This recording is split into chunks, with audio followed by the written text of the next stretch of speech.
Okay. Okay. Yeah, we're fucking back, baby. Yeah. Oh wait, shit. This and this and this. Yeah, now we're fucking back. Yes.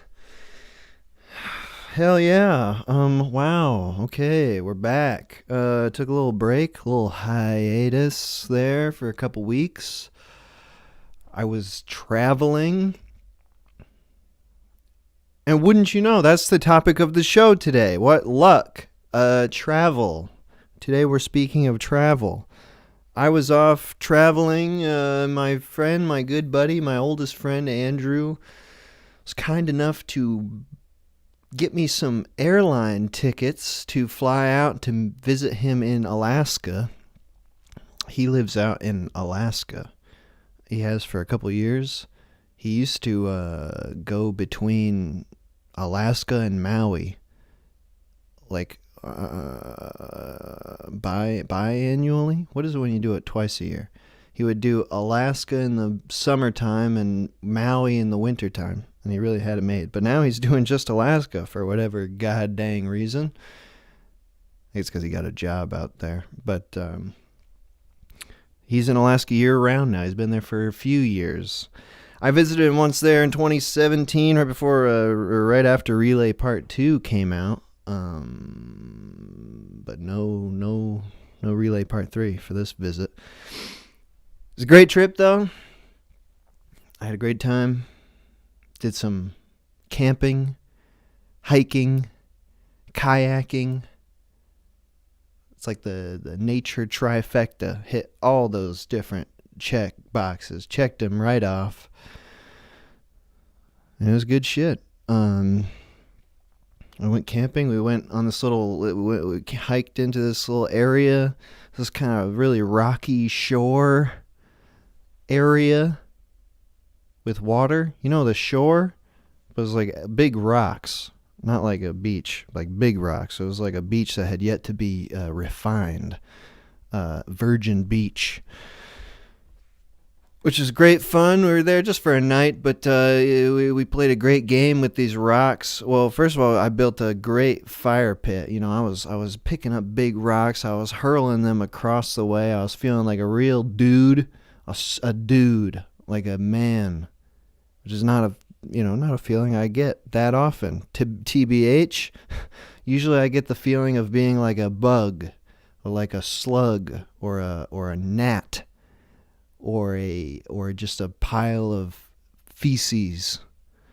But today I was feeling like a man hurling big friggin' rocks. And we played this game with the rocks where you would stack big rocks. You'd stack them in 2 or 3 even. Big old rocks. You make a tower of rocks. And then you gather a bunch of tiny rocks. And you bring those over to your chair maybe 20 or 30 feet away from the stack of big rocks, and then you throw the smaller, tiny rocks at the bigger rocks in an attempt to knock over said tower. And if you do knock them over, the other person's got to drink a beer. Good old-fashioned fun. Basically like caveman type fun. Just like to have a good time, all we needed was a bunch of rocks. And a bunch of beers. That was actually a big part of it, though, the beers. So I don't know what cavemen did exactly, because they didn't have those beers. I guess they just like fucked. They were just fucking each other, killing animals. We didn't do that part, but the rocks we had on lock. And we did the kayaking. The kayaking was good fun. Kayaking is fucking hard though. Jesus. Goddamn Christ. It's a good workout. Good workout for your shoulders and your upper body. Goddamn. It was hard. It was even harder not to complain about it the whole time. That was what was actually giving me the most trouble, was like, yeah, it was hard, but it would have made it easier if it's the whole time I could have just been like, oh, this is so fucking hard. I don't want to fucking do it. But I had to keep that part inside. That was hard. but I did manage. I saw some wildlife while we were kayaking. Saw some bald eagles, beautiful, majestic bald eagles. The creature, that's the one. That's the big one. That's the wildlife of America. And I get it. It was great. It was a lovely bird. And saw some sea lions. Had this sea lion that was kind of following us, kind of checking us out while we were kayaking. It would like pop its head up out of the water and just like its eyes were locked on us. Sea lions look disgusting and crazy, by the way. They look like little fucking aliens. They pop their head out of the water and it's got like this weird, wrinkly, disgusting face and these big black bug eyes. And they pop out of the water and they breathe really heavily. They sound like a fat, winded man. Like you just pop out and they go and they like take a deep breath and pop back underwater. It was a bit weird. But it was good trip overall. Very nice. Good travel. To get there, traveling by plane, which obviously is terrible. Everybody hates that. I hate flying just like everybody else in the world. Just like every single person in the world. We all have this feeling because we know that it's just not natural for us to be up in the sky. It's not right. And it doesn't feel right. And if you've never flown before, it's weird because like being in the air doesn't feel like, it feels more like you're on a boat. Like you could just sink into the stratosphere. It doesn't feel very steady, is what I mean. I prefer any other type of travel. I like the bus. I love the bus. I'm very familiar with the bus. Obviously, the bus sucks, but at least it's like, it seems more sane than getting up in that big flying fucking machine. But a bus to Alaska, that's just not practical. The longest bus ride I ever took was a 26-hour Greyhound trip from Boston to Milwaukee. That was awful. That's just, I've blocked out 99% of it, so it's just I can't even remember it. But it's just, it was like being on a bus for 26 hours straight. And I was on the bus with my girlfriend at the time. We were going to do some show in Milwaukee, the Milwaukee Comedy Festival or some fucking thing. I doubt it exists anymore. But it was a great show. But in the first hour of that bus ride, she told me that she had cheated on me. And it was great, actually, because like for the longest time I was like trying to think of I wanted to break up with this girl, but I didn't think that like I had a good enough reason, which I learned later in life that wanting to break up with someone, like that already is the reason. You don't actually need like evidence. Like it's not like you're going into a court case or anything. Like you don't have to back up your argument at all, really. You just need to want to do it. So I did want to, but I didn't think that was enough reason, because it's like, I don't know, like when like countries go to war, they gotta make up some reasons. They gotta, they can't just be like, well, we just want to go to war because we want to, because it's fun for us, because that's what we like. Like that's, you're not gonna get the global community on your side unless you got a reason. So when she told me she was cheating on me, I was like, oh shit, that's a reason. That's a reason people break up. Right there. I'm golden. But I didn't break up with her right then and there because we had 25 hours of bus still to go. And we had to do this trip and then another 26 hours back. So I was like, you know what, I'm just going to keep this. I'm going to remember this. I'm going to remember what you told me now, but I'm going to break up with you after this is all done. But it ended up, going on for a few more months. Anyway, that was just the bus. Oh yeah, there was one thing that happened on that bus trip was when you were pulling into Chicago. There was like a long stretch We made a lot of stops on this bus in all these different cities in the plains. There was a long, like, 8 or 9 hour stretch that was overnight going to Chicago, and I remember, like, as we're pulling into Chicago, the city lights are there. This little kid was walking down the aisle towards the bathroom at the back of the bus, and his dad was behind him, and his dad had his hand covering over the kid's mouth, like cupping his mouth, and you could just see the kid's vomit spilling through the cracks in his dad's fingers as he was coming back to the back of the bus, and just like vomit is dribbling down the aisle in the last 5 minutes or so of the bus. It was really amazing. Anyway, that was a bus flying to Alaska. I get very morbid when I'm flying. Every single time I've been on a flight, there's always been a moment where there's just like, a little bit of turbulence, a little shaky shake, a little dip, give your stomach a little trip like you're on a roller coaster. Just even if it's for a half a second, I always get the thought in my brain of just bring this fucking plane down right now. Just end this nightmare for everybody immediately. I'm done living. This is what I want right now. It's just fucking crash this plane into a fucking hillside. Captain, take us away. Free us, please. Without fail, really, every time. But my prayers are never answered, which is good because there's always another period like towards the end of the flight, like during the descent. It's like the last 20 minutes where the same thing happens. You get a little rumble. But at that point, I'm always like, come on, like, don't fucking crash now. We're almost done. Jesus Christ, Captain, like, get your shit together. We gotta land this plane. I got a connection to make.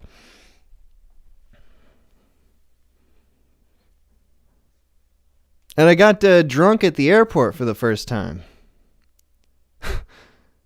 That was great. That was lovely.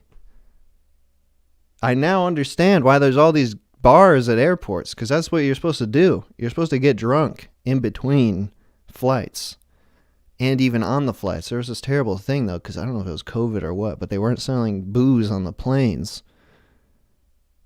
But it's probably for the best, because I would have been all over that shit, because I got like right on the edge of trashed in between flights, because I had like a 3-hour layover. I went to this terrible shitty Mexican bar called like, I don't know, like fucking Maria's Taqueria or some sort of shit. And I was just pounding back tequila shots and Modelo.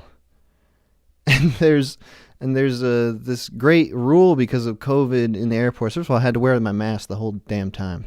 Very, very unpleasant. But there's a great new rule because of COVID where you can take away beer from the bar and just drink it in the airport. They give you the bottle. And you can just walk to your gate with an open beer and just be sipping it like until you get on the plane. The first plane I was on, I was like sitting, waiting to get on the plane, and this couple, they kind of looked like this was like an adult man and an adult woman, but the adult man was wearing like overalls. So I was feeling I felt like they were a little bit suspect.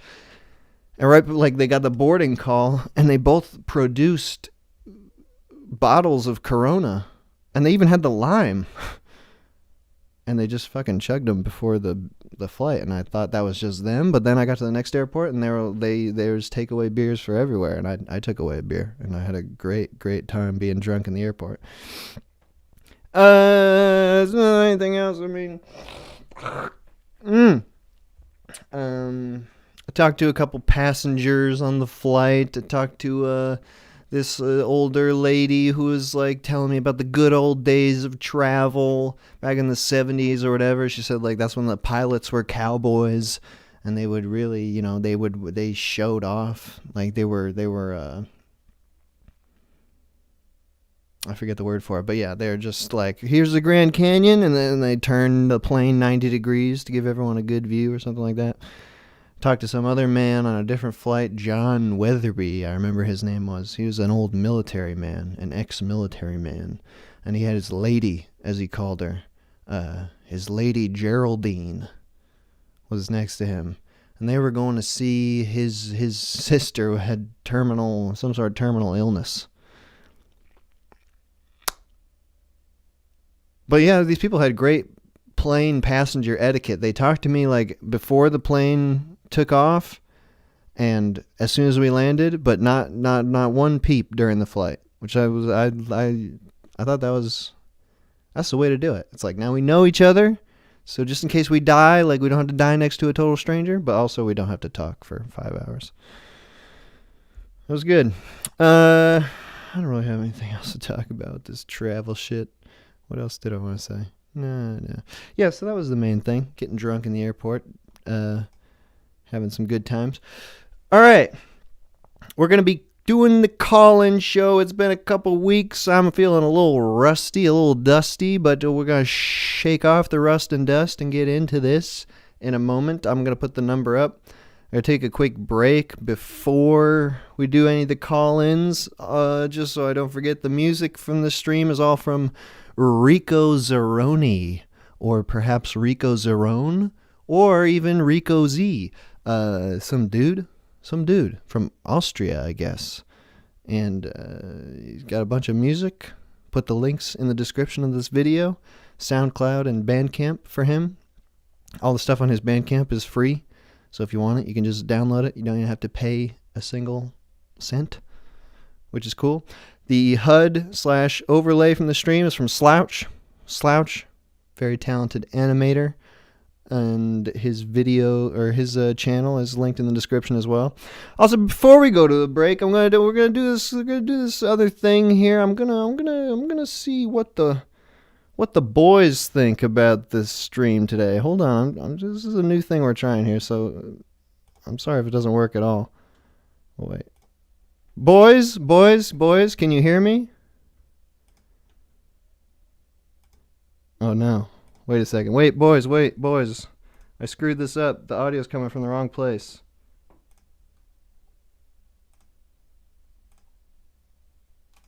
Boys, how about now?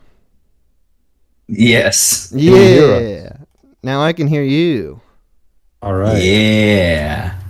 All right, boys, what's up today? How are you doing? Not well. No? What's going on? So I guess this is coincidentally relevant to travel, but I'm in the midst of my first week of an online study abroad. Online study abroad. What could that possibly mean? What it means is about 5 days a week worth of 3 hour-and-a-half long lectures, about 3.5 hours of homework every day, on top of 2 hours of conversation practice, plus some projects and supplementary activities. So they're giving you the experience of traveling abroad, but totally virtually?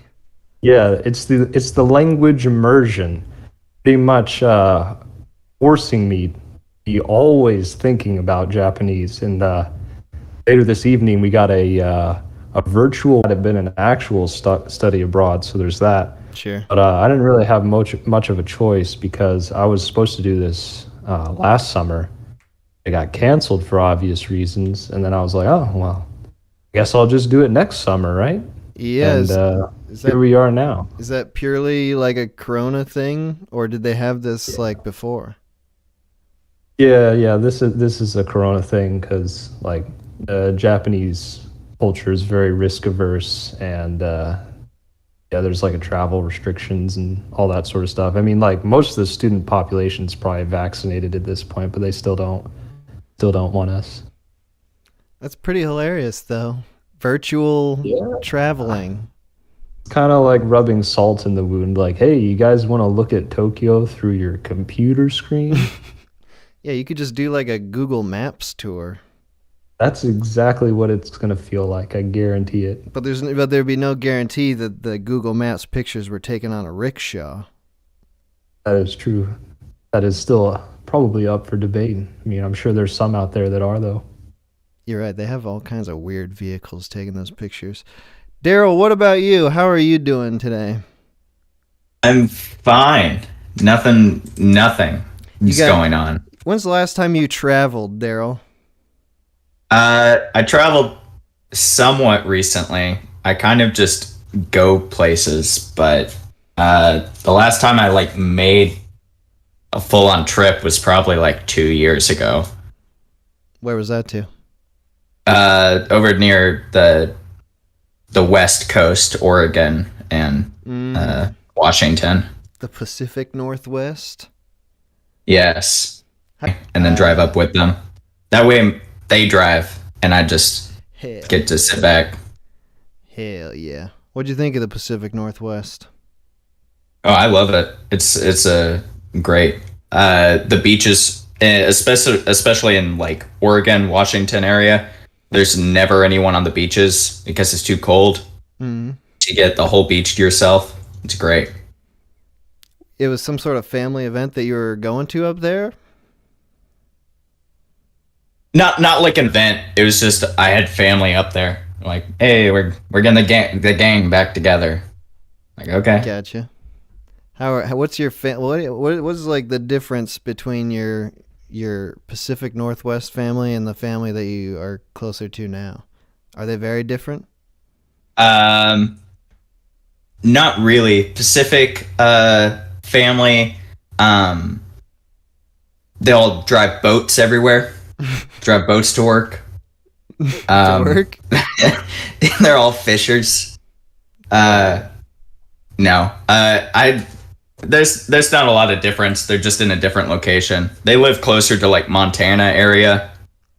The other family lives in Texas, and the two are at the same state, basically. Well, that's a big trip though. So you're saying you make smaller trips more frequently? Yeah, I'll go just different places. I like drive up, look at a state, be like, that's a state. Drive back. I just get reckless. I live in a barn for Christ's sake. So you need to see some shit occasionally? Yeah. Let's go I'll look at other barns, scout the area. What's been your favorite state thus far that you've seen? Just based purely on sight. Um Probably Oregon. Oregon's kind of like a crazier state, but if you just look at the nature, you're like, fuck, that's a state. Now that's a state. That's some good ass nature. I've driven through that area. I like them mountains up there. The Cascades. Mm-hmm. Beautiful, beautiful mountains. Oh yeah. All right, boys, I'm gonna take this first break now. Any final words before I take a break? Try your best to avoid online study abroads. Great advice. Great advice. Just so that I can clarify this is a new thing we're doing now. I'm going to go to this virtual room full of boys. And the boys are not, the boys are real, but they are in a virtual room. And I'm going to occasionally pop in here and ask them about what the hell they think. Because why not? Why not? We're adding some features to the show. All right, boys, thank you very much. I'll be back later to talk to y'all. Those are just two of the boys. There are several boys. There are like eight whole boys. There's a theme song too, but I forgot to play it. All right, gonna take a quick break now. More from Rico Zeroni, Muzak. I'll be back. I'll put the number on the screen for you to call in, and then we'll be doing the freaking call-ins like we do. All right, see ya.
Okay.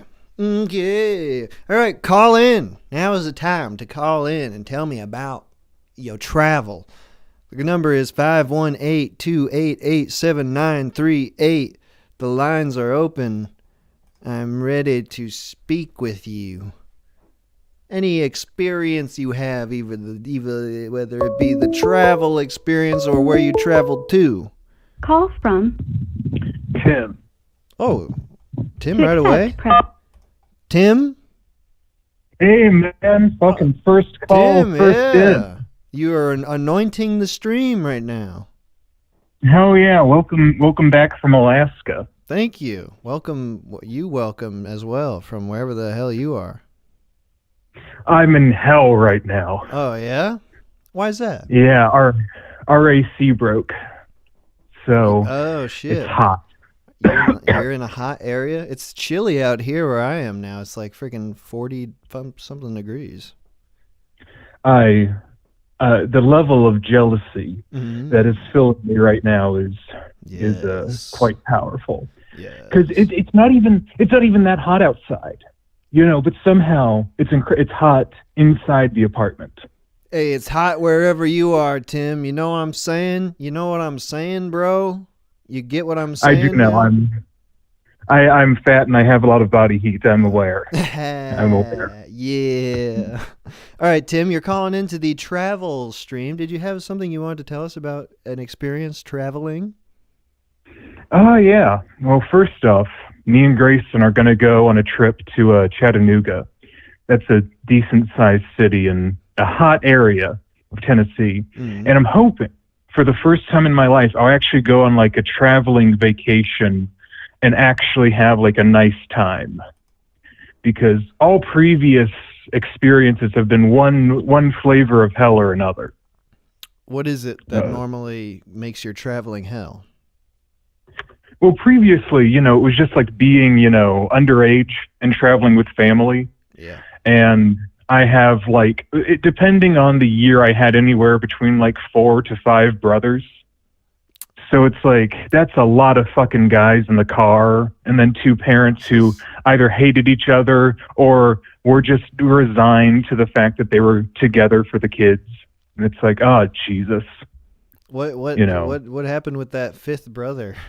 That he's only... he died. Oh, Jesus, Tim. Bringing the stream down. How did I immediately. How did I know something tragic was going to occur? All right. You should know by now. I just had to make sure, just so that we all know. Okay, well, I'm sorry to hear that, Tim. It wasn't on one of these trips, I imagine. No. It was later in life. Okay. It's fine. All right, so you were having a bad time traveling with family. Classic time. And really, it was bad to be a fat little boy on a trip because we lived in the South. And when you live in the South, you really don't have a lot of like destination options. Pretty much the only thing you can do is go to either New Orleans or Florida. Okay. And when I was real young, we would go to New Orleans and visit my great-grandparents who lived out there. That was honestly pretty nice. We would drive down these byways. Usually just my mom would go and my dad would stay at home to cheat. And we'd drive out to my great-grandma's house. And we would always get there super late at night, just having the headlights go and you just see like it reflecting back off the tree trunks. It was incredibly spooky and good memories. And my great-grandma would make us fried bologna sandwiches. Ooh. Very nice, very wholesome. Keeping you fat? Oh yeah, dude. She was around during the Great Depression. So her goal when she saw a child was to just feed them constantly until they popped. That's a nice goal. I mean, there are worse goals than that, I guess. Let's see, those were fine. That happened a few times, but the real bad times were the Florida trips. Because I was a fat little boy, and no one else in my family was yet fat. Now one of them has also gotten fat, but I was the only fat child, which caused problems. Yeah, where in Florida were you going? Like Disney World, or you got more family down there, or what? We would usually go to like Jacksonville, or just like we went to Orlando once, but we didn't go to Disneyland or World. I forget which one's down there. Oh yeah. But the worst parts were the fucking car trips because, you know, you have to be in the back there's no air conditioning.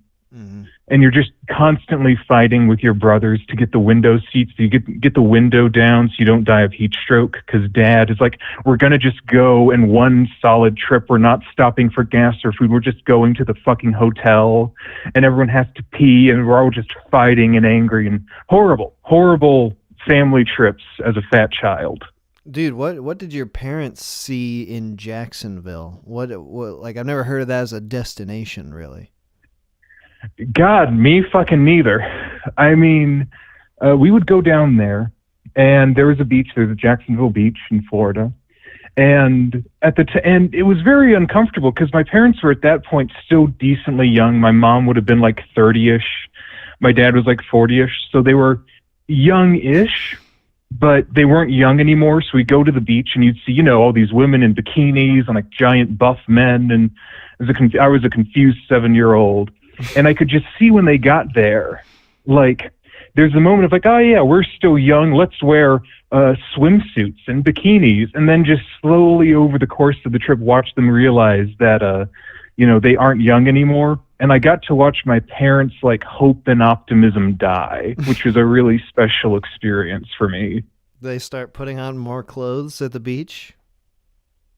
Yeah, as we would go down for like the weekend, you know, it starts. Mom's wearing a bikini, Dad's wearing like some not a Speedo, but like cheeky trunks, we'll say. Okay. Then like the next day, Mom's wearing like one of those one pieces, and by the end, they're both just wearing t-shirts and shorts on the beach, just hiding their shameful, pale, flabby bodies.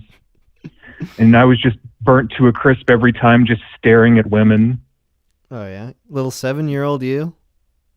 Little 7-year-old me. I was just, I didn't understand it, but I was fascinated, even at a young age. Mm.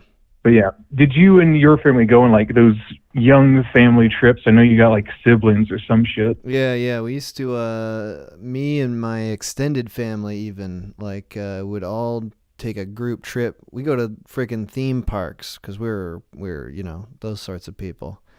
So go to like Darien Lake, Six Flags Darien Lake, and stay in the themed hotels at Darien Lake. And all I really remember is just like being terrified of roller coasters and eating those sort of cold sandwiches that families pack. Like you get a nice wet, moist PB&J at 3 in the afternoon after it's been sitting in the cooler all day. Oh yeah, nice and wet.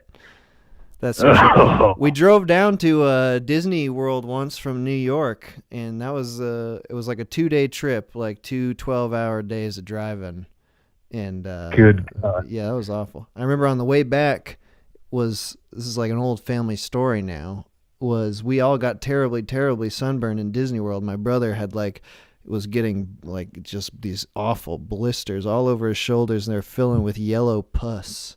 It was disgusting, but we were all super sunburned. And on the way back, we were just being loud and rambunctious. And my mom turned around at one point and said, "If you don't shut up back there, I'm going to slap each and every one of your sunburns." And we were very quiet from then on. Hell yeah, man. That's basically it, though, for the family trips. That's what I remember. Wait, I got a weird I'm a small town person. I don't know this. Tell me, reveal this secret to me. Okay. So you've talked about you like grew up or were young in New York, right? Upstate New That's York. correct. Not Upstate New York. Not the big city. Right. Would you all just why not just go to New York City like as a vacation? Was that something people did? That was like a sort of day trip thing people would do. I'm like 3 hours out from there. So there were a couple day trips I made. But my family is just too big and too unwieldy to like manage in New York City. I'm pretty sure my parents would be like terrified of losing all of us. Your family is like an atheist Catholic Joe family. No, they're Catholic even. They're a Catholic Joe family. Ah, damn. Congratulations, I suppose. I'm sorry that they're going to hell. No, this is why I relate so hard to Catholic Joe.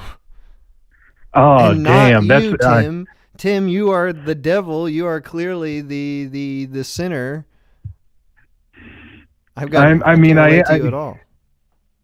That explains a lot about the continuing three-way pulling between the three of us, and I don't know. Don't I say honestly, three-way I am in looking. regards to you, me, and Catholic Joe. I don't want to. That's not the direction this is going in at all. Hey, he's Catholic. He'll be into it. That's what is that based on? It's based off fucking a lot of guys from Catholic families. That's based off of a sample size of 3. Yeah, So that's pretty good. You know, hey, 3 for 3. As far as I'm concerned, 100% of Catholic men are gay. Yeah. All right, so let me think. Is there any other travel-y sort of things you want to talk about? Any more recent travel? You're talking about like traveling as a child. Did you go on any road trips recently? You know, I can actually tell you a pretty horrific story. When I was in college, I was in a horrible, fucked up relationship, which maybe one day I'll tell on the air. But it was like me and this chick I knew, and then she had a boyfriend, and then she was also cheating on both of us with just random chicks. It was a nightmare. This does seem like the only relationship that you get into, by the way. Yeah, I mean, horrible, fucked up. Literally the most healthy relationship of any kind, even though we're just friends, has been between me and Grayson. It's like, I have one friend, one relationship has worked out. You got time to fuck it up. What are you talking about? Yeah, I do. I will probably be alive for like a couple decades. I can still screw this pooch. Sure. But okay. Here's the background. It's me. Gotta come up with a name because I know she'll fucking listen to this and fucking hunt me down. We'll call Kelly. Okay. We'll say Kelly. And her boyfriend, Dave. We'll say Kelly and Dave. Kelly and Dave are together, but I am fucking Kelly. And Kelly is also fucking like random chicks. Mm-hmm. It's a horrible scene. Mm-hmm. And so it's the three of us. I should point out, Dave does not know that I am fucking Kelly. Did Dave know that Kelly was fucking other women? Yes. Oh, okay. He was like, it's fine as long as you're not fucking men. But she was, namely me. Now, so it's me, Kelly, Dave. We took Kelly's parents' car, nice fucking giant van. We're going to go down to New Orleans. My great-grandparents are dead, so I'm not going to get fattened up anymore, but we're going to go and just get fucked up and try to have a crazy time in New Orleans. Mm-hmm. We go down there, and we're down there for Mardi Gras. And I have too many stories from them, but I'm just going to tell you one, not spend the whole stream just me. But we're driving down there, and it's already nightmarish because Kelly is driving, and me and Dave are just battling for the front seat. And I could tell that he knew something was weird between me and Kelly. Mm-hmm. Like, he could smell my dick on her breath, something like that. Mm. Now, yeah. But we're driving down there, and the big plan was, hey, hotels actually in New Orleans are expensive as fuck. Let's not get one there. Let's stay with one of Kelly's relatives. She had an uncle who lived down in New Orleans. He was like, hey, just come stay with us. You have a good time. We have rooms. It'll all be good. So we get down there, and he has a nice house. Can I guess? Very nice. Can I just guess quick the ending to the story? The uncle fucks every single one of you individually, and then you all have group sex, and everything is fine, and you love each other, and you all get married. I solemnly swear there is no more sex in this story. Okay, all right. I know that makes you uncomfortable. I know you don't. I know you're sex negative. I know you've got Catholic guilt. Yeah, I am. It's okay. Negative. There's no more sex. I just needed to lay out the basis of why this was a terrible, terrible thing. I just thought that was coming, and if I could call it, I felt like that could have been really powerful. But no, all right. This is an interesting news story. No. Okay. Me, Kelly, Dave, we arrive. It's pretty late in the day, and we're like, hey, let's go talk to Kelly's uncle, get our room situation sorted out, because they'd been very vague. They hadn't said where we would be sleeping or what the positions were going to be. They just said, we have plenty of room for 3 people. Mm-hmm. And I was like, okay. And we get there, and the situation was they wanted Kelly to share their daughter's room. Their daughter was like 14. Kelly was like 23 at this point. Just share a bed with a teenager.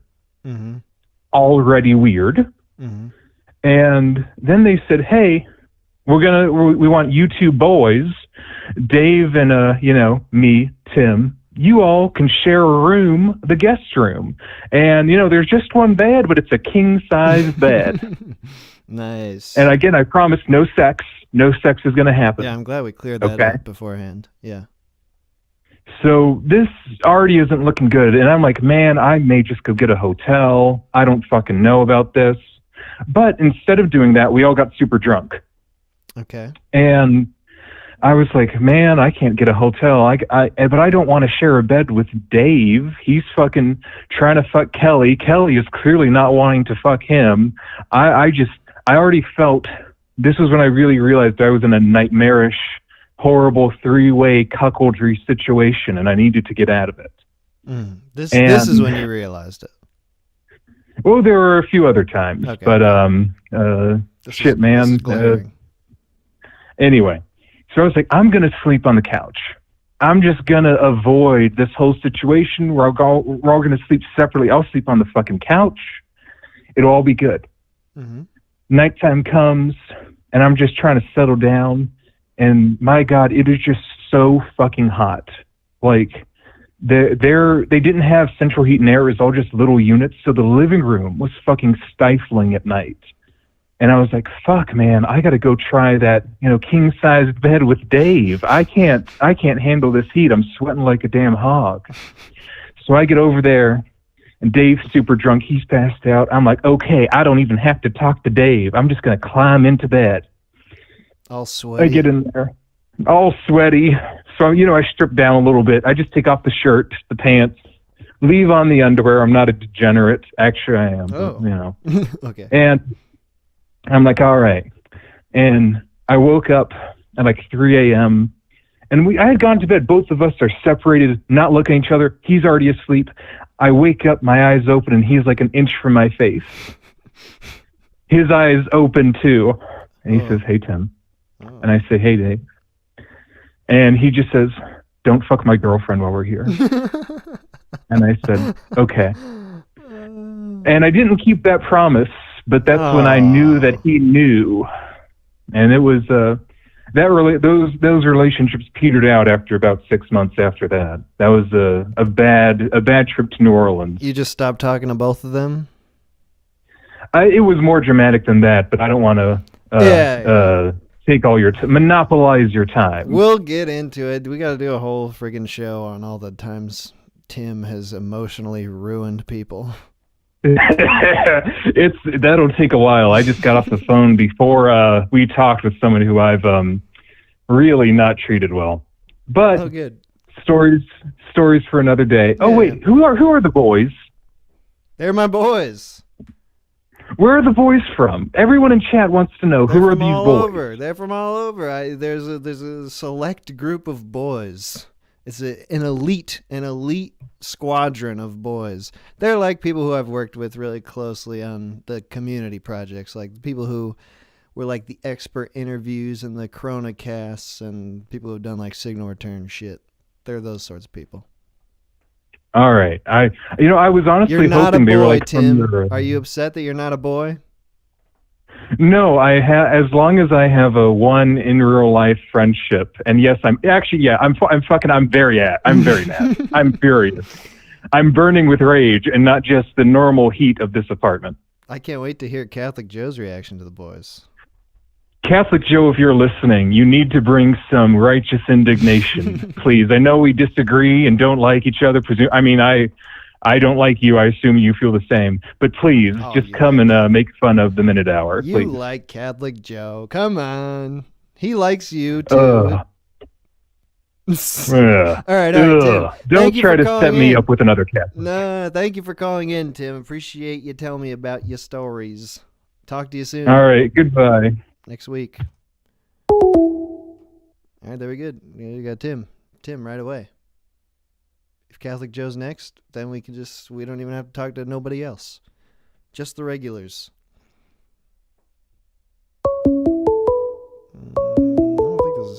Call from. G. To accept, Kinda press does 1. sound To like send a Catholic voice. Jam. G? This is G. Yo, G, what up, dog? Nothing much. We're talking about traveling, aren't we? Hell yeah, we are. Did you have a story you wanted to tell us? Well, I can't tell if you can hear all the road noise coming over my phone right now, but I'm traveling as we speak, actually. I can very slightly hear some white noise. What is your travel situation right now? You driving somewhere? I am driving somewhere. It's funny because I'm actually moving from the East Coast to the Rockies, namely Colorado. Mm-hmm. And this is my second day of travel. And I get a notification on my phone, which I don't turn off, and I go, what the hell is that? And I see it's the Minute Hour talking about traveling, and I just had to be on, and now I'm here. Bada bing, bada boom. Have you listened to any of Yeah, the right? call-in shows before? I believe I listened to some of talking about schooling Okay, so you and talking about work, but I listened to most of talking about school, and that was a nice show. well, you're familiar. So you're moving right now. You got a car full of stuff, or do you have like a U-Haul full of stuff? No. Well, there's a funny thing about the car. I'm driving in a Camry right now, just a regular sedan, and it's packed to the brim for the most part. I tried to get a Subaru Outback, which I bought, and it looked perfect until it had a head gasket problem, and so it was in no position to drive, and now I'm going to take a loss on that car. But I do have a big weatherproof pouch on top of the car that's like hooked into the doors where like the handles are and all four doors. And it opens the weather sealing a little bit, and it started raining, and it drips on my left shoulder from time to time, and that's not the best, but Wait, it's holding up pretty all right. What is the weather pouch protecting? It's mostly, stuff I couldn't fit in the car, but I've got like pillows and a little like memory foam pad thing. And stuff I don't really mind getting stolen, if someone happens to be opportunistically looking for a 100-pound bag for some reason. But it's like on top of the car? Yeah, no, it sits on top of the car, and it's like a cheese wedge shape type thing with a point at the front. And it can hook onto like a roof rack, or it can hook on. It has little hooks that'll, like I said, it'll go through the door and hook onto the little handles inside the car, which is what it's doing now. All right, so you're moving. What are you moving for? Work, or for you gonna go hang out with some friends, or what's your moving situation? Well, it's a little opportunistic, just because my cousin actually, my dad's family's out there. They're all very Christian. I wouldn't say Catholic, they're Protestant, but Okay. He's 20 and he's getting married, and he's the last in the family to get married. The others got married at 21 and 22. And so I decided rather than flying out there, I'd just drive, because my lease just ended in May. Mm-hmm. And I'm moving out there for lifestyle, for networking, because I'm from a pretty small town. I say I'm from Philly when people ask, but really I live outside of Philly in like Bumfuck, Pennsylvania. So Yeah. I want to get somewhere where all the young people are mingling and some job opportunities are happening. And, there's lots of nice lifestyle, and I'd like to get into biking and rock climbing and all that kind of stuff. So. Or are you leaving a job, or were you free and clear to just start anew somewhere? Oh, no, I'm free and clear. I dropped out of college in the first semester, so I don't have any debt to speak of, really. And I'm leaving a warehouse job, which I don't feel too bad leaving behind. So as far as, money there, like I said, I'd like to get into biking. And this whole food delivery thing during COVID is, pretty nice, actually, as a gig. You get to get some exercise and see the city and make some money while you're at it. You can do that biking? Are you fast enough? Well, that's the thing. I mean, if you're in a downtown city area and you can use pedestrian walkways and stuff, then yeah, you can, as opposed to using a car and trying to find parking and traffic and all that, people do pretty good. There's a few people on YouTube I watch that do like LA and New York and stuff. So sure, it looks like a good thing. So you said you're going. The first impetus for you leaving was your cousin's wedding. You said, right? Yeah, just because, like I said, I was going to fly out initially, but then I was like, I don't want to stay in bumfuck Pennsylvania, so I'm just going to go to the wedding, and I'm just going to stay there. 'Cause I got folks and friends and stuff, and, all the other reasons I mentioned. It seems like a nice place. Colorado ranks at, like, top 5 states to live in, consistently. And, I do like to smoke some Mary Jane, but that's like, Sure. number 6 or 7 on the list. It's not a huge deal for me. Right.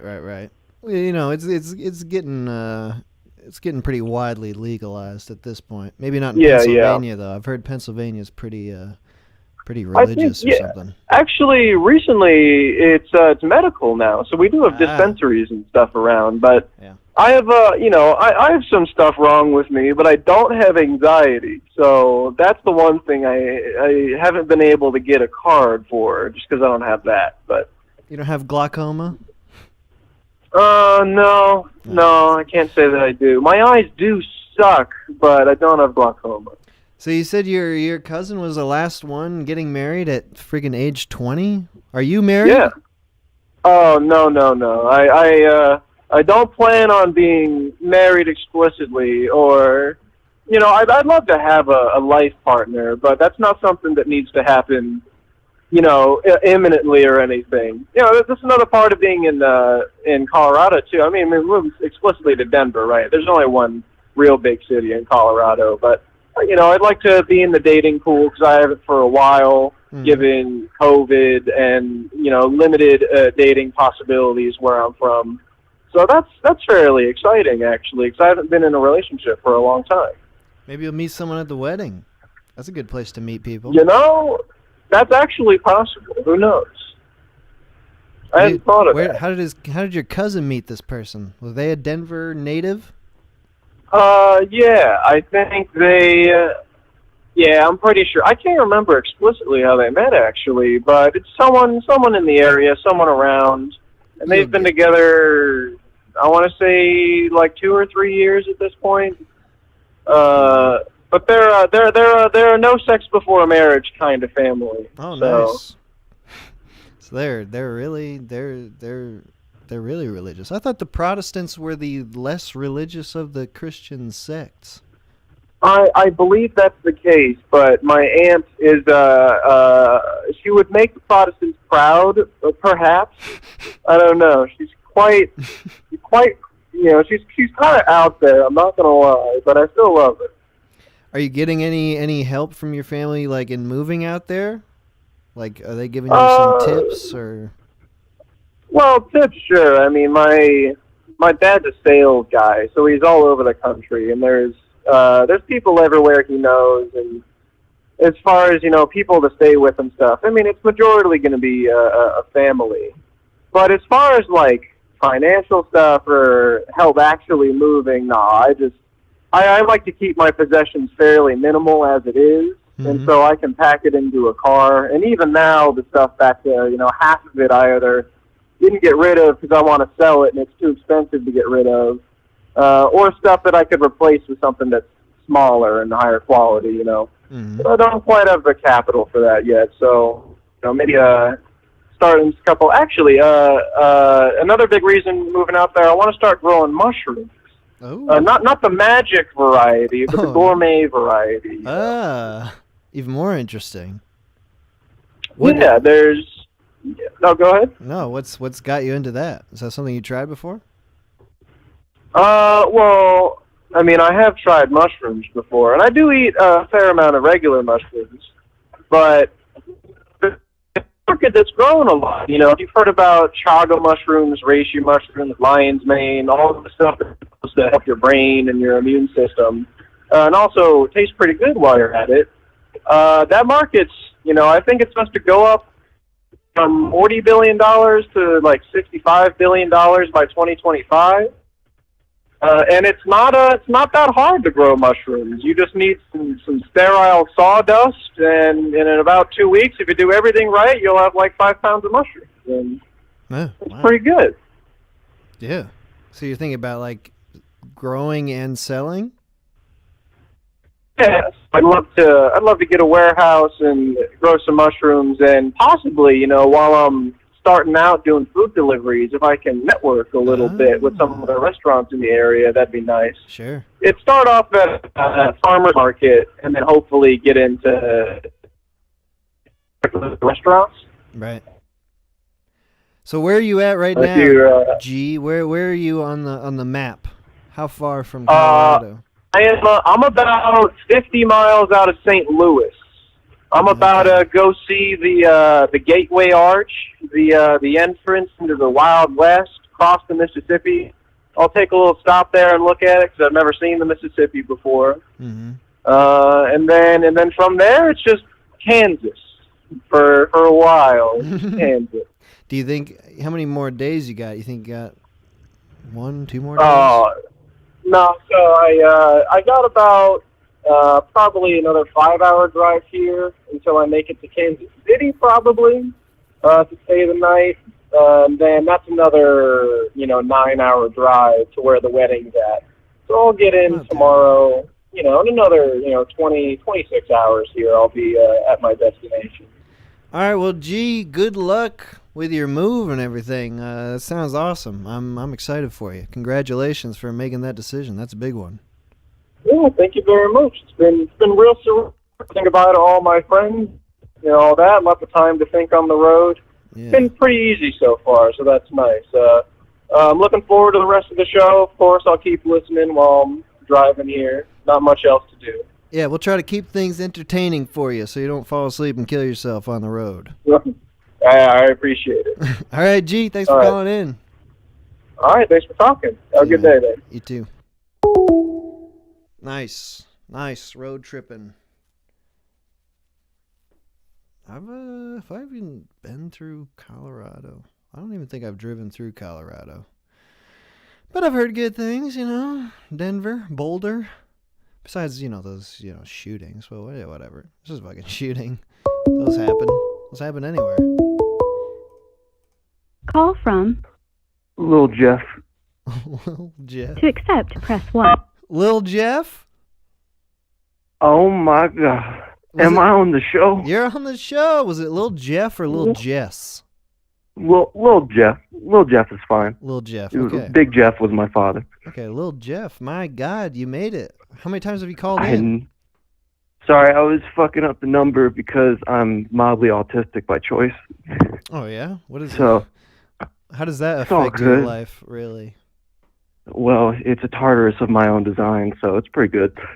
Yeah, so you're enjoying it. Okay, good. Lil Yeah, Jeff. I'm enjoying it. So you're calling in to the travel show. Did you have something you wanted to tell us about traveling, your experience? Yeah, sure thing, my guy. I go sure for it. do have a story. Well, it does hail back to when I was a wee little lad, not too recent, but Even out of all the travel Liller Jeff? Lilist Jeff? even littler Jeff. All right. Can you imagine little Jeff? Imagine him a little smaller. It's pretty small. You might need a little magnification, exactly. but we're not going to worry about that. Okay, sure. It's all good.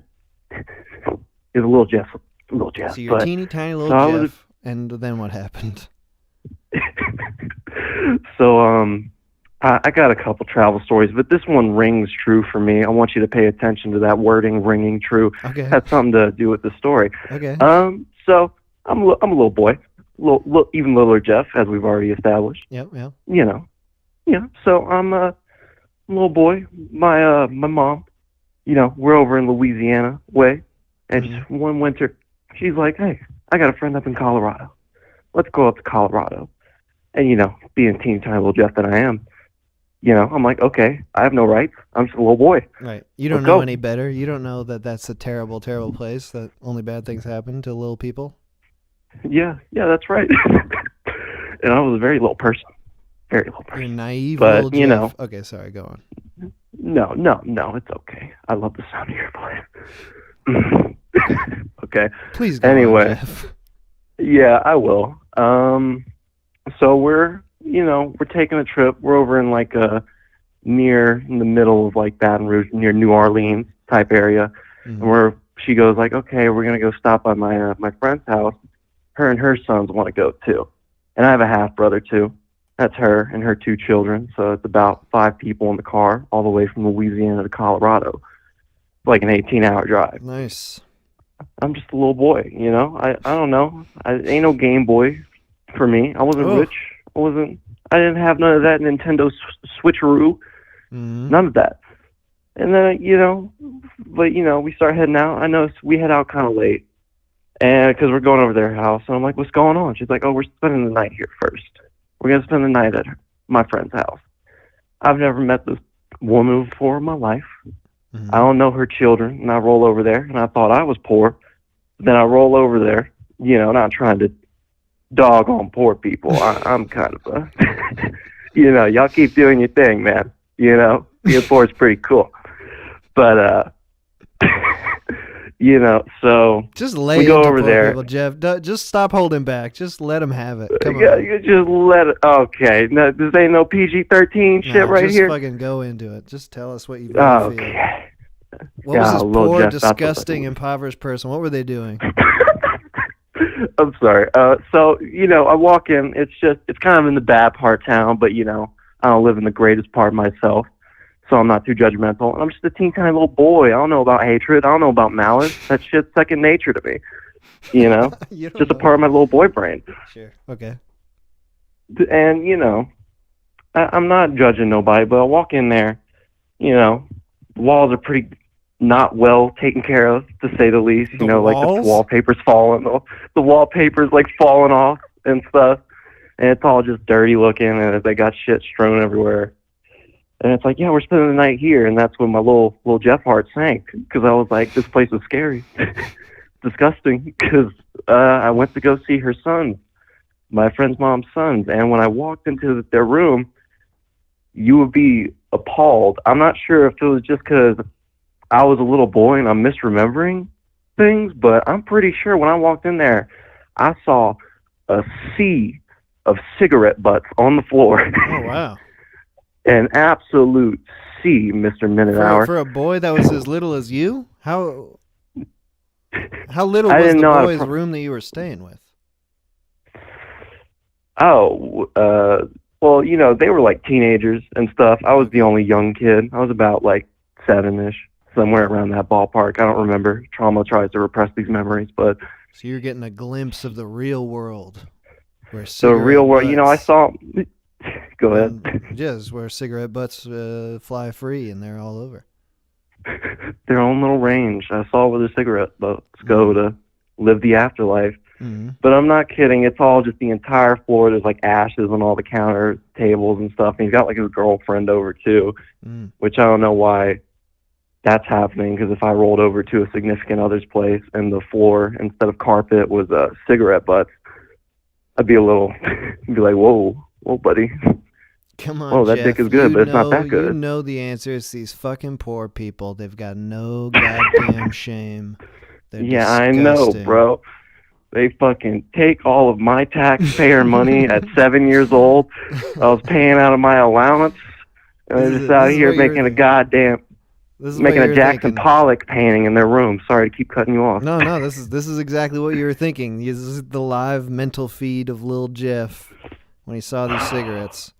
You became, I know, and then you became full of hate in that moment. That's when Lil Jeff became punished. Lil Jeff. Punished Jeff. Okay. Good. Punished Jeff. Anyway, and then I leave that after a quick little conversation. I'm like, I'm not sleeping in there. Fuck that. There's no couch in the living room either, so I'm like, where am I sleeping? Because my mom and her friend are sharing the bed. And eventually they're just talking. They're ignoring me. I make my way over to a little sofa chair in my mom's friend's room. You know, I'm not going to give away any names because it's going to get playfully mean after this. But okay, you know, you think they're listening? So, you know, I see a sofa chair. I just sit my little head down on it, and I just start resting my eyes. I'm a teeny tiny, tired little Jeff. I noticed that I pass out in that chair, and I wake up. Mom's waking me up. It's time to go. We're going to Colorado. 18-hour drive starting. It's all good. You know, I'm finally ready to get out of, you know, whatever Hellraiser set I was in. Right. And get on the road. Get going. And, you know, I look in the car. we're getting all set up, packed up. I noticed that for about my half brother, her two sons, my mom's friend's two sons, my mom's friend, and me. It makes about 6 people for this little car. And there's also all this shit.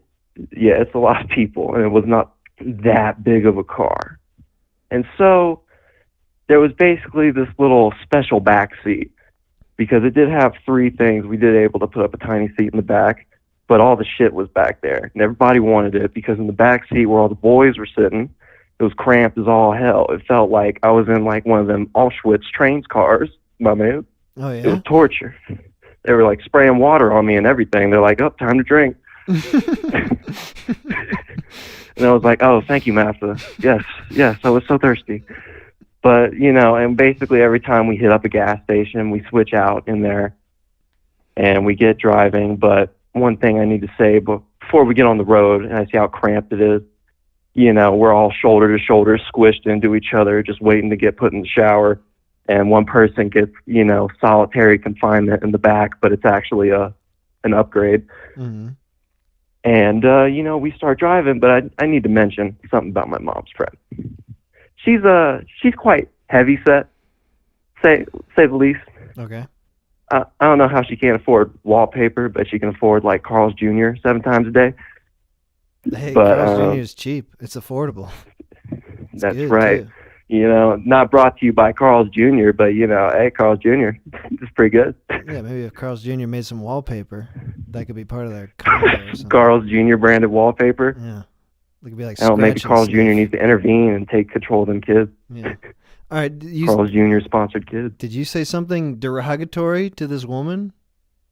No, I didn't say anything to this woman. It's just about this woman. She's really fucking fat. She's huge. She was like, when I first saw her for the first time, I was like, God damn, we're not even near the ocean. Because she's like 500, 600 pounds. What? And yeah, she was big, and I thought she might like eat me. That's how little and innocent Jeff was. I was on guard because of all those cigarette butts and cracked wallpaper. Right. Had to keep my toes. This was a world beyond your comprehension. Yeah, I was a sheltered little Jeff, and right. All I knew was, 2007 version of Fortnite, and sit alone in room all day. School. This is a whole new world for you. All right. What did you say? I know. Well, I didn't say anything, but, I thought a lot of things because she was fat and she got in the car. There's a reason for this. I'm not just dogging on her for being fat. If you like to eat, I like to eat too. Don't get me wrong. Yeah. Not sponsored by Carl's Jr. But I ain't that little. But, she was so big that when she made it to the passenger seat of the car, she stood there. She couldn't get that seatbelt around her. She tried. She couldn't even get it under her because she would have to sit up, and I don't know if she had the strength for that. She's a lovely lady, but come on. And so for the remainder of the 18-hour drive, I don't know if you've ever been in a car before, Mr. Minute Hour. Weird contraption, but if you don't put your seatbelt on and it notices there's someone in the car, you hear that bing, right. Bing, the entire fucking drive. 18 hours. Wow. Of bing, bing, and nobody said anything because nobody wanted to be rude. We couldn't get her to sit anywhere else. I mean, what could you have said? Hey, you fat fucking bitch! You hear that noise? That's because you can't fucking fit in the seat. Like, what would that have? If solved? only. I wonder what that was. She might have got out and started crying. She got off the side of the road. So you went 18 hours with the seatbelt ajar noise? Yeah, and it was, if I have to make an analogy for it, it's kind of like Chinese water torture. To where you're just sitting back there, switching seats at every gas station break. It was like I found a goddamn oasis in the middle of the Sahara Desert. It was like, oh, freedom. Oh, please. You got my refreshments, my break from the hell that was that cramped-ass car. It was like I was being tortured, like I was a Viet Cong in the military, was using those fucking techniques they would use to drive the Viet Cong insane. God damn. Like you were constantly just pinging in my before ear. this trip, you were just like perfectly innocent, naive, little Jeff, and then Yeah, this is a formative experience, eh? Like yeah. you went through This was a 18 turning hours point of for me. POW type torture, as you put it. Yeah, something like that. And it was so much for a little boy. I just wanted to play like Borderlands or some shit. That was my shit. And then, you know, Everything fucking changed. Jabba the cunt comes in. I'm sorry. That's a good Yeah, one. Jabba the cunt. That's a good one. Asterisk. That was good. Thank you. I thought all of 3 seconds on that one. Feel free to take it. All right, well, goddamn, But, little Jeff, that's a great story. Thank you for calling in. Tell me about that. Yeah, no problem, man. Hey, thank you for receiving my call. And by the way, since I'm on here, I won something, right? Because I got on the air. Oh yeah, you won. Well, I'll send you an email in a few minutes about I've got like a whole list of things that you won. Okay. Oh, okay. So you got like all my info already Yeah, I got without your info. getting it from me? Lil Jeff. I get everybody's Did you info. dox before me, we go. motherfucker? No, Lil Where's Jeff. my info? Calm down. No, what I'll Whoa, say- whoa! I spilled out my heart and soul, and right. you're just, you know I'm what? not gonna email you. I'm just I'm gonna better send than you this. shit. I'm just gonna send it to you. I'm better than this. I don't need your handout. All right, fine. You know Lil what? Jeff. This show is not that even good of a show. I'm gonna F continue you, to Lil watch Jeff. it Now you've and gone too trash far. it Now you've just to crossed the spite fucking you. line, Lil Jeff. I've had enough of this Yeah, shit. what you gotta do? You gotta call your boys? No, I'm huh? I'm hanging up on you. Oh, that's fair. But I'm gonna let you say goodbye. Goodbye, Jeff.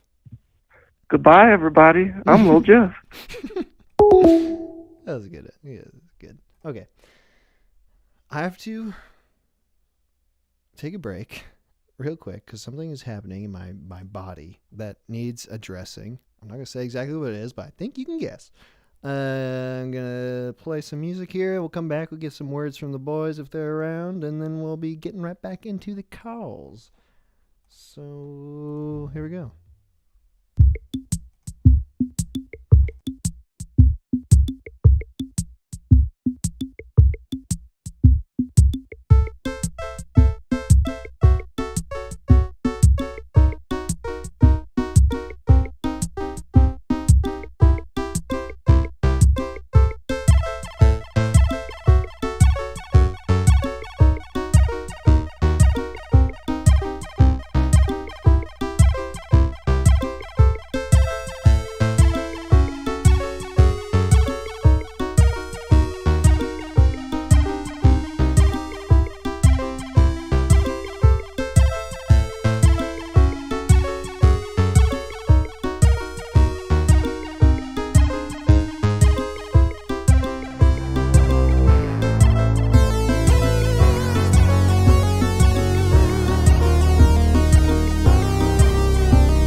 Okay.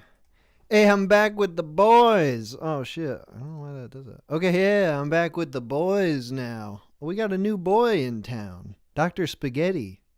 Say hello. Hey, oh no. Are you fucking auto-tuned right now? Oh man, am I? Okay, no, you're not. Just for a second sounded like that was some auto-tune shit on your voice. Okay, so the boys, we're back. Yes, sir. What you guys been thinking about the show so far? Any thoughts about the callers? Hey, I'm a big fan of Lil Jeff. Well, Jeff was great. Spaghetti, you do have some fucking auto-tune shit on your voice. What is that? I don't know, man. That's just the tone of my voice. Here, I can try being a little bit less melodic. Here we go. You're effing with me, man. Okay, you liked Lil Jeff? Little Jeffrey had some good anecdotes. I liked his. We got a couple stories about like the childhood version of traveling, which is pretty different from being like a solo adult traveling. You guys have any childhood travel stories where you were like little poor hopeless Jeff in the back seat with nothing to do except be angry at fat people and the world? I mean, personally, I like the back seat of the minivan. It was nice and cozy. I got to play Pokemon on my DS on the way to Florida. So went to Myrtle Beach a lot. It's kind of our go-to. That was the problem with Jeff, is he said he didn't have a Game Boy, he didn't have a Switch, he didn't have nothing. He was screwed in the back seat. I remember at that family trip that we took to Florida, none of us had any handheld games at that point, but we bought this very chunky portable DVD player. It wasn't really portable at all. It was like a whole TV with a DVD player built into it. But we watched just fucking Disney movies and musicals the entire 26 hours. I have After you, Daryl. No, let's do all the boys at once. It'll be faster that way. Boys. I have an anecdote about a DVD player traveling. We had a very shitty one that was like probably $25 or something. Where I was watching the original Spider-Man on a trip, I think to like South Dakota or something. And my mom was in the front seat and she heard Spider-Man cuss and I didn't get to watch a single movie for the rest of the drive. It was like a 15-hour drive. She's like, "Oh, did he say damn? Turn that off." And I have, to this day, am still upset because it was just like I was in the moment of Spider-Man. And him swearing was probably like a highly emotional moment. I didn't even remember Spider-Man swearing. You're talking about like Tobey Maguire's Spider-Man? Yeah, like the original. It was, I think it was Green Goblin, and he said like, Spider-Man, I love you to hell and back. And then they like make out, and my mom was like, "Whoa, he said hell? Turn that off." I had a traumatic experience where I was watching like the original Speed Racer cartoon, and Speed Racer said "damn," and as like a child that traumatized me because my hero, he just cursed. He wasn't all that good. God. He was maybe the villain the whole time. Well, Speed Racer is like a fucking maniac. You watch that cartoon, it's fucking nuts. I have seen little clips from it before of Speed Racer, where like the title is Speed Racer is a psychopath or Speed Racer is a sociopath. Yeah, that's straight from the show. Definitely. I didn't even like realize as a kid. All right, I have a oh yeah. I got a little story about DVDs and cars. Never had one of those growing up, but a very vivid memory of being in a traffic stop as a kid, and while we were in gridlock, I would watch the DVD player in the car in front of us. I remember watching an entire episode of The Simpsons, just trying to figure out what was going on, seeing it through the car in front. That was that was about the most entertainment that I got on a trip, but it really stuck with me. Spaghetti, didn't you have one of those TVs that was plugged into like an exercise bike at your house? Yeah, we had that, So, I mean, it was all trying to cut down on electronic usage, right? My dad didn't really believe in that so much. Yeah, we would have to bike for 30 minutes in order to power the generator so that way we could watch the TV. And then we also had this thing called TV allowance, which we'd have like a little passcode and an account hooked up. And we would only have like 30 minutes of TV we could use a day, which we had to bike for in the first place. So it was a real, That's good. yeah, we really had to work for it, you know? They were Things were tying different back together. then. They were tying travel together with entertainment. You had to travel nowhere for 30 minutes before you were allowed to get entertained. Yeah, man. It's it really hasn't gotten much better since. Sounds good. Sounds good. Were there any other final stories? I'm gonna be coming back to the boys a couple more times, but anything else you want to talk about? Toner, yeah. Yeah. So I got class at 4, so this will probably be the last boys segment I can do. Are you but doing your have online virtual? Yeah. abroad? Yeah. That is correct. I'm Jesus. getting right into it. So you'll be pretty nice, traveling. but, You'll be traveling nowhere soon, just like spaghetti. That's right. Armchair travel. That's right. Yeah. Yeah. So I got a completely unrelated anecdote about my adventures with some of the Molkman guys taking a sudden trip to Point Pleasant, West Virginia, to hunt for Mothman right around Halloween last year. Yeah. So Is that like the Mothman of the same Mothman from that movie with Richard Gere, the Mothman Prophecies? that's exactly it. That's exactly. Fucking the love one. that movie, dude. Yeah. No, we went to the Mothman Museum. We got to see like stuff from the movie, where the bridge is and everything. Yeah, lots of fun. What a cool ass movie. Yeah. But yeah. So as a bit of context, like I drive a lot, so I'm pretty good at driving long distances. But so the night before we left around 4 a.m. I'd gone to bed around 2, so I got about 2 hours of sleep before I got to make this 8-hour drive. And I was like, guys, I can't make it. Like, you guys got to take the wheel for me. I didn't have a single issue. Drove straight to West Virginia, 8 hours. Passed out in the hotel room. But, pretty much the main exciting part of our trip to West Virginia was when we went into like the woods to find these like bunkers, like World War II, like TNT storage bunkers. And they're not used now. They're just in the middle of like a man-made swamp. Yeah, So we go out there. Oh yeah, no, it's a great bunker. As soon as you walk into these bunkers, like the acoustics are incredible because they're like a perfect dome or something. You snap your fingers and it'll echo like 8 times. So just spent like an hour just fucking around in this bunker, and we're like, hey, let's go to the next bunker. Walked over to the next one, and as soon as we walk in, there's like blood on the ground and like little skulls and like a pentagram and like Greek shit drawn on the walls and stuff. Nice. And we kind of backed out of that one. Did hear gunshots in the distance, but that probably wasn't related. Hey, that's just the Mothman experience, man. Oh, definitely. The Mothman And, shooting people within miles from the bunker. You don't know that legend? Legend says that Mothman comes out at midnight and shoots He you. blows you away. If he can't catch up to you. We do have a theory that all cryptids are like the same creatures. So like Mothman is like the same as Bigfoot.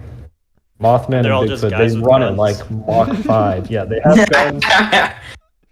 They sprint across the North American continent in like Mach 5, and that's why they're sighted everywhere. It's just the same. It's the same monster. Mothman goes into a cocoon, and then 6 weeks later, he comes out Mothman with a gun. He started out It's like Moth Pokemon. Boy, then he had his bar Mothsva, and now he's a Mothman. All right, Bar Mothspa. I gotta end it on that. That is some prime boys material. All right, boys. Any final words before I do cut away and I'll be back? No? Just if you're watching Spider-Man, use earbuds. Good. We don't want our parents to find out what kind of crazy shit's going on in Spider-Man. All right, boys, thank you for being here. I'll be back in like an hour for whoever's around then. Spaghetti, thanks for popping in. Yep. All right. Thanks for having me. See you, boys. I'll be back. Take care, boss. Yes. Oh, I gotta click so many goddamn buttons. And that's all the buttons. Okay. Just a little more info from the boys. We'll be coming back to them basically after the breaks. If there's boys around, I'll check in with them after the music breaks before we get back into the calls. The calls are now open again, 518-288-7938. Call in, tell me about your travel shit. And there we go. Here we are. Who is it? Call from Katie. Katie? To accept, perhaps? press 1. Katie? Oh my gosh, hi. Yo, Katie, what the fuck is happening? Sorry, that was too much. Oh, not much. Just packing for a trip, actually. Oh, shit. How yeah, thematic. I leave tomorrow. Yeah, so this is a perfect conversation or topic. Where are you going? What's the deal? I'm going to Texas. Short-term, long-term trip? Moving? For a couple weeks. Ooh. I'm just going to renovate some houses and some photo shoots. So that should be fun. Is this work? A work trip? Yeah, a work trip. Are you a renovator? Is that something? Is that a job? No. We have some real estate properties. We rent out places after fixing them up. Whoa. Are you freaking loaded, Katie? No, Don't be No, coy, Katie. If you're loaded, just tell us. It's the it's the only thing you can do right now. Just be honest. Not myself, but my parents. But I just want to work for what I earn. Okay, so your parents got some properties, and you're going up to fix them up. Yep. It'll be some good work, cause yeah. Is that something you do? Like fun. that's something you're familiar with? Renovation? Yeah. I learn more as I go, and it's a whole process. Like, there's all these laws about renting in places, and then you have to fix them up, see if there's any rotting wood or leaky pipes, yada yada. If everything's up to code, and then I like the decorating part where you just match everything together, the wall colors and stuff. That seems like fun. I ripped out a wall once. And the ceiling. That was really fun. Hell yeah. Some demo? Yeah. Demo reno? Yeah. But you're mainly just trying to get a place like at the bare minimum so that like it is legal to live in it? These places are small, but they're not crappy. they're good places. Yeah, just for renters, like vacation houses, or if people are visiting family in the area during the summer. The summers are always the best time to rent, and we even have a place up in Maine, and it's great for winter season when people want to ski and stuff. Dude, send me that information on the place in Maine. I'm interested in renting. All right, yep. Cool. Yes, okay, good. I like all the stories I've been hearing. Been interesting. Yeah, what about you? Do you have some travel stories? I do have one cringy one that my family cringes whenever we mention it. Okay. The time we went to Disney for my 8th birthday. Mm-hmm. We went to the movies the night before, right? So we had everything packed, ready to go for the flight in the morning. Everything was packed by our bed, right? We went to the movies to see, I think, the 6th Harry Potter movie, and something like that. And I must have caught a stomach bug there because in the middle of the night, when my twin sister was sleeping in the bunk below, or in the bunk bed, I chucked my root beer float, nachos, and Princess Fiona pizza all over her, the luggage, the sheets, her face, Jesus, arm while she was sleeping, and yeah, all over her luggage too. So my God. Yeah, and so she woke up screaming. We got my dad up, who he had to take the entire bunk bed beams apart, like unscrew everything, just to get everything cleaned. Wow. While I kept puking downstairs, she took a shower. My mom slept through the whole entire thing. Mm-hmm. So when we looked really shitty in the morning, my mom was like, "Why do you guys look like crap?" My dad, he needs his sleep, and he got no sleep since he had to take apart and put back the bed together. So, and clean all our luggage too.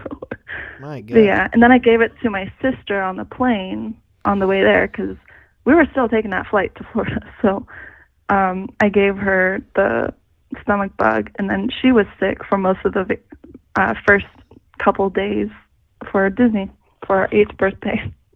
Jesus. But, where yeah, it's just cringy. Where generally were you flying from? New England. Okay.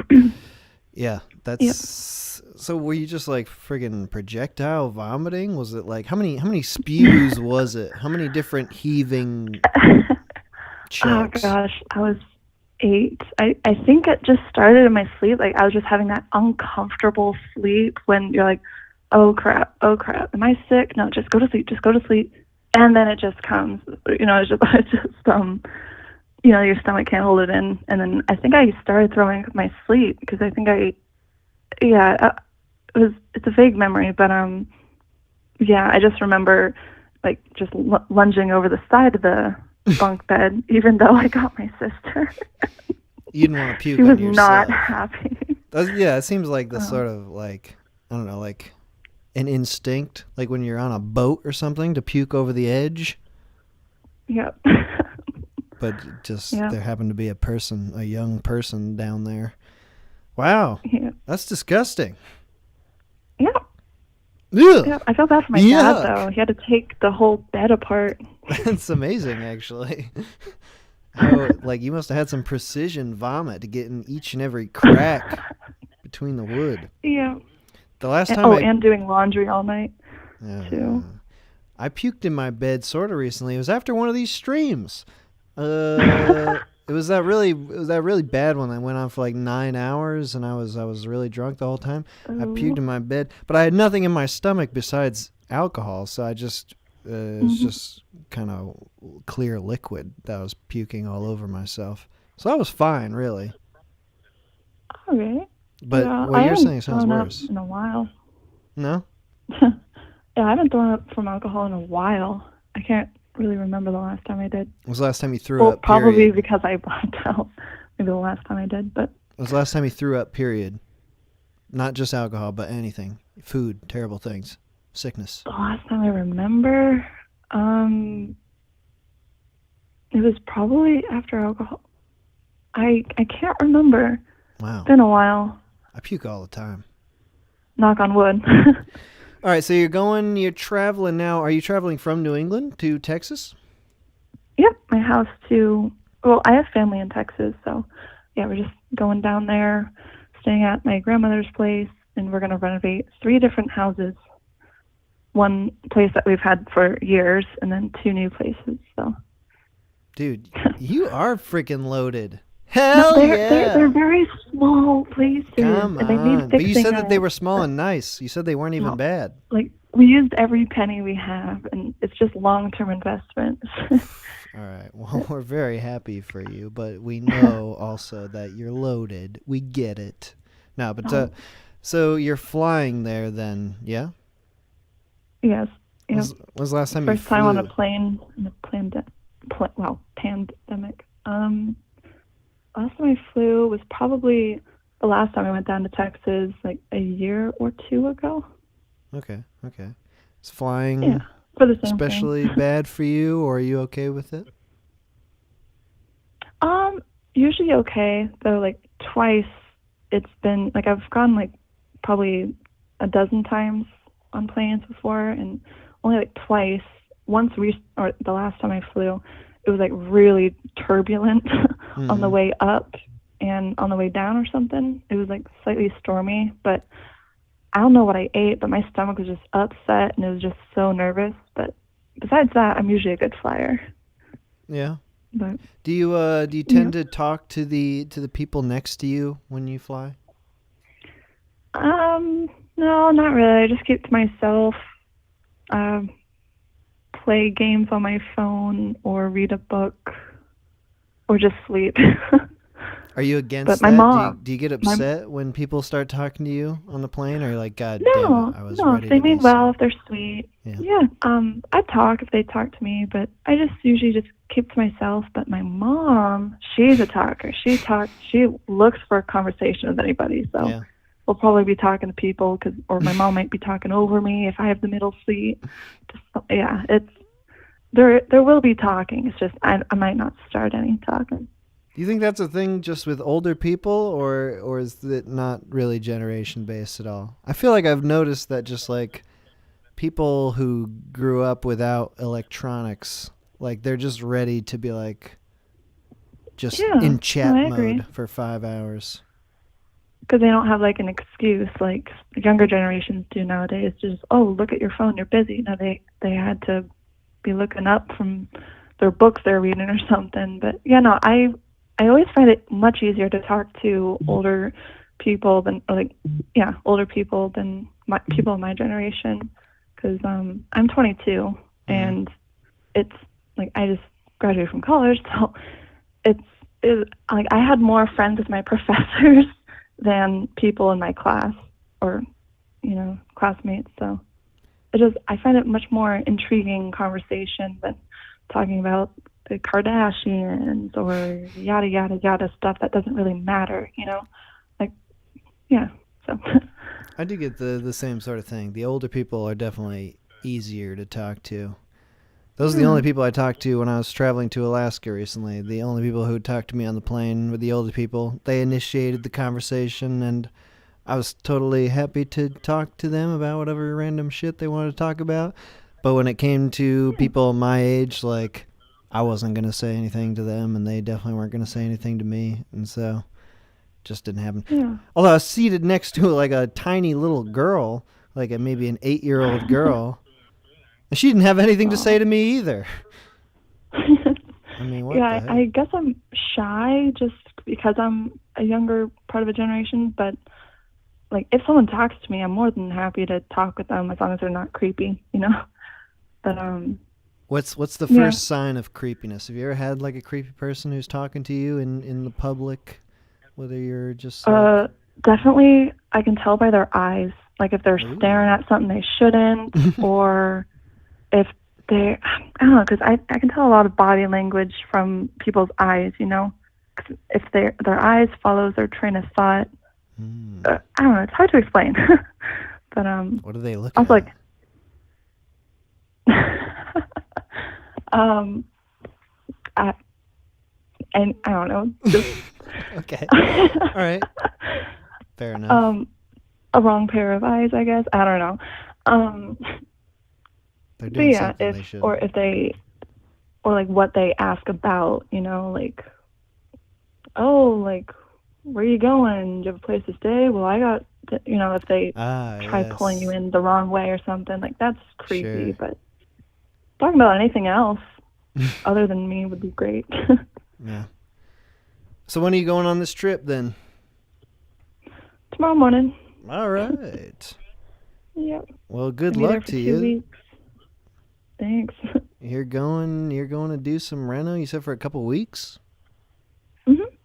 Yep. And then- Hopefully I can have some margaritas. Hell yeah. And then when Probably you're done, shouldn't, you're flying right Right. back? Yep. And then I might stay. Well, yeah, I might move up to Maine then after.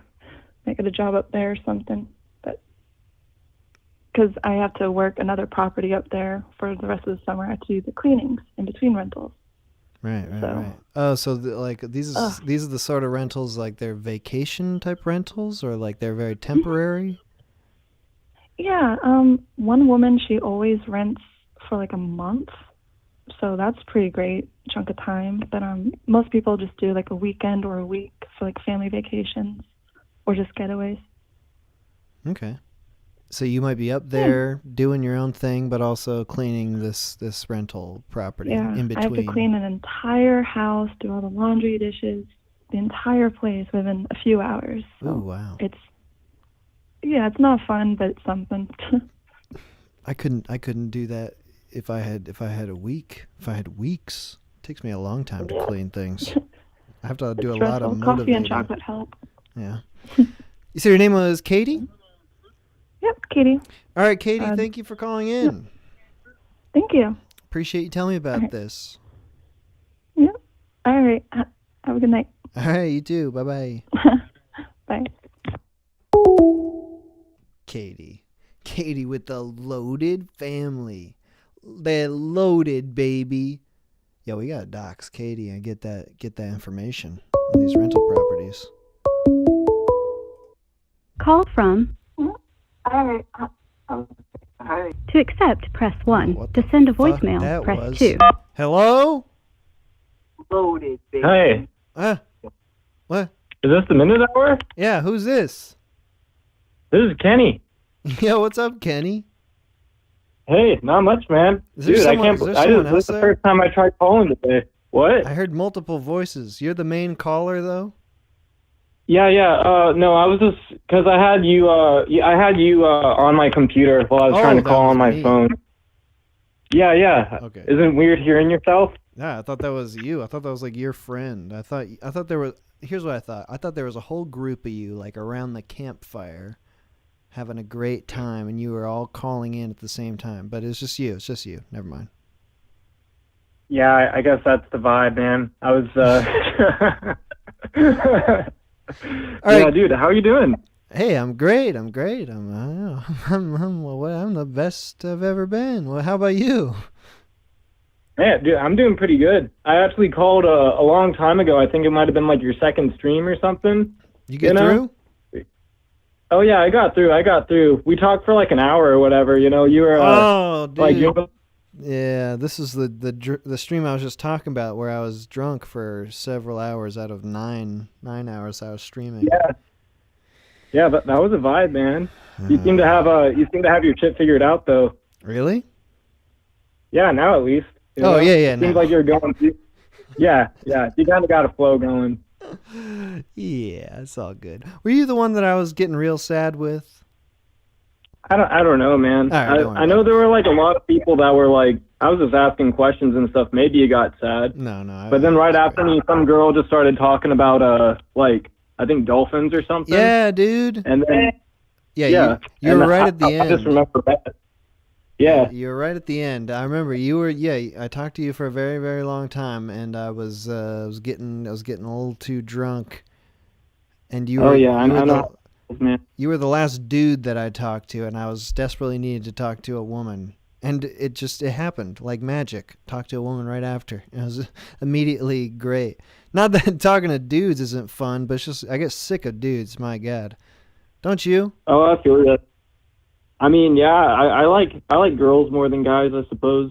You know, like I don't really pay all that much attention to the dudes if I'm in a room full of people. Yeah, I know. It's like But, I love hanging with the bros and everything, but my God, I reach a certain point of drunkenness where it's like I'm so sick of fucking dudes. Anyway, we're talking about travel today. You called into the travel stream, so did you have something you wanted to tell me about that? Well, to be honest, I was just calling because I was just like, fuck it. Like, I wonder if you got any travel stories, you know? Because, I mean, I've traveled a lot growing up. Like, as a kid, my mom, she worked for, like, the airlines and stuff. So I've been to, like, lots of little states, but I've never really been outside the country all that much. Is she a flight attendant or she does something else for airlines?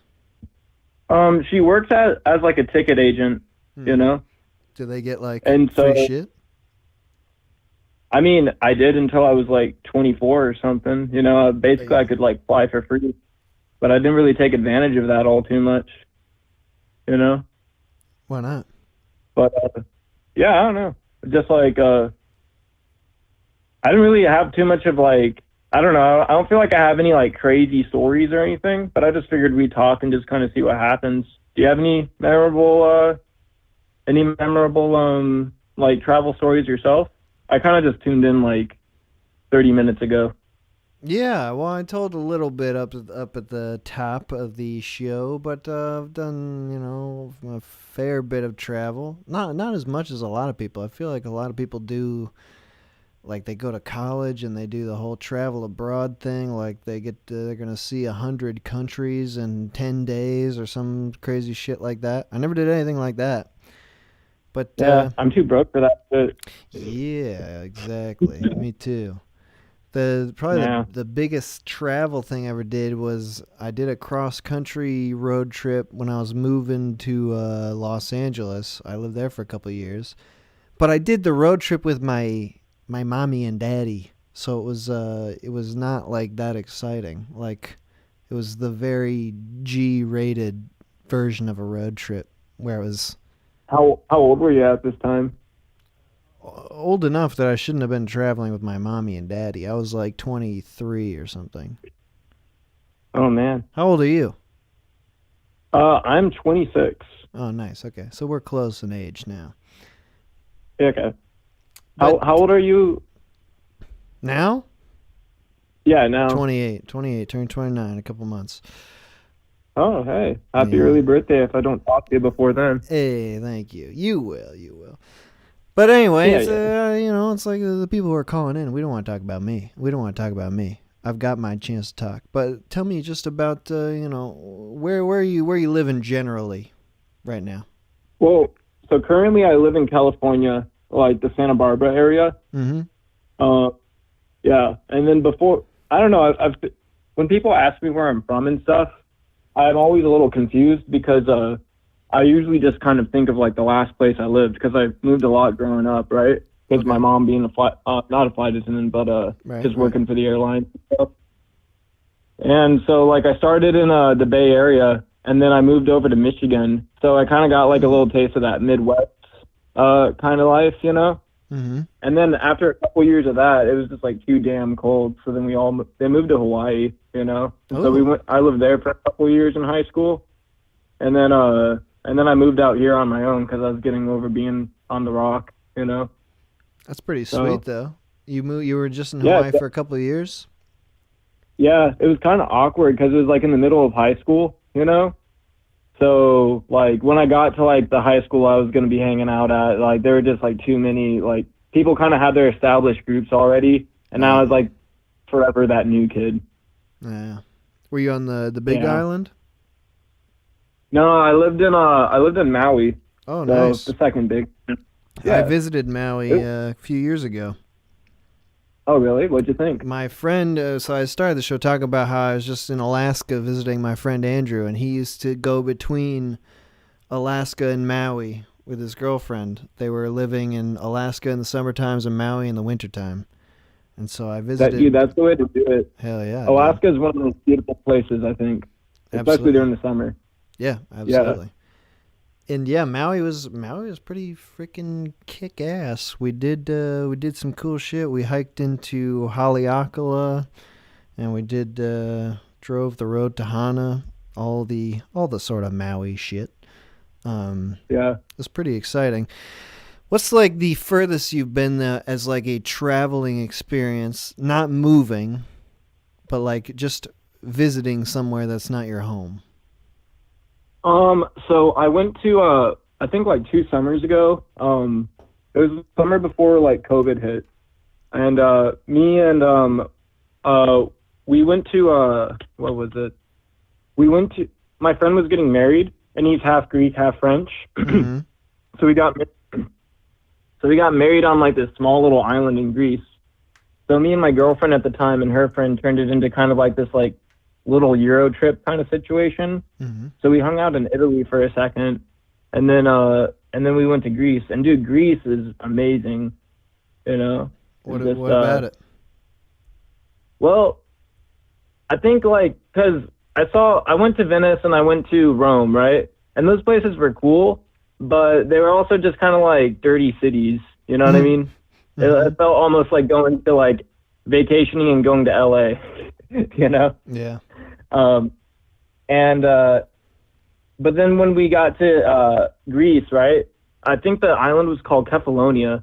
It was just like some small island. There weren't even like roads with like names on them or anything, but everyone was just like so friendly and everything. Like the food was awesome. It was just like super Mediterranean and very low key, you know, like like they liked having tourists around. You know, everything was like pretty cheap. You know, Yeah. and it was like really hot. But I don't know. I would say it was like Greece is like the Hawaii of Europe in my mind. You know, just because it was very like warm. The water was beautiful. The beaches were awesome. You know. Did people speak English? Yeah. Yeah, most people do speak English. It's kind of like thought of as like the common language, you know, so that like, you know, anybody from any of these different countries with different native tongues, like they'll all kind of like rally behind English and know that that's like something that they can all speak together. You know? The language of tourism? I guess so, yeah. I have the language of what? Tourism. Yeah, basically, you know. Yeah, everyone's catering to me. I've wanted to visit Greece. It seems like a beautiful country. I've never been out of the country, really. I've been to Canada, if that counts, but it doesn't. I mean, that technically counts, doesn't it? Nah. I would like to go to freaking Europe sometime, but that is something I worry about, is just like feeling too far out of my element. Like if all the street signs are in a language that I can't read, like I feel like I could easily get swept up into like some sort of illicit sex trade just by accident. Like I'd just be talking to some guy on the street and then he brings me into some dark alley and all of a sudden I'm a sex slave, something like that. Fuck yeah. I mean, that's what I think about that shit too, man. Like, I don't know. Everyone talks about like their crazy like Thailand trip and just how nuts it is over there, right. You know. And everyone sounds like they have a good time, but I'm just imagining being like the small statistic of like people who get like kidnapped and like held for ransom or something, you know. Because I'm afraid of like sticking out and like just being obviously like a target, like just like. Yeah. Being the sort of guy who's just like looking around and just like, I don't know where the fuck I am. I don't know what the hell I'm doing. Someone come rob me. I'm right here. Yeah, and people pick up on that like right away, you know, like especially in like cities and stuff, you know, like because you used to live in LA, right? So when you're like in the more like downtown parts, and like you're walking around, like, you know, sketchy shit could happen. Oh, yeah. But if you just kind of walk around like you know your way, then no one's gonna fuck with you, really, you know. I was always seeking out targets, marks in LA. You're on the other side of it. I was always ready. Those fucking guys with the cameras around their neck, I was like, I'm going to take this fucker for a ride. Yeah. I don't know, man. There's a minute hour pulled up to me in a car and was just like, get in, let's go for a ride. I would be so about it. All right, Kenny, thank you for calling in. Thank you for telling me about this. Yeah, dude. Yeah, it's good to talk to you again, man. I hope you're having a good day. You too, man. Have a good one. All right. Later, dude. Bye. Kenny. I actually do remember Kenny's voice. It's like there's a deep in the recesses of my drunken brain. It's the voice of reason. Call from Dan. Dan? To accept, press 1. Dan? Hello? Yo, Dan? This is Dan. Hey, yes. What's up, Dan? Oh, nothing. I just had a little travel story. Oh, shit, yeah? Yeah, so this is like Panama City Beach, circa 2004.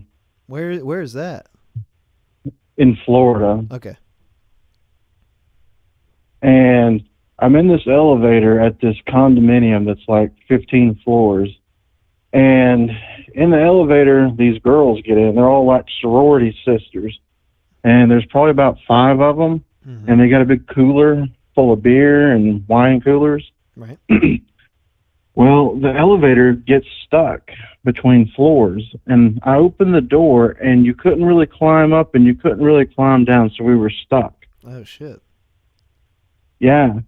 So what happens is the girls, they were already like tipsy. And they just started drinking, like right there in the elevator. Like, I was able to call the service number, and they're like, yeah, we're going to come out. But like an hour and a half go by, and these girls are just drunk, and we're just stuck there. So, like, I'm thinking things are going to get good. Like, things are about to get interesting. But no. This is a good start to the story. It does sound like the beginning of a porn or something. right? But no, this is what happens. One of the girls gets sick, so she vomits. Oh no. And this sets off a chain reaction of all the other girls vomiting. Oh no. This porn is getting freaky. So yeah, and then I mean it was disgusting, and there I am in flip flops, and it's literally there's beer and there's vomit and it's getting on my feet. Oh my god. It really ruined the entire mood, and literally I spent another 30 minutes in there with sick chicks throwing up, ankle deep in vomit and beer. Dude, that sounds like a porn title right there. 6 chicks throwing up, ankle deep in vomit and beer. Yeah. So yeah, that's just my little short travel story, man. You didn't puke? No, I hadn't had anything to drink that day yet, and I've just got a pretty good tolerance about it. I feel like I would start retching if 5 women just were puking like consecutively, one right after the other. Well, I think it's the whole like macho effect where you're like, man, I can't show weakness, right? What were you speaking with them at all? Was there a conversation, a rapport at all that was being developed? Yeah, like the first 30 minutes when it was just jovial drinking and talking, there was even a little bit of touching that was a little interesting going on. And then it just all went wrong. And then it just all went wrong. God damn. All right, so you were stewing in this vomit, like a vomit aquarium, basically, is rising. You're stuck in there. It took, like you said, a half hour before you were actually freed from that? Yeah, after the vomiting started, it was ridiculous. What was the reaction of the people who, first of all, who came to free you? Was it like the fire department, or was it the condo people, the condominium people? No, you would think the fire department would have came, but no, it was like 2 maintenance guys. They were just, and I was like, yeah, and the girls were all apologizing, and the maintenance guy was like, oh, it's cool. We get this like every other week. Like it's a regular occurrence at this crappy condo.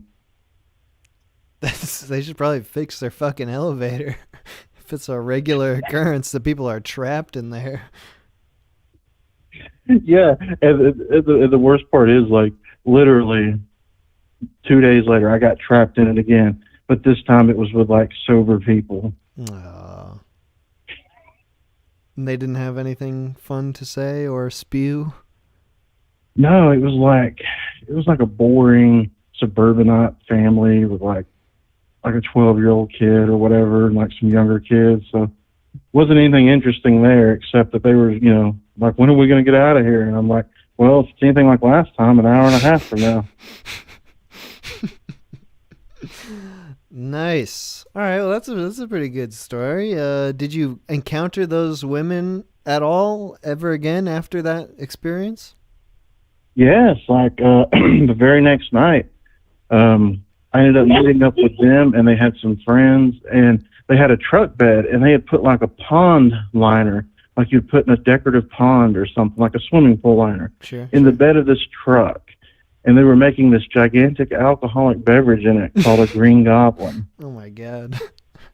Wait, they were mixing a beverage in the bed of a truck? Yes, it was like for a gigantic party that they had put together. God. That sounds fucking amazing. It was cool. I was like, these are the best of times. But you didn't hear from them after that? You just saw this occurring and that was that? No, there was one of them that had a friend, and I ended up like hooking up with her like that night. Nice. During the Green Goblin. While she was in the Green Goblin's grasp. Yeah. within the claws of the goblin. All right, so something did good happen of this whole thing. Oh yeah, but yeah, I gotta go though. Okay, sure. Back to work and all. Hey, it was great talking to you. Great talking to you, man. Okay, you could have said it was great talking to me too. You know, I felt like we had a bit of a, you know, fun little conversation. Could have just said, hey, great talking to you too, the minute hour. It's fine though. It's fine. I'm not slighted. I'm not upset.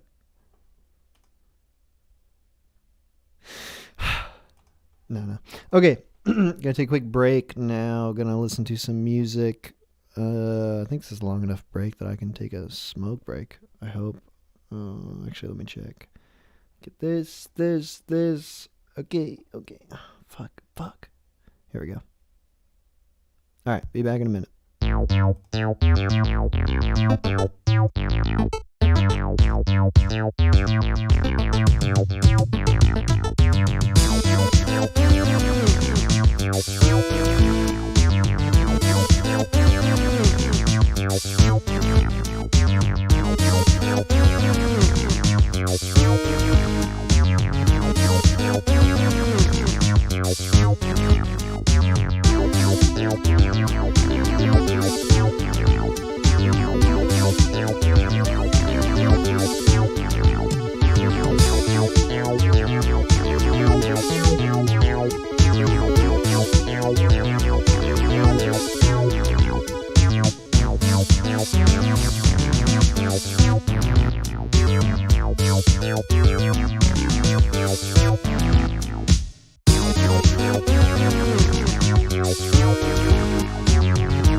Okay. Yeah, am I back? Yes.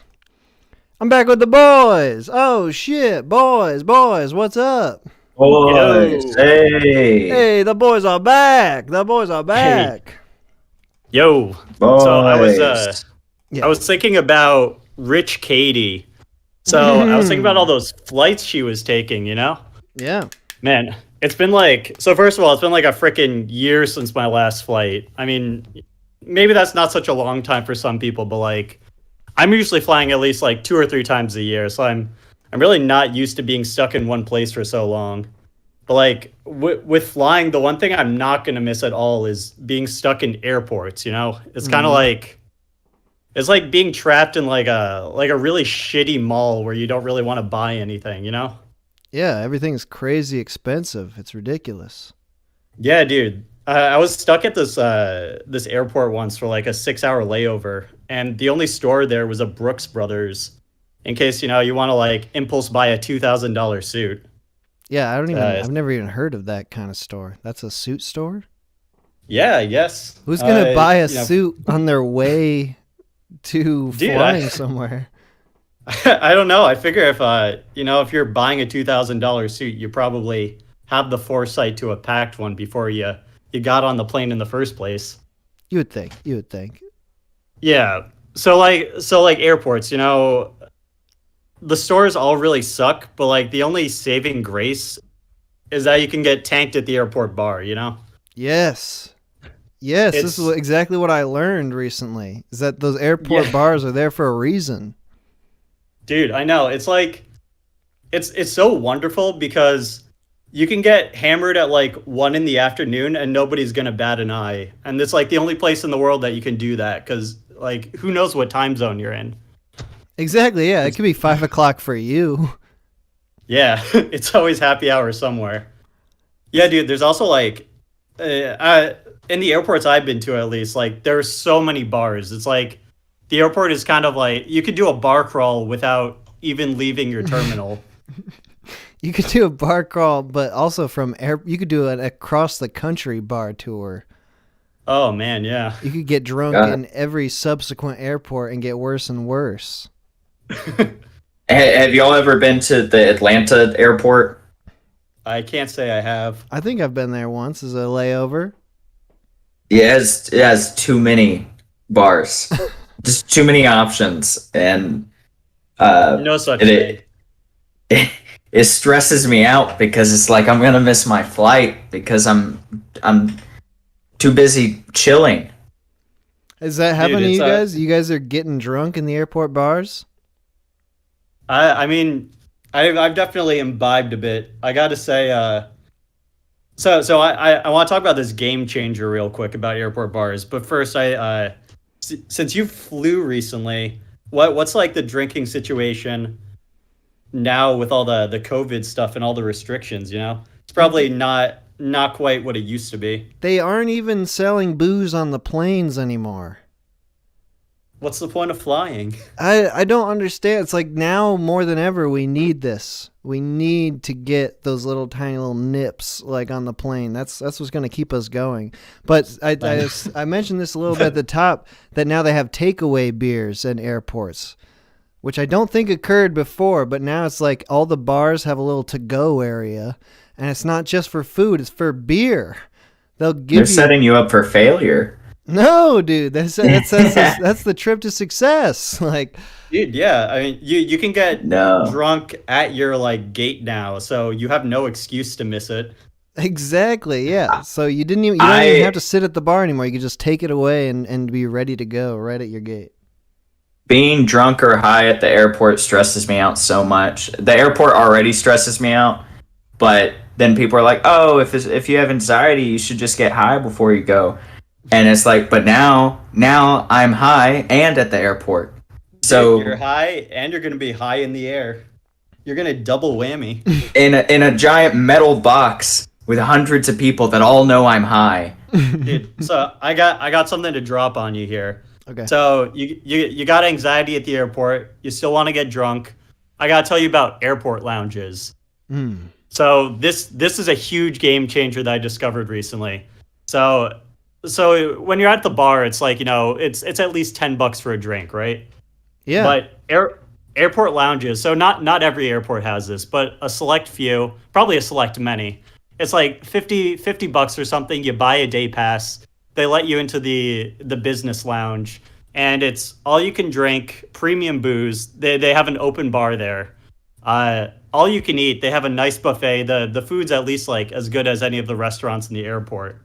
And it's like pretty much empty, like really nice, quiet, and you just go there and you get sloshed in the lounge. It only costs $50. And it's just at this point, it's enhanced my flying experience so exponentially that I kind of want to start going to airports early, like much earlier than my flights, just so I can maximize the open bar time in these lounges. Dude, an open bar for $50? That's amazing. Yeah. Yeah, and in an airport where everything is already like jacked up to shit. It's such a game changer. It's just around. You see these? Yeah. And normally when you're walking in the airport, you'll see like it's off in a corner. There's maybe a bouncer or something. It's the place that it looks like they don't want you to go in, but they do if you pay $50 to go in. It's just to keep the riffraff out, They make it a little intimidating. Dude, I wish I had done that because I spent like $100 just by myself at Maria's Taqueria bar, and I was just getting shots, $12 shots and $10 beers. Well, at Maria's, you're paying for the ambiance, That's right. I did talk to some interesting middle-aged lady who owned a couple construction companies. So that was good. Oh, a couple. Did you get to meet Maria herself? No, she was taking the day off, and they didn't even have any chicken. I was the reason why this lady next to me actually left before I was done talking to her. She didn't know that I was that I wasn't done talking to her, but there was no chicken tacos or chicken nachos. And there also, because of COVID, there are these large plastic barriers between every seat at the bar. But I didn't let that stop me. I still struck up a conversation. I was drunk enough to do that. Did you actually just kind of shout through the barrier through your mask? No, I leaned back real far. I leaned so that I was no longer being restricted. And I was like, "Hello, lady. What's up with you? How you feeling, lady? Where you going?" And she was just like, "Oh, I got this construction company. This food fucking sucks, huh?" And I was like halfway through demolishing my nachos. I was like, "I don't know. I like these pickled onions a lot." And then she left right away. Dude, rich and poor alike, they all meet in the middle at Maria's. Hey, we got a new boy in town. We got a Moxie famous boy in here. Moxie, are you there? Oh God. Oh my God. Oh no. Moxie, your shit's messed up. Okay, Moxie's typing now, so I assume Moxie's audio is not really working. All right, anyway, we'll get to Moxie on the next one. Daryl, do you have any last thoughts here before we move on? No, not really. Tried to come up with a quip, but I'm just not intelligent enough. God damn it. Pretend I said something really funny here. Yeah, Daryl got the fucking last word in. Hell Yay. Yeah. Am I live now? Is this working? Yeah, right. Moxie, we can kind of hear you. Oh, geez, good. But you're very loud. You're very scary and loud right now. Oh, geez, good. Moxie, what do you have any travel experiences you want to talk about? Yeah, maybe next time when I listen in a bit more. Okay. I missed all the stories. I have nothing to build off of right now. I drive a lot. That's all I do. Yeah, you do a lot of road trips. I meet truckers. You meet truckers? Is that what you said? Yeah, of course. What? Of course.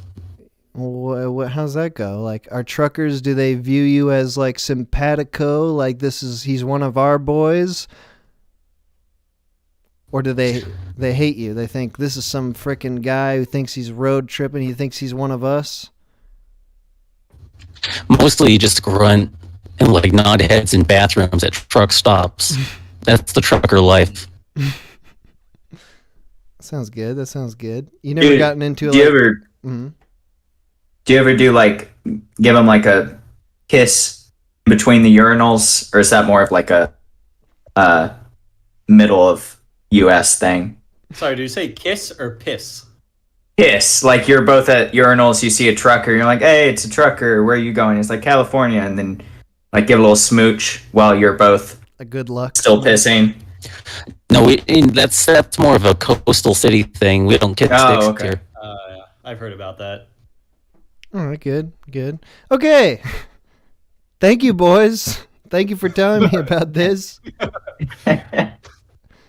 Good. This is another good talk with the boys. All right, good.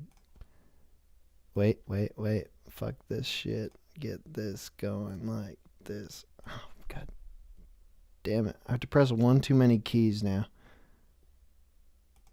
Okay, there we go. All right. Calls are back, 518-288-7938 to call in about travel. We check in with the boys every now and then now just to figure out what the hell they're thinking about the show and about the topic. It's just something we're doing now. We're talking to the boys. Who are the boys? They're an elite squadron of chosen dudes. Excuse me. Wait, one more. Oh, God. I've been like drinking like crazy, but I'm not feeling it yet enough. I just gotta start chugging, I guess. But anyway, the lines are open again. 518-288-7938. Tell me about your experience with travel. A childhood experience like Lil Jeff told us about. A recent experience. Like somebody probably told us about that. Rich, like Katie. Poor, like Lil Jeff again. Any kind of experience you have that you want to speak about. And I've got no calls, so maybe I tanked the boys chat prematurely because I got no fucking calls.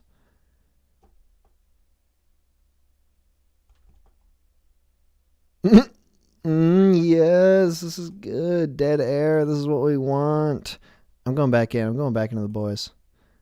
Boys, I'm back. Nobody's calling, so we're back. Again, I already gave all my good stories. Come on, think of something else, Daryl. God damn it. One time I was in California and Godzilla broke through. And I mean, he destroyed the city, but that's about it. Daryl, that's a bad Yes, one. Moxie. Bad story. Yes. Yeah, Damn Daryl, it. we don't want to hear Damn you it. lie.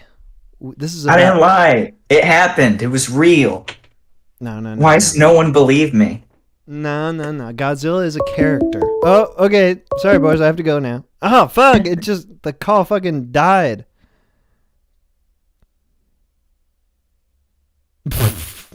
God damn it. I hate Google. It's this goddamn shit.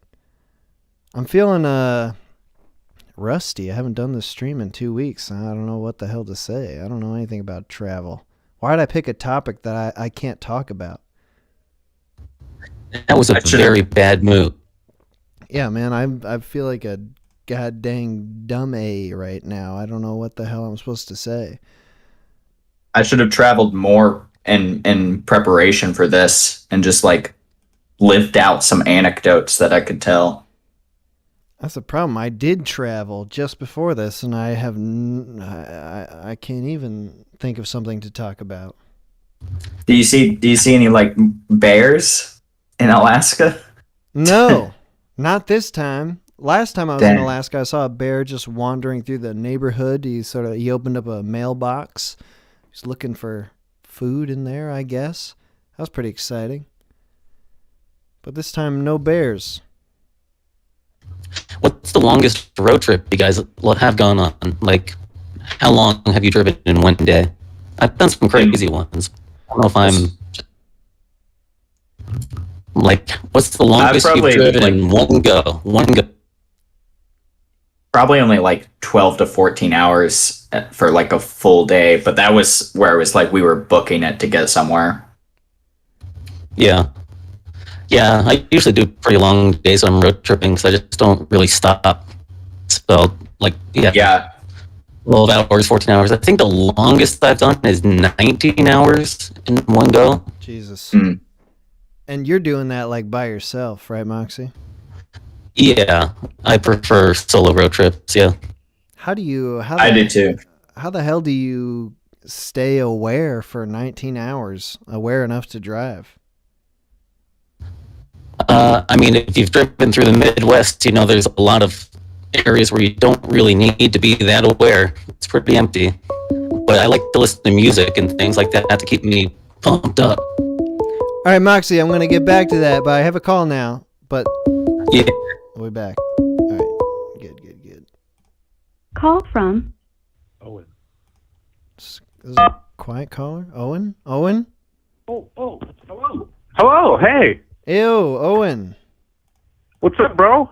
Yo, bro. How you doing, bro? I'm all right, man. I didn't think I was going to get on today. I'm super hyped. Way too much. You're on, dude. Nobody called for the past 5 minutes. Dude, I've been calling for like the past 10. I feel like it was like stopped or something, or everybody was calling all at once, so it couldn't get through at all. What happened? Do you just get a busy signal? No. I got the like message thing, but I wouldn't get the tone to say your name very often. Oh, okay. I got it that one time. Actually, I think I was the person who called you and then hung up on accident because I didn't realize I had gotten through and I didn't say my name, so it was just like a moment of silence. I didn't think you'd pick up on that. Oh, did. No, I don't know. Google's fucking very strange. They really... It's part of the show is Google chooses who gets through. It has nothing to do with me. Shit. All right, but so you're calling into the travel show. Did you have I am. some travel shit you want to talk about? Either the the actual traversing experience or where you ended up, some sort of story? I have a couple things. My family took a trip to Mexico when I was pretty young, like 10 or 12. And we're pretty poor, so we couldn't actually afford that. But our friends who had moved to Mexico for work, like this is going to sound weird, but a bunch of white people moved to Mexico to do contracting work, right? It feels like the opposite of what happens a lot in America, you know? Sure, yeah. But they moved down there for like a couple years, and they missed their friends, so they paid to have us flown down and hang out with them. And the flight was fine. Getting a passport for us was kind of weird because my mother doesn't like hospitals, so she had like home births or whatever. Mm-hmm. So we weren't documented for a really long time because my parents procrastinated on getting us like birth certificates and shit. And I think at the time of like my birth, it was illegal, but that's not the point of the story. We're traveling. So we fly down to Mexico, and it's wonderful there. We stay in this little town like San Jose or something. I don't know. It was a really small town near the coast, I think. We had a lovely time for like the first week and a half we were there. And then the next like half of the week and then a full week we spent in a single room, like sick out of our minds. Like we had the worst fever and like throwing up we've ever had in our entire life. All of us who went down, totally sick, totally ruined the trip. I remember the first half of like that week being like the best time of my life. And then just a horrible, sweaty, like vomit hole. Was it like that Montezuma's Revenge, that sort of thing? You drank the water and it I was think trying to kill you? It was just like I ate one bad taco or the wrong lime off of like a coconut or something, and just it shook me all up, man. It was bunk. The whole thing was terrible. How old were you at the time? I think I was like 10 or 11. Mm-hmm. And the house was wonderful to stay in and everything, but it was just like super awful to be there with your friend, like vomiting into a bucket, trying to watch like the Bionicles movie and being like, dude, I wish we could go outside. You were sick the rest of the time you were there? I was sick the rest of the time we were there. It was really lame. I couldn't eat like any of the normal food. I had to just eat like applesauce. Jesus. Yeah. And hot dogs. It was awful. And hot dogs. Can I at least have a chalupa or something? Those were the two sanitary foods in Mexico? Applesauce and hot dogs? I think those are like I think that was just what they wanted to feed me because it was something I was familiar with. They figured that it was like the bad food that was killing me or making me feel foreign food that was making us all feel ill or something. We thought we had eaten. I love Mexican food, don't get me wrong. Where's your Like, family from? How long was that flight? It was like a 6-hour flight from where we live to Texas, and then like a 3-hour flight from Texas to somewhere in Mexico. I really can't remember. That's a pretty good amount of flying time. What's flying like when you're a little kid? I never flew when I was a kid. The first time I flew, I was maybe like 20 years old. I feel like as a kid, I thought it was going to be more like flying in a biplane. Like I somehow, for some reason, I expected to be like flying inside of a jet to feel like I was in a plane, or even like a B-52 or something. But instead, it felt more like I was in a way smoother bus. Mm-hmm. Like it almost felt like a doctor's office because the air felt kind of stale and pressurized, but there was oddly a sense of motion, but not in a like rumbly sense. And then you'd hit like turbulence and you would feel like you were on a bus, just a very comfortable tubular bus. And I remember not being able to like actually sleep. I don't understand how people sleep on planes because it just feels like it's like a sensation of movement without movement, you know? Mm-hmm. But you weren't like scared really? No, flying never really scared me. Honestly, I was really scared to ride a train for the first time.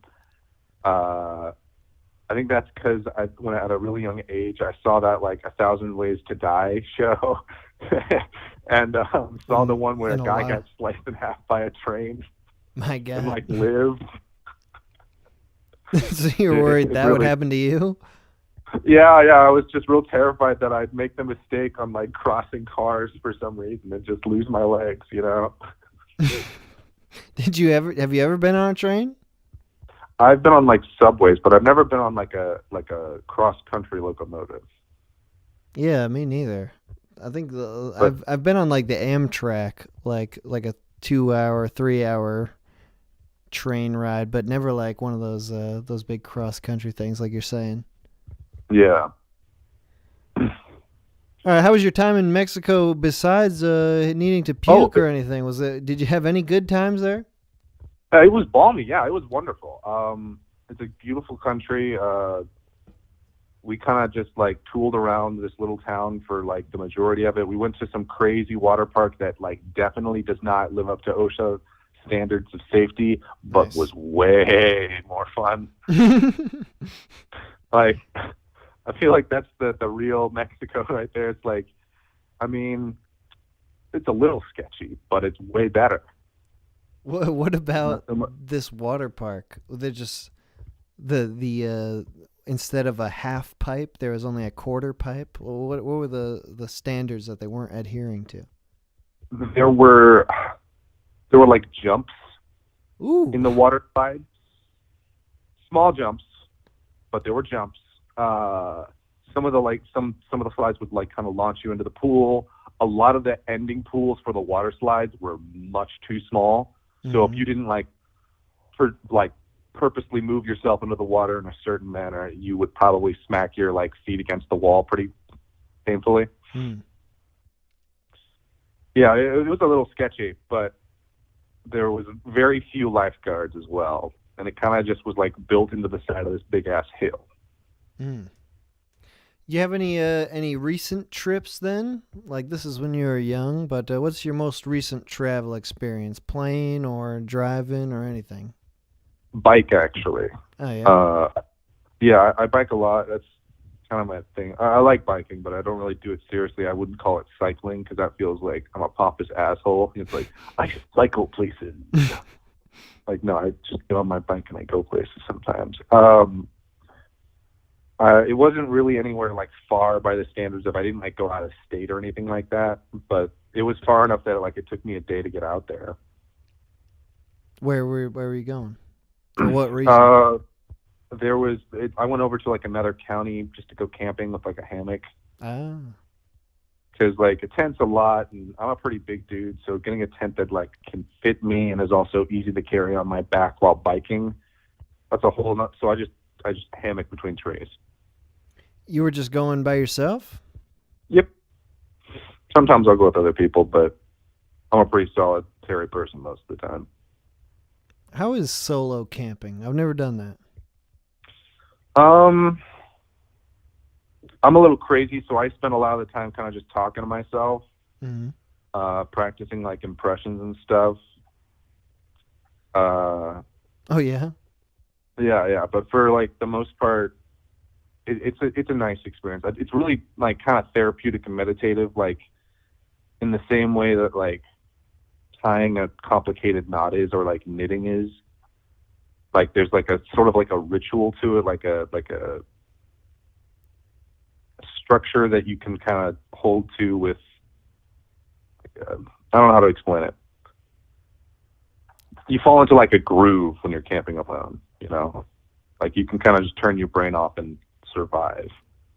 Because like you've got like kind of a checklist of things you got to do, or else you're going to be screwed for the night. Yeah. Yeah, I was getting that a bit. Like when I was camping, like that is kind of the nice thing about it, is like it sets the whole tone and schedule for the evening. Like you don't need to really decide what are we going to do, because there's all these things that you have to do, or else you're going to just perish in the wilderness. Yeah. It's pretty fun to go out there. The hardest part is usually when I get to some large deserted area, hiding my bike somewhere that I can find again, because then I'll just kind of walk off into the woods aimlessly. But it's fun. The most recent bike trip that I've taken since ever was, there's this big sewer tunnel that goes under the city I live in, and it's huge, and it goes for almost 2 miles like under the whole city. And you can get your bike down in there, and it's like a canal essentially that runs. It's like for sewer overflow or whatever. But like the deeper you go in, the less intricate and meaningful the like graffiti gets. It feels kind of like it feels almost like you're moving like backward through the evolution of like someone being able to draw something on a wall. It goes from artworks and masterpieces to someone writing "fuck nugget" in like pink Sharpie, you know. It's real creepy down there. You have to like bring pilot lights and stuff for your like head and such. What drove you to get in there to explore the pipe? Honestly, it was just curiosity to see if I could go all the way through on my bike, because I saw that it was big enough to fit a bike, and you know, I thought it'd be cool, frankly. But you didn't set your hammock up down there. You rode No. through. I was just going through to go through, just to be like, oh, where does it let out? How much of the city do I go on, or how much of it do I kind of circumvent? All right, I have a way of private travel. Owen, it was Owen, right? Yeah, it's Owen. Owen, remember thank I talked you. about the rap. Yeah, that's right. Owen, thank you for calling in. Thanks for having me, man. I'm always happy to be on stream. Yeah, absolutely. Call in again. I'll talk to you soon. I'll see you around, man. All right, bye, bud. Bye, bud. Okay. Oh, shit. Now we're rolling. Call from Miko. Miko? To accept, press 1. Miko? Yo! Yo, what up, dog? What the fuck is up, dude? Yeah, you're on the frickin' stream, dude. Hell yes, What brother. do you think about that? That's pretty rad. Hell yeah. All right. What's your deal? It was Miko, right? Yeah, Miko with an M. Okay. Miko, what's your deal? You're calling into the travel stream. Did you have something you wanted to tell us about your travel experience? Not in particular. I mean, I No? thought of a story because wait, don't hang up. No, I have a story because the secondary theme, it seems like, is puke. So I got a travel puke story to tell. Okay. I was in Germany with my dad. I was 18 and with my dad and my godfather and my dad's friend for Are any of those guys German? No, my dad is from my dad's Czech. Okay. And so they all like met each other in California. That's where I'm from. But we were there for this like rally car racing thing. This like dirt bike rally car racing thing. And after it, there was this like open bar and like this beautiful lady serving Jack and Cokes. So I just I'm 18, I don't know my limits yet, so I just got absolutely smashed on Jack and Cokes and went back to the hotel with my dad and don't remember any of the trip back. There was like a shuttle bus and I'm like nearly throwing up on the shuttle bus and throw up all of myself in the bathroom. My dad cleaned me up and I woke up. I was like, worst 18-year-old hangover. What that's this rally car thing? That was your primary reason for being in Germany?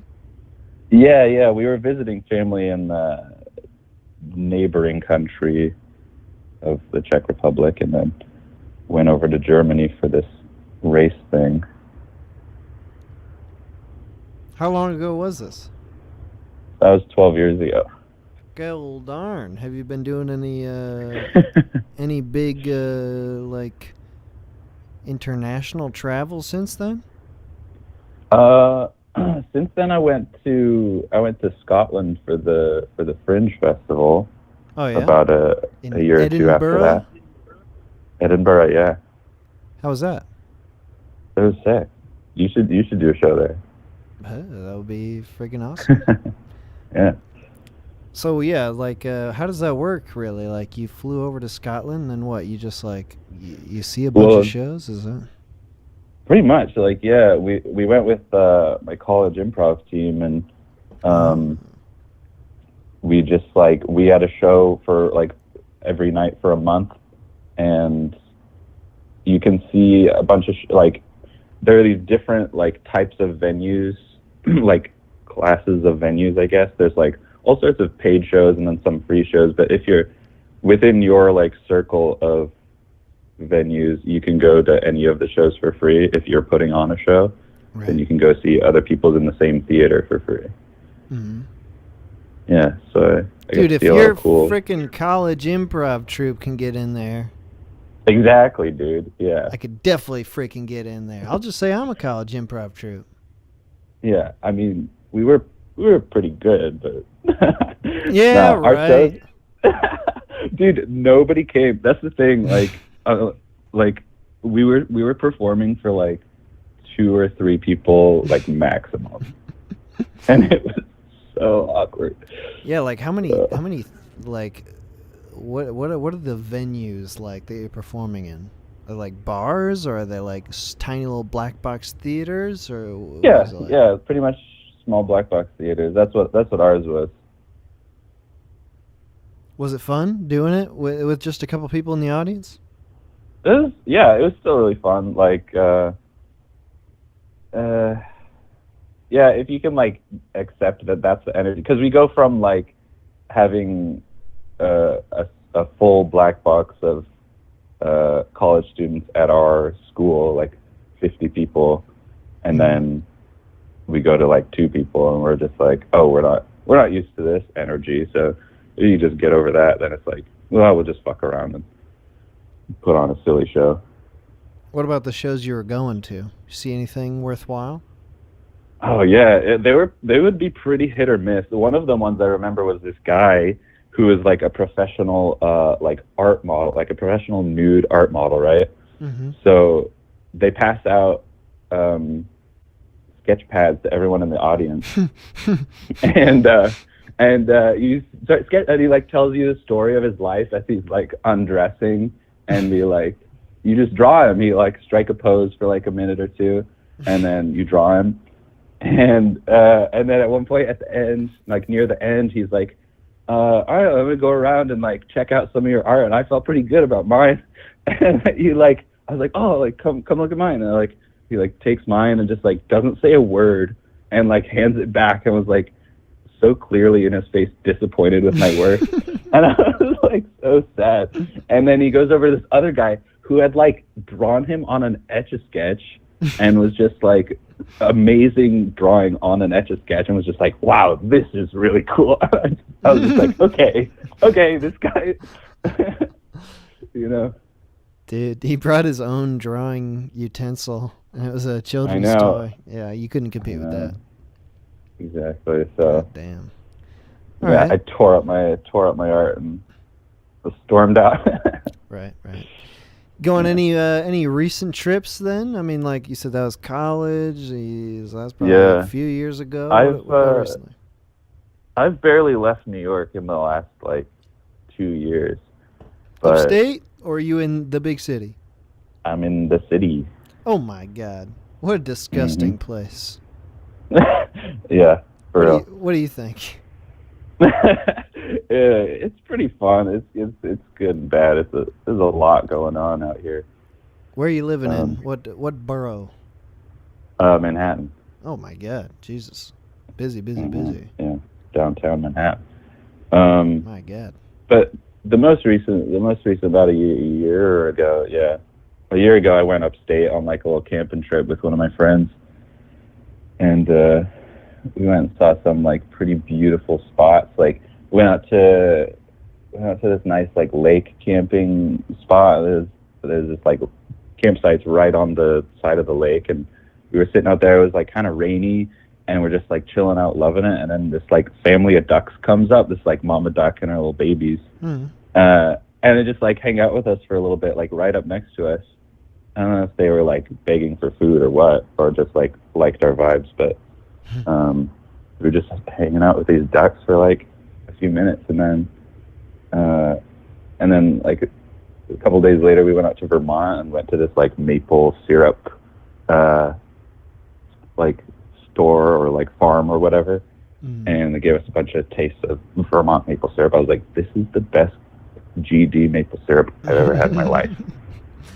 Damn. Yeah, if you've never had like legit maple syrup, it can be so much better than you imagine. Dude, my sister and her husband, they do like a yearly excursion to Vermont, and they bring back like the tiniest little. Yeah. Like how you have a nip for alcohol, it's like that, but with maple syrup. And they got like all these different grades of maple syrup, where it's like the color and all that shit. Like they take that stuff very seriously, and it's worth it. It's delicious. Yeah, so you've had it. What about Canada? You ever been to Canada? I've never been to Canada. You ever thinking about going there? They got maple syrup. Oh, well, if they got maple syrup, Yeah. then I guess I'll go up there. Yeah. That could be the main reason you head up there. You're close though. You're in New York. That's not far away. That's a good point. On my trip upstate, we actually we went up to one of the whichever Great Lake is. I forget which Great Lake, but we went up, checked out one of the Great Lakes, and we were like, oh, there's Canada on the other side of here. So I've been close. Yeah. So you think you got any trips on the horizon that you're planning? I want to go visit my family in California. My sister had a baby about 6 months ago or so. Oh yeah. First baby second baby. Oh, second baby. Yeah. Have you've seen the first one though? I met the first one. Yeah. They're all the fucking same. You see one baby, you see them all. Yeah, you don't gotta go out there. Yeah. When's the last time you were in California? No. Oh. Last time was 2 years ago after her first baby was born. Okay. Yeah. Those are your two niece and nephews? You got any more? Just those two nephews, yeah. That's it. Dude, I've got 6, and there are 2 more on the way coming in November. I'm gonna be up to 8 nieces and nephews. Damn. And they're all like within 15 minutes of me, but I still don't see them ever. You got a favorite? Oh yeah. Yeah, but I can't put that on record. Right. They know. They probably know anyway. Yeah, they know. No, they're all super young, so they're all equally, they're all the same. They're just fucking little babies. Whatever. Yeah. All right, dude. Hey, it was great talking to you. Hey, likewise, man. Thanks for calling in. Call in again sometime. Yeah, I'll talk to you again. All right, have a good one. You too, man. Peace. Bye. Nice. Babies. That's true. I got two more of these babies coming. A few months. Call from Gin Martini. Gin Martini. Press 1. Gin. Hi. What up, Gin? Nothing much. It's my day off. Toner's in class in the other room. He had it on the TV. I was playing Tetris, so I was like, I'll call in. Why not? Nice. We don't want to hear from Toner no more. We already got his stories. We're sick of him. Yeah. No, I know. He's in class for the next 3 hours, so he's not going to be doing any talking anytime soon anyway. And it's like fake class. Does he ever speak Japanese around you? No.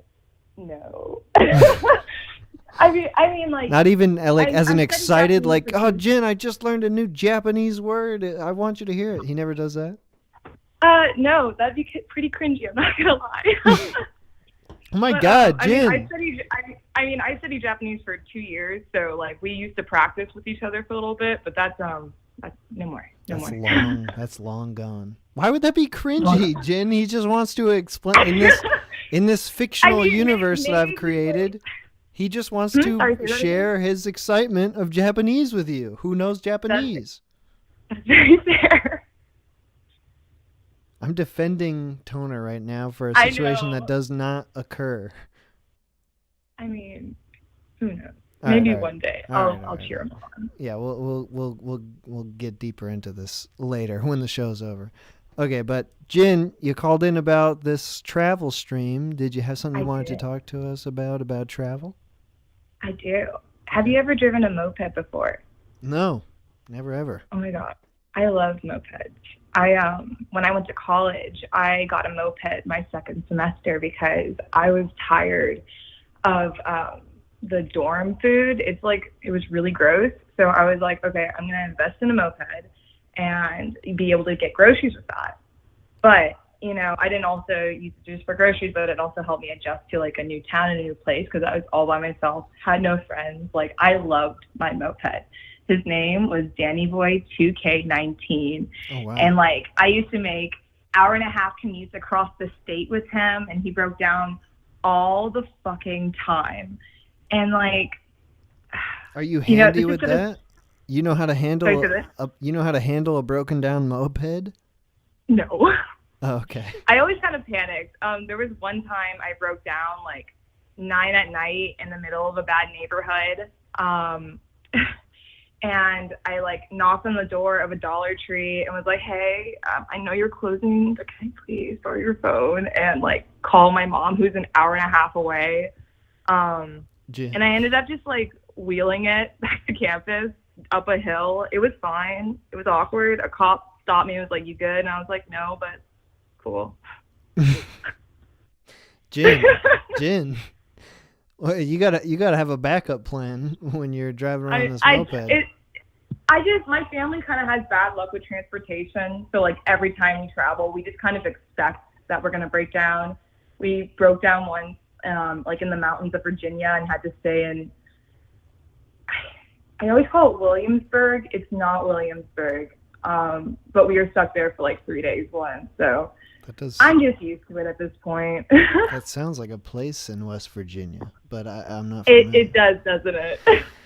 Is it the kind of moped that's like a Vespa, or is it like the kind that has bicycle pedals where you get it going?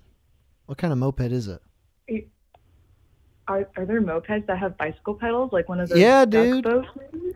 That's No the way, sort I of that's haven't seen the sort of wait, is that like, you mean like a motorcycle? No, this is like the man moped, where it's a bicycle, but it happens to I have didn't realize a mopeds motor. were gendered. Yeah. This is the thing. Okay. The man moped Okay. looks like a bicycle, but it has a motor no, attached it's to like it. a Vespa. Okay, Yeah. that is. I don't know what type of moped it is. It was just like the cheapest, best one I could get under $1,000. And it's treated me okay. I have a lot of good memories and a lot of bad memories. How long have you had it? But I've had it since math. 3 years. My sister now drives it because she's just gone into high school and she wants to be able to get to school. So I was like, I have my car back. You can take it. So I guess really I only had it for 2 years, but it was a great 2 years. How many times has it broken down in 2 years? Probably at least 5. My God. It's fine. There was one time it almost set on fire on my way to class. That was great. Jesus. Yeah, it's cool. How'd The you know? gas was just spewing out of the tank, and it's a really hot motor, so there was that fear. But I feel like that. That sounds terrifying. Gas was spewing out of your moving vehicle?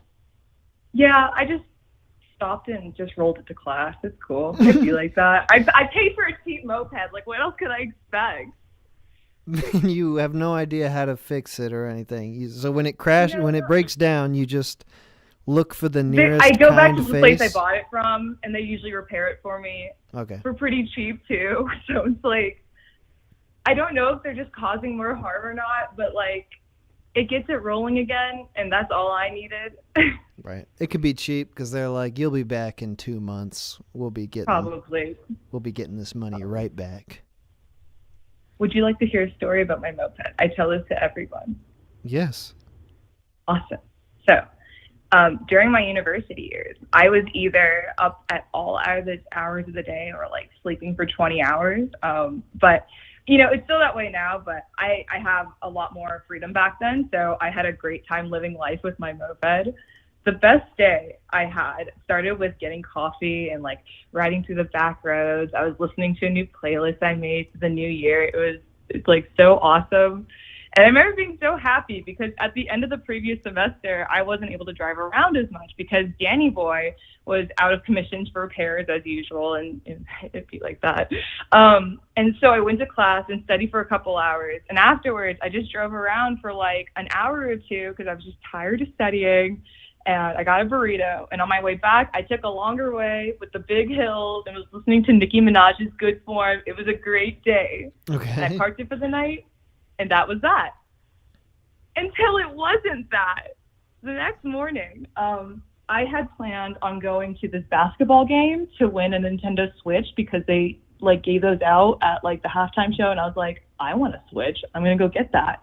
So I left at like 7 a.m. There's a lot of plot points going on in this story. This is I know. getting I'm complex. sorry. If I'm moving too fast, let me know. No, okay. So it's the next day. You're trying to get a Switch. You're going to a basketball game. Yeah. And then I go to my moped, and it's gone. Oh, no. There's a piece of my helmet laying there. And I just I kind of collapsed to the ground and like, what the fuck is happening? But instead of calling the cops, I ended up going to the basketball game because I wanted to switch. And I was just kind of like, it can wait. And then I go back, I didn't win the Switch, so I go back to my apartment and I call the cops, and I'm going down the different levels of the floors. And on the first level, I found another part of my moped's helmet, but no moped. And I was just like, okay, well, this sucks. The cops end up checking for fingerprints on the helmet parts, and that was that. And I spend the next month or so checking Craigslist and checking around town, pawn shops and everything, trying to find it. But like, I give up. It's like a month. Like, if it's gone, it's parked now. I don't have it anymore, and it sucks. I don't have a way to get around town. It's a really small place, but like everything is spread out. Yeah. And that kind of sucks. But 7 months later, I'm moving out, and I was cleaning all day. And as I'm leaving to go pick up food, I was making the decision of, should I go walk to go pick up the food that's a 5-minute walk away, or drive there? And I decided to drive there because I'm a fat piece of shit, and it'd be like that sometimes. Yeah, I was gonna say. I was I'm thinking this whole time, you got this moped. Why don't you just get a bicycle? But that explains it. Yeah. And as I'm driving down the parking garage, I fucking see my moped. It's like sitting in this corner, and I was like, what the fuck? And I like park my car, and I see it, and there's another 2,000 miles on there. And someone in my fucking building stole my goddamn moped, so I stole it back and put it in my apartment. Hell yeah. And homie was back. We're besties again. All right. That's dope. What are the odds? I know. Jesus. Yeah. That's it. That's my moped story. So you lost, your moped was stolen. You found it miraculously 7 months later. It was just like, how close to your apartment was it? It was in my building. Oh my God. Yeah. Jesus. But what I don't understand though is because to access the gas tank, you need the key.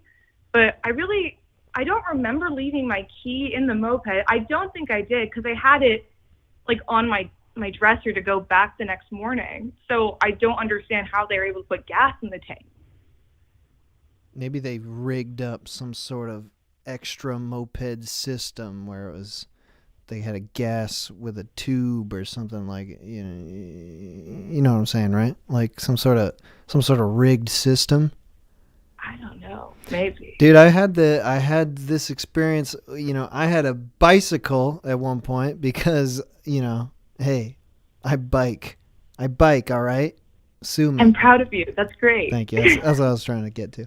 Okay, but I had the same sort of thing but instead of my bike being just totally gone, I had locked my bike. I had one of these really fucking dope-ass locks that was like real solid and big, and like nobody was going to break through this lock. But I didn't know which part of my bike to lock it to, like lock to the fence.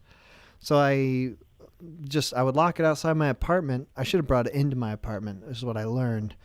But one day I just got back to my apartment and I just saw my lock perfectly fastened to just my front wheel, and the rest of the bike was gone. People do that all the time. They're jerks. I'm sorry, that sucks. It was really freaking disappointing. Where I was just like, well, now I can make a unicycle out of this, I guess. But make some art out of it or something. I ended up just getting a new bike, and then I drove it all the way. I attached to my car, drove it all the way across to L.A., and then it was stolen within a month of living in L.A. Immediately. You drove your bike across the country? No. I had my bike attached to my car that I was driving. Oh, heard. Okay. Yeah. No way. All right, well, Jen, thank you for calling in. Thanks for telling me about your moped. Of course. Have a great day. Tell Toner when he's off, first of all, just wish him good luck silently with his class, but also just let him know we're all thinking about him and wishing him the best of luck. Sure. And you too. Okay. Have a good one. All right. See you, Jen. Nice. Moped. Yeah. Okay. We're going to take another quick break here. Let me pull up the music. Oh, come on, shit. Here we go. Be back in a few minutes here. Going to listen to some more from Rico Zaroni.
Just. Huh? Hi. Oh shit. Yo. Whoa. Yo. Yo. What up, boys? Yo. Oh. We're back. We're back with the boys. We got a new boy in here, Teratoma Jones and Lordy. 2 new boys. Yeah. What's up, new boys? I just rode home in my car, so I was actually traveling while on Discord, but now I'm no longer traveling because I'm on my computer now. Go on, Teratoma. Oh, I just, you know what? I finished my day, my working day. I'm drinking my shift beer in my car away from my coworkers so I can tell some horrifying stories that I don't want HR to hear. So, you know, I'm jazzed. I'm zazzed. I'm pumped. Hell yeah. Well, Teratoma, why don't you start us Yeah. off then? What are your stories you want to tell us? All right. Well, okay. It's a bit of a hike. So bear with me here. But just so people can get a little titillated, it involves smoking meth with a bum in Sydney. So let's okay with that to sell you on it. Let's move into it. So I'm in Sydney after visiting New Caledonia for other reasons that aren't very interesting. I'm with my father because I can't fucking afford to fly internationally. And we are getting on the plane to go back to America, and they inform us that they have overbooked and that my father has been bumped up to first class and I'm going to have to get the plane the next morning. It didn't have to be that way. I could have gone home, but my dad, I love him to death, but he's kind of a dickhead. So he takes out a big wad of Australian fund money that he had left over, hands it to me, and says, find a hostel and entertain yourself. Fuck me. So I take the money, I find a hostel, I still have a decent amount left, and I don't even have like a full day. I have an evening to kill. So what do? I go to a bar, play some pinball, whatever, that gets boring. So I leave, I'm just chain smoking, hanging out. I see this rundown Aboriginal woman sitting on the corner asking for money. And she's like, can you spare some? And I'm like, you know what? I have nothing to do with this money. I have nothing to do with my time.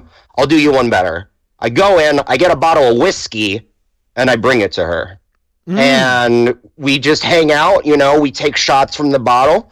And eventually she's like, oh yeah, let me, like, you know what? Why don't we go on a little adventure? I don't think those were the exact words, but that was the vibe. That was the gist. And if I may take a slight detour for a moment, traveling internationally is fantastic because, you know, the differences in the racial animus that occurs in different countries across the world, it's really quite interesting to look at. Because in America, there's a certain racial animus between various groups, and, you know, in one way or another, as an American citizen, you're forced into it. You're there for it. You know, you can't escape it. But you go to a country like Australia, the white people, the Aboriginals, there's animus there. But you know what? You know what's great about it, Mr. Minute Hour? Yes. No. I meant no.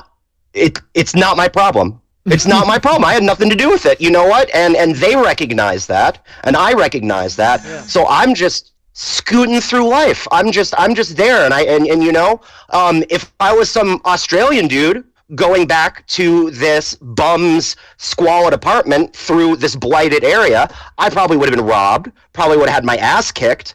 But I didn't because I'm just an American tourist. So we go for a walk. We end up back in this woman's tenement, essentially. And she starts bringing out some tinfoil and some little white dust. Some and leftovers? Some sort of leftovers for you guys to eat? Yeah, something like that. Maybe something like that. You know, if anyone here has had the distinct pleasure of spending time with full-on junkies, when you see the tinfoil come out, you see them spinning on the tinfoil and putting a little bit of powder and then rubbing it around, and you see the little straw, you know what's happening. You know what's about to come, and I saw what was about to come, and I decided I got nothing else going on. You know, it's an international experience. Oh God. So you partook in this druggy exchange? Well, I mean, like I said, I had nothing else going on. And I will say, as you might have imagined, with this woman probably being an addict, she didn't leave much for me. So I don't even feel like I got the full meth experience. I felt like a little. I feel something, but I either did it wrong or there wasn't that much for me, or both probably. But I'm a little like, okay, whatever. We're here for this. I'm experiencing this, and this is where it gets a little raunchy. So for those listeners out there that don't want to hear about getting propositioned by a meth addicted semi-homeless woman, probably tune off now. I heard someone tune off now. I'm muting you so. right now then. Okay, that's probably a good idea.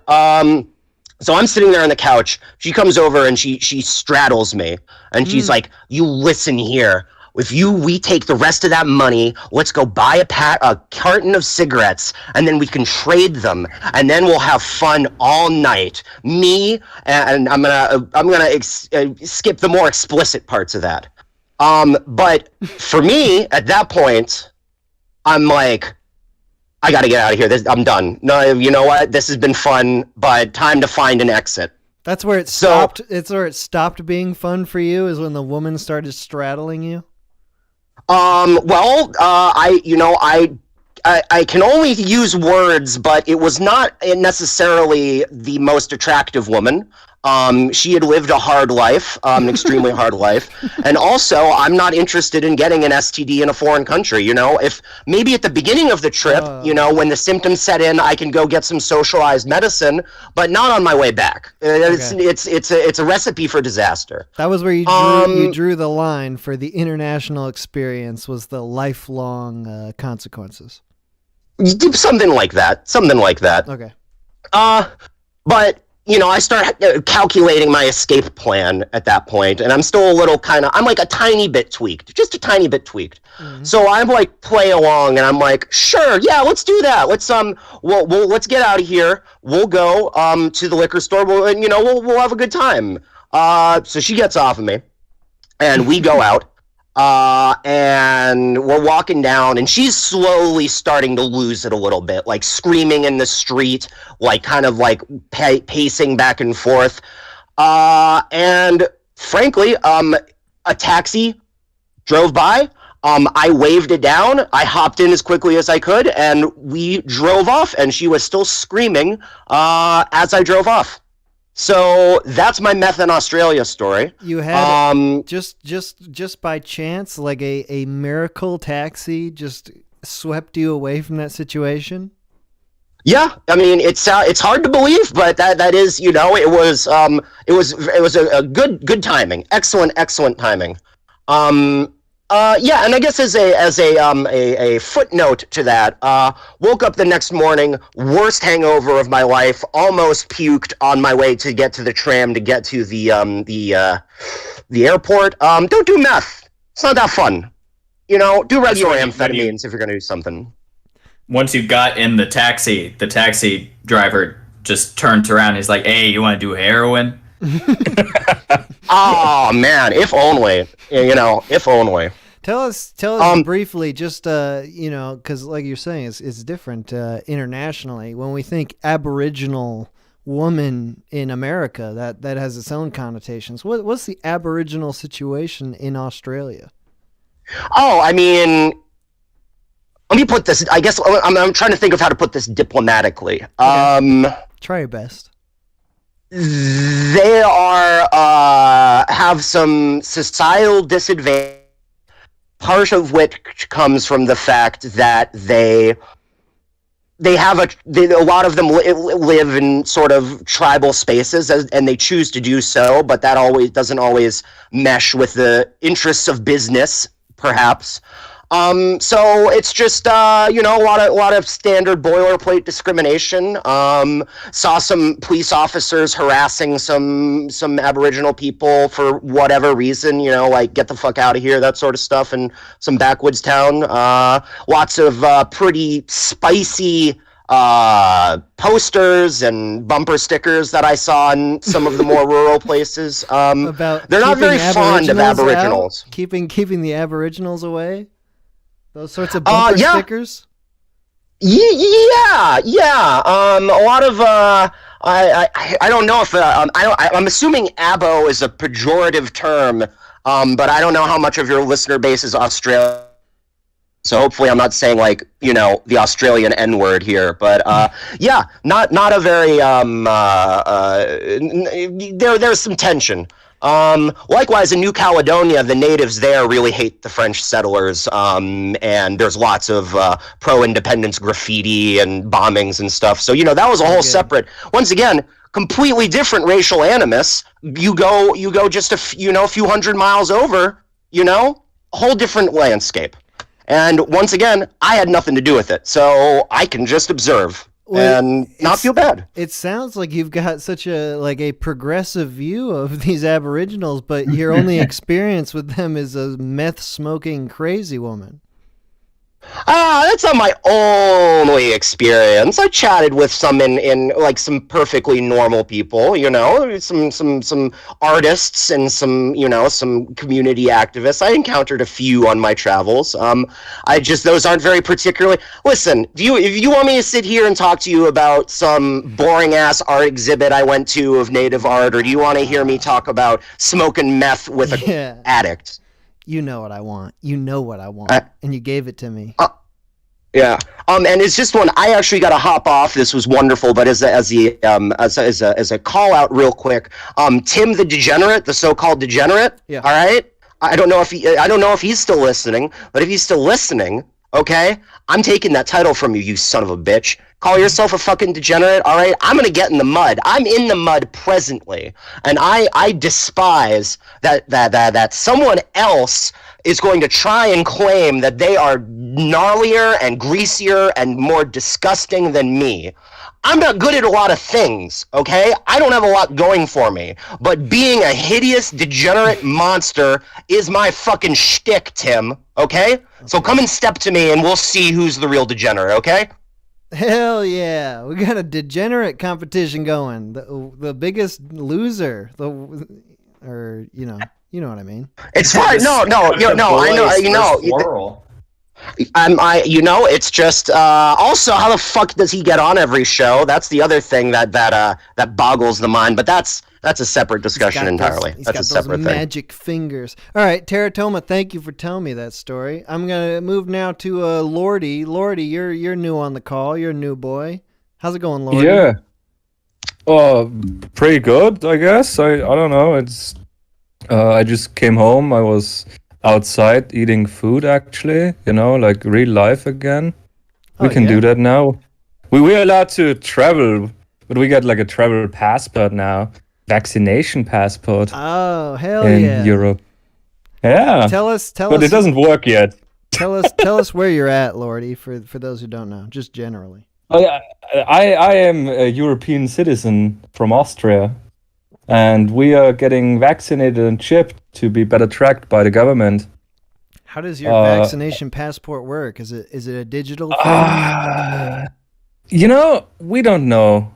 We have no idea yet, but we will get one. They said you get a passport somehow, which tracks if you're vaccinated, but it might be digital.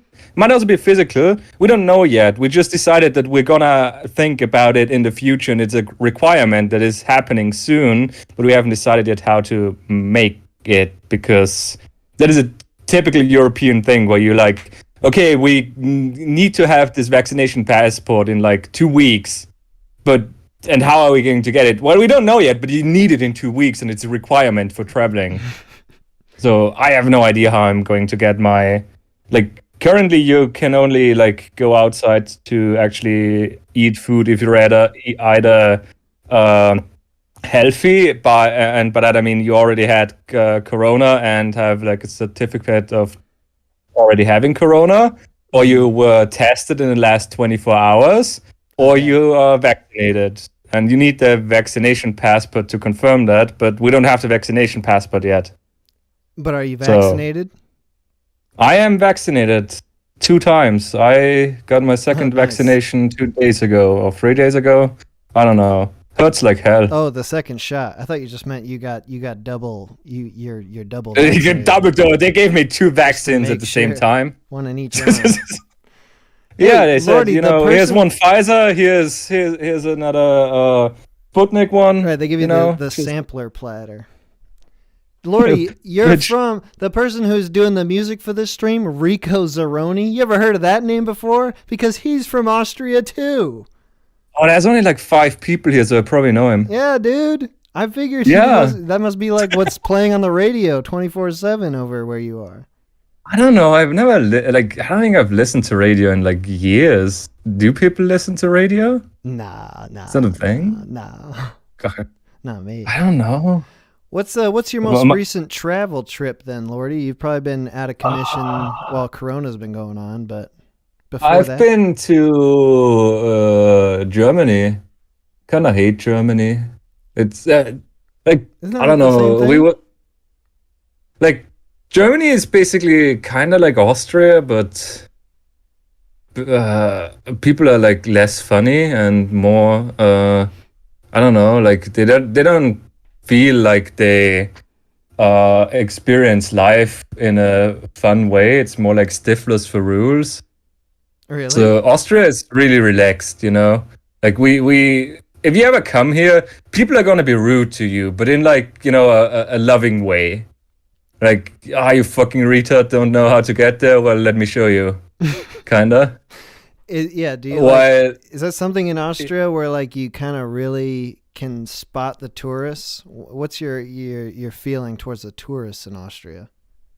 Well, we have a lot of Asian tourists, because there's like all of those Asian travel agencies that come to look at our, I don't know, the old monuments and stuff.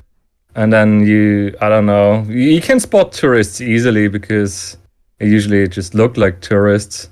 American tourists are easily spotted because they're fucking loud. Oh yeah. Oh yeah. I mean, yeah, Americans are loud as fuck. Like you never Always notice, but smoking meth. Hell yeah.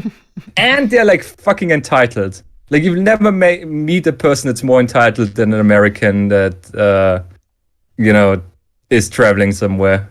Do Americans in Austria, do they just like they go to Austria and they're like, it's time to visit the Austrian McDonald's now? Well, kinda, yeah. But I think that's something that a lot of people do. I once heard that like pro gamers basically only eat at like chain food restaurants because you're less likely to get sick from chain food restaurants if you travel somewhere because it's more like the food that you already know. Yeah, it's like it's all standardized. Right. Yeah. Yeah, I mean, which isn't because American McDonald's is absolutely awful. And I'll say that again, it's fucking awful. Like, Jesus Christ. That's barely food. American compared McDonald's? to Yeah. Now you awful. wait till you have Austrian McDonald's. Now that's where it's at. That's actual food. That's made of 100% beef, Austrian beef. I'm pretty sure yours is like made of I don't know, garbage. No, we use Austrian beef too. I don't think we produce enough Austrian beef for America.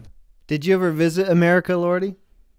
Yes, I was in California, which some people in this call even said that is not actual America. Oh yeah, LA. Yeah. Yeah. You visited Which- Los Angeles? Yes, I think. I don't know. I don't fucking remember. That was like 10 years ago. And I was like, Jesus fucking Christ, is this shit huge? Like, you have so many fucking lanes on the highway. And then there's like, everybody's just fucking crawls up your ass all the time. It's like, oh, can I help you, sir? How are you today? Fucking be angry with your wage cucks job. Somebody asked you how you were, and that made you furious. It made me furious when I enter a shop and people pretend to care how I am. Like, if you enter a shop in Austria, you fucking get cussed. People are like, leave, shithead. What was your reason for traveling to Los Angeles? Were you going with friends or visiting someone? No, with school. I attended an American school for 14 days. around Halloween in 2000 something and something, and it was fun-ish. It was weird because it's just America is completely different to like an actual country with normal people, where you don't feel I don't know. I felt like everything is just huge for the sake of being huge. Like if you go into Walmart and you're not used to like this thing where there's like anything you want, but just like you can't find anything because it feels like you wandered into a different country for some reason, where like just stores. Lordy, Walmart is where old people go to get exercise, okay? They go in there and they walk around. If they don't have access to a mall, they go into Walmart, they walk around for like 2 hours. That's their exercise for the day, okay? You know what? Yeah, dude. Wall walking. You know what basically made me like really confused? Like your stores are open on Sundays. Sunday is the day of our Lord, Lord's and Day. you're not supposed to have stores open on Sunday. So, Is that something that's national in Austria? That's most of Europe. My God. Like Sunday, what religion there's no are you? shops on Sunday. Lordy, what's your religion? I am an atheist. Okay. I don't know. Well, what's Officially, I'm Roman Catholic. Is that like what's common in Austria? Catholicism? Yeah, I think it's like 70%. Oh, wow. Because that's a good religion, you know? We got like the cool stuff. Like what? Like Austrian McDonald's. No, I'm thinking what the English names for that would be. You have like the Passion of Christ, where you walk like a path and you see all of the stations he had on his way to put up his own cross. So you see how much pain he had to experience and stuff. Yeah, we had that movie directed by Mel Gibson, The Passion of the Christ. Yeah, but we walk a path. We walk the path of Christ and look at the 12 or 13 stations he took on his way. As if That was Christ was walking around in Austria. Well, every you actually church lived through like getting whipped 39 times and then +1 and wearing a crown of thorns and everything. Yeah, he got well, we don't live through that, but we look at pictures of Christ doing it. And you see like, he's getting stabbed and shit. Like every church has their own cross path or whatever they call it. Basically, literal translation would be cross path.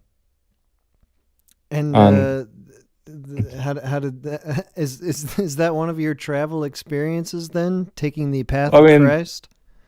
I guess I did that quite a few times. I was in like the young church thing.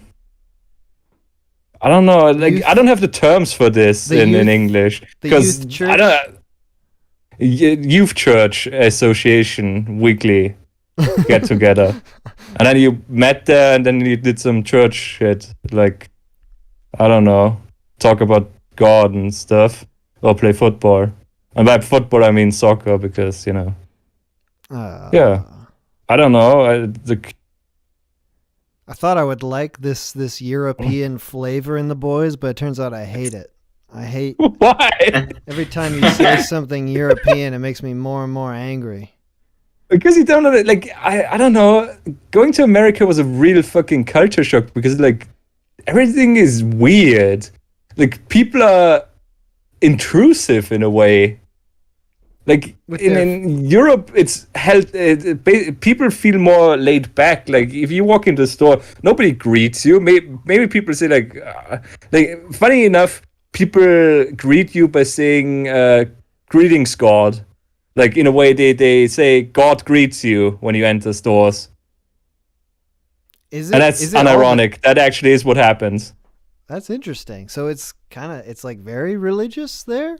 No, nobody thinks of that as being religious anymore. It's just like a nicer form of like it's more formal way of greeting if you say God greets you. And it's less kind of like how some people will just say like, "Hey, God bless." It's casual. Yeah, it's basically. Yeah. It seems. But that's anyone says, like everyone basically says that if you're in a formal setting.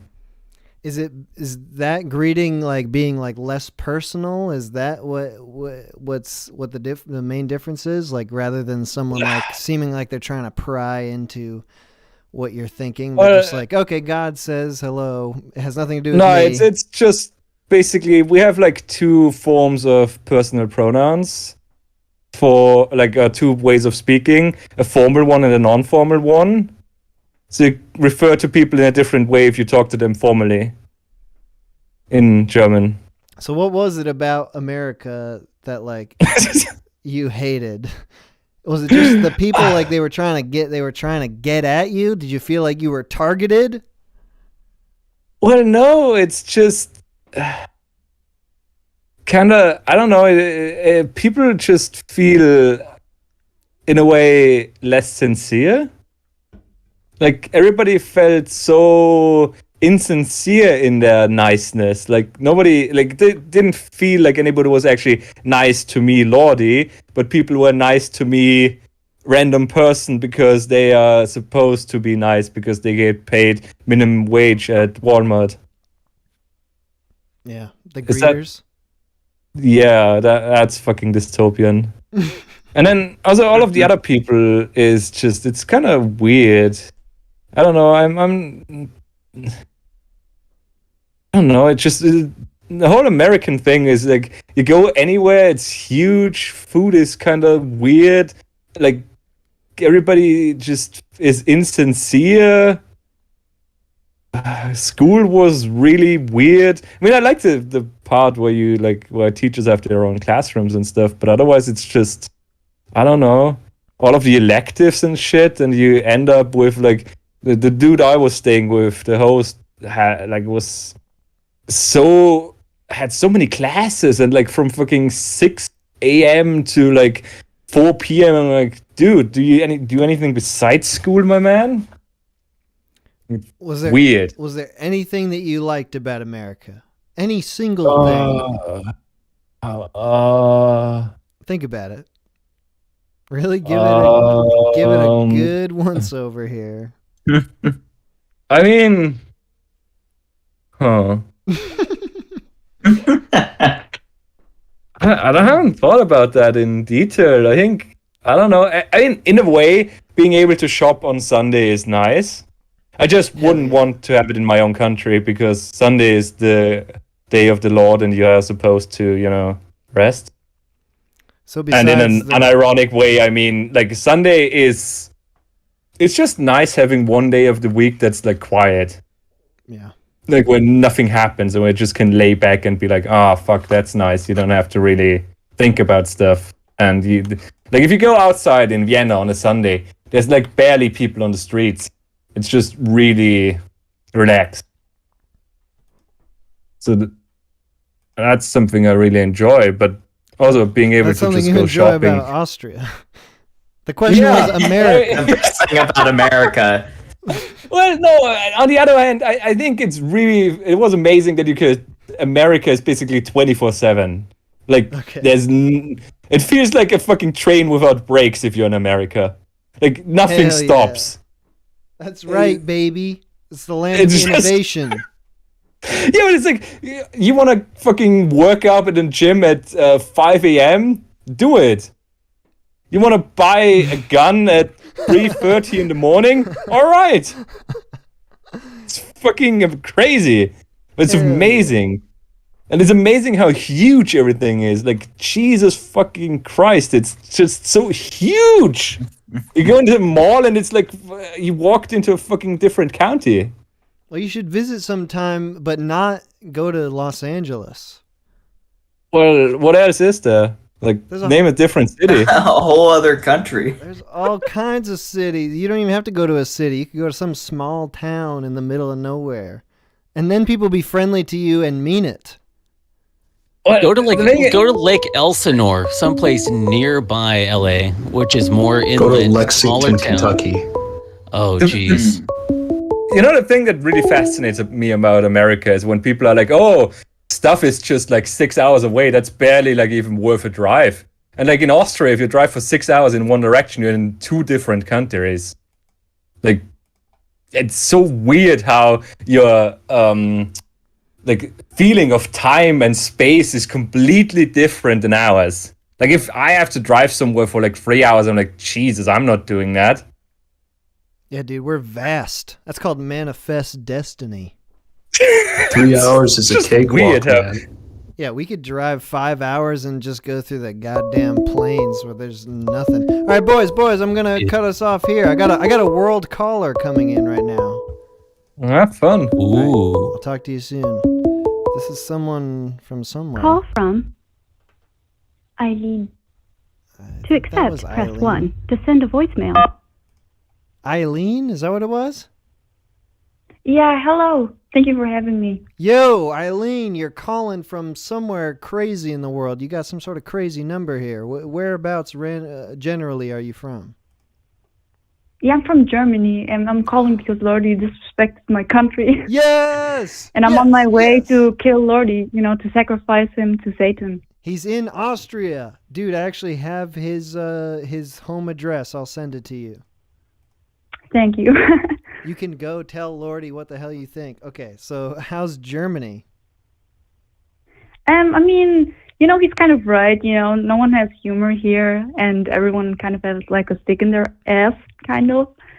But it's kind of hard because we had Hitler, and so we can't really make jokes, as Austrian people. But I want what Hitler, Like, we had Hitler, and he kind of terrorized Germany, so they're not really allowed to make jokes, I'm not. But, I'm not familiar. Hitler was literally Austrian. Can you just explain who this guy is real quick? Because I actually don't know who you're talking about.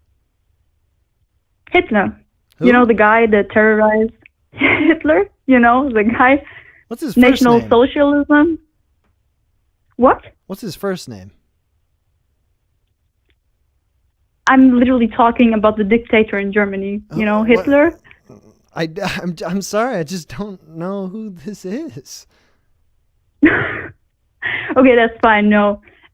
Basically, I was just joking around. So. No, but just give me a brief history of just who this person is. Just brief, just so that we can all be on the same page. Who is this?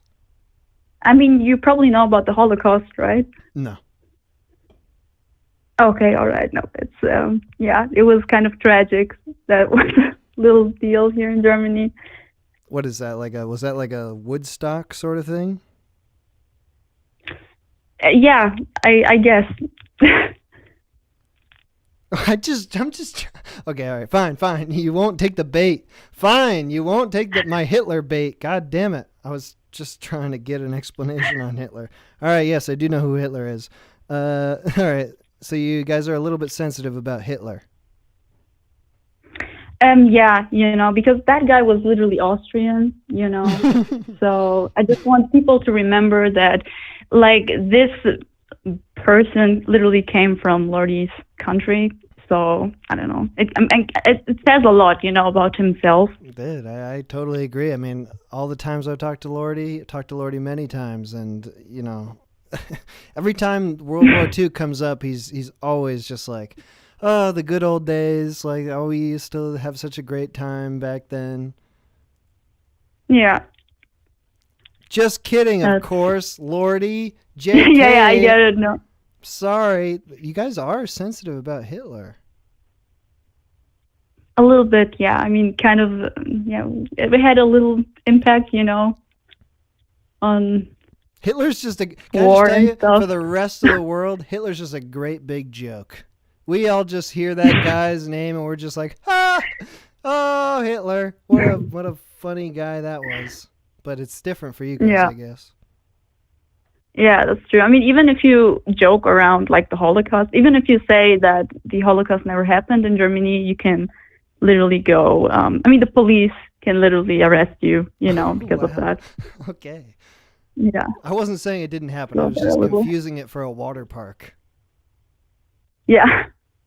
Okay, anyway, so I'm sorry about joking about Hitler with you, but anyway, so do you have a feeling of mistrust towards Lordy, or like maybe he's up to no good in the same way that this Hitler character was? Definitely. I even think that he's worse than Hitler, you know? Like, I don't know. He has, like, really strange vibes, you know? He's like, I don't know, like, he's even racist to American people, you know? And we love America in Germany, you know? And he's all like, oh, yeah, that America is weird and that the food is weird and whatever, you know? And I can't really respect that. Like, you see him, he's even more racist than Hitler himself, you know? And he only hated Jews, you know? So what's the big deal? All right, good. All right. You joined me in having fun with Hitler. Now we're on the same page again. All right, good. Yeah. All right, Lordy, True. yes, Lordy is a shit. And when we get back to Lordy in an hour, like, he's only going to agree with us. Like, we're not saying anything that Lordy doesn't already know. What about your travel experience? You know, you're in the EU. I hear from the news wire that it's particularly easy to travel within countries within the EU. Is that something you do? I mean, yes, but I'm still 20, you know, so I never really got the chance to travel by myself. It kind of sucks, especially during COVID, you know. I heard that in America that, like, even children can get vaccinated right now. Like, I don't know if that's correct, but here in Germany, you know, there's still, like, priority groups, and, like, right now, people who are, like, over 60 get vaccinated. So it's a really, like, slow process, you know. You're early on in that shit. It was weird. I was reading something that said that, like, specifically, it was like I was reading on the CDC, it said, like, the vaccine is great, it's beautiful, it's not going to hurt you.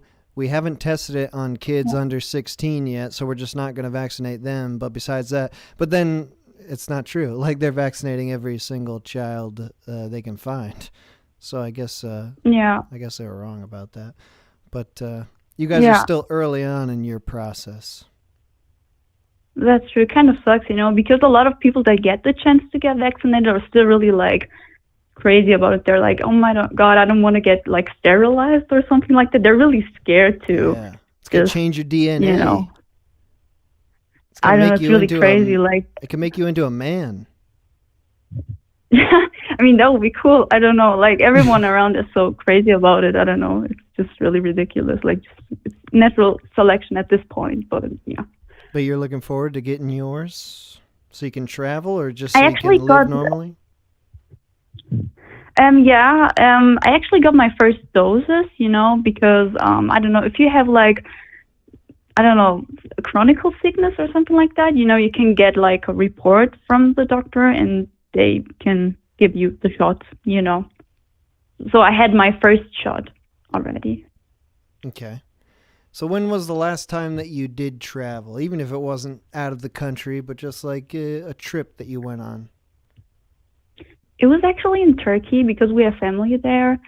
And I don't know, it was really disgusting. I don't know. It's not really original because all of the stories that I heard previously were, like, about vomiting and stuff.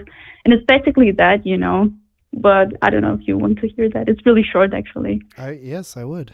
You puked somewhere? You puked in Turkey? That's international vomiting stories. That's what we're doing right now. Yeah, so I don't know. I have family there, and we plan to, you know, just take a trip, you know, to another city in Turkey. And it was like a bus ride around, like, 15 hours or something like that, you know. And I get really, like, car sick, you know. I always vomit and stuff. But this time I haven't, but other people did. You know, it was really disgusting because the bus was really hot and, you know, it was a really bumpy road and it was just really disgusting. I don't know. And there was, like, this one dude who had diarrhea, you know, and I'm really sorry for him, but he kind of shit himself. You know? Jesus. And I mean, it's just, I don't know, it's really sad. On the bus, and in the seat, he's just sitting there and you heard it, you smelled it? Yeah, we really did.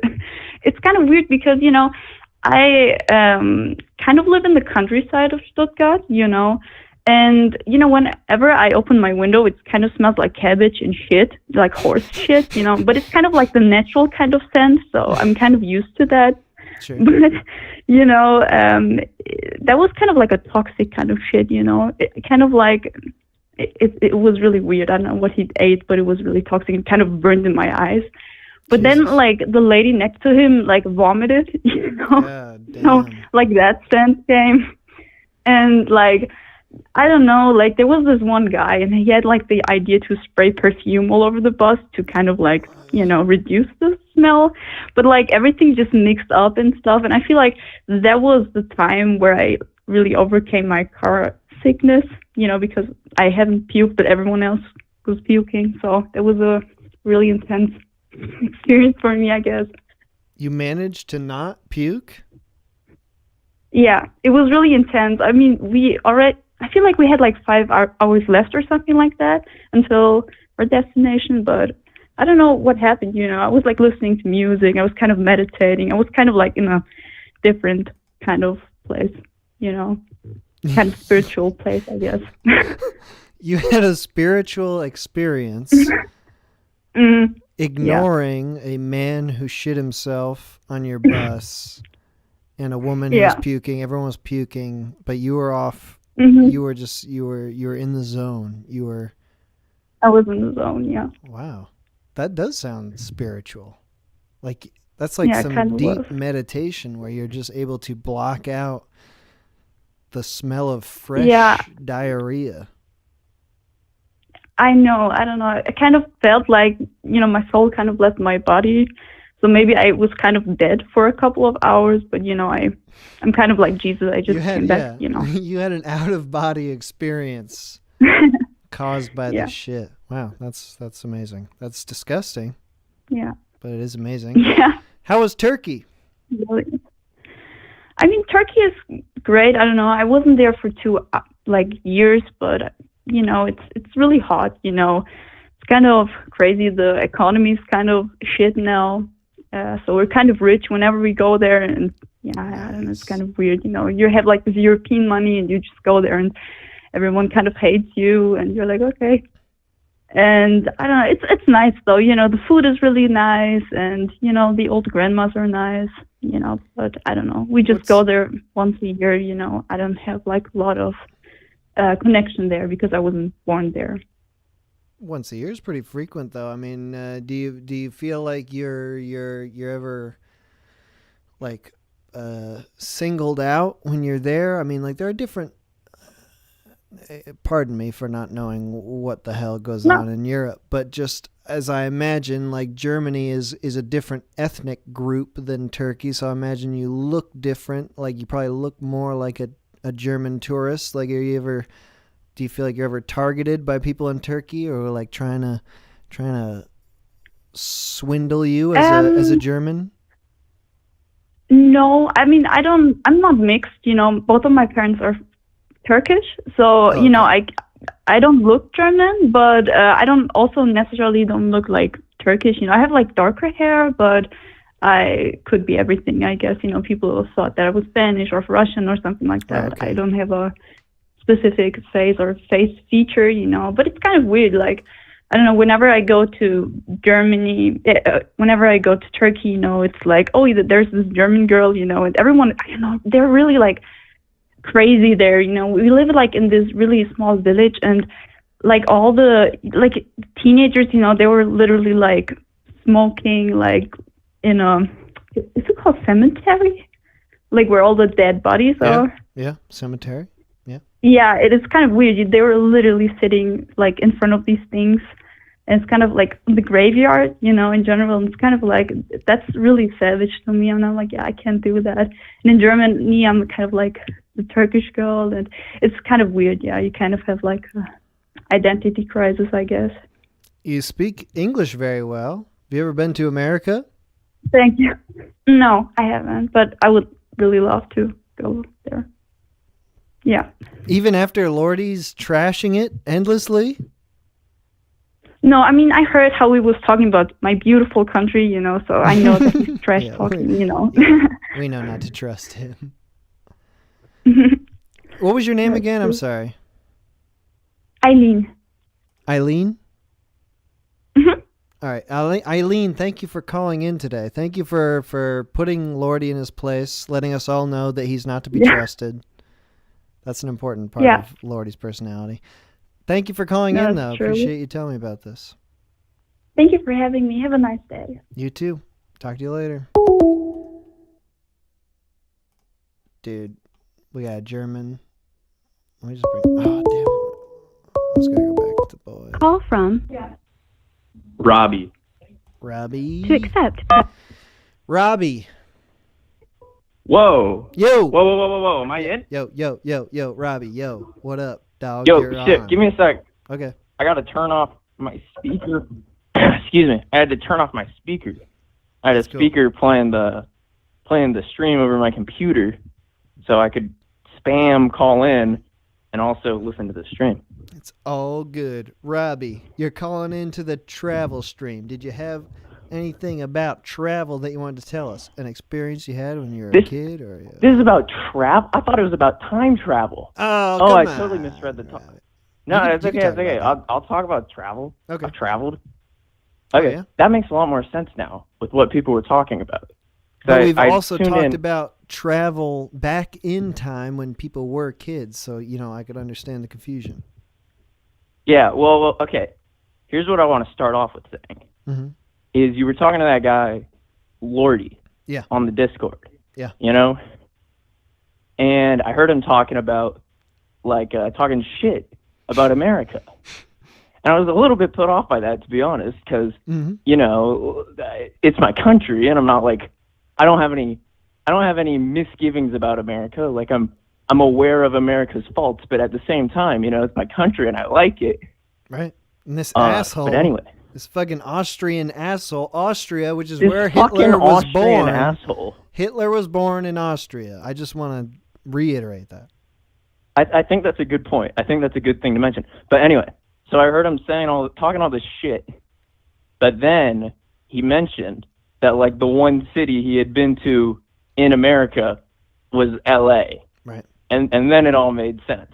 Mm-hmm. Have you been I was there? like, okay. No, but I wouldn't want to. I was thinking, on my way driving home from work today, I was thinking, I don't know if I'd ever want to go on the West Coast, if only for the fact that it's so close to all of the people who want to nuke us.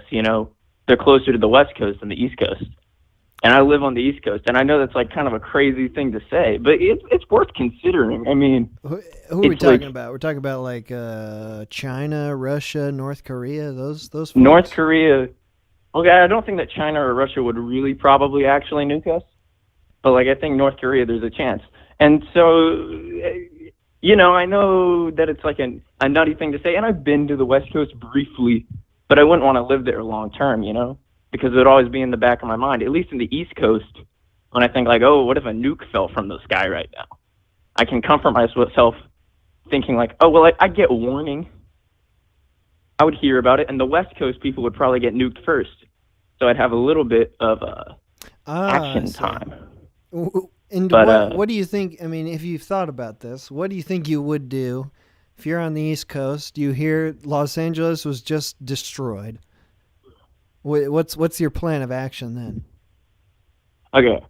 Literally all I'm going to do, I'm not going to do anything crazy because there isn't all that much you can do. But one thing you can do, and I want all the people who are listening to this to know, is don't stand around any windows, Don't expose your flesh to the outside air, because when a nuke lands, there's initially this very bright light that it's so bright and it's so hot that it can burn all your skin off without you being in the actual kill radius of the nuke. And so when the first 2 atomic bombs were dropped on Hiroshima and Nagasaki, there were a lot of Japanese people who didn't die, but all of their skin got burnt off and their eyes were falling out. That's not enough to And that's kill the you? thing that really scares me about a nuke. Jesus. So Do what? I didn't hear the last thing. No, I you said said. that's not enough to kill you, having all your skin burned off and your eyes falling out? You could still be Well, alive? I mean, some of them died. Some of them died a very slow and painful death after, but some of them didn't. I mean, because if you're wearing clothes, it can be enough to stop your skin from being burnt off. But so that's all I would do. Your I don't have advice is a to go bunker. straight underground. Okay, you don't have a bunker. I don't have a bunker. I'm just a normal guy. I don't have a nuke bunker. I don't have any food. And if the nuke kills me, it kills me, and there's not much I can do about that, and I accept it.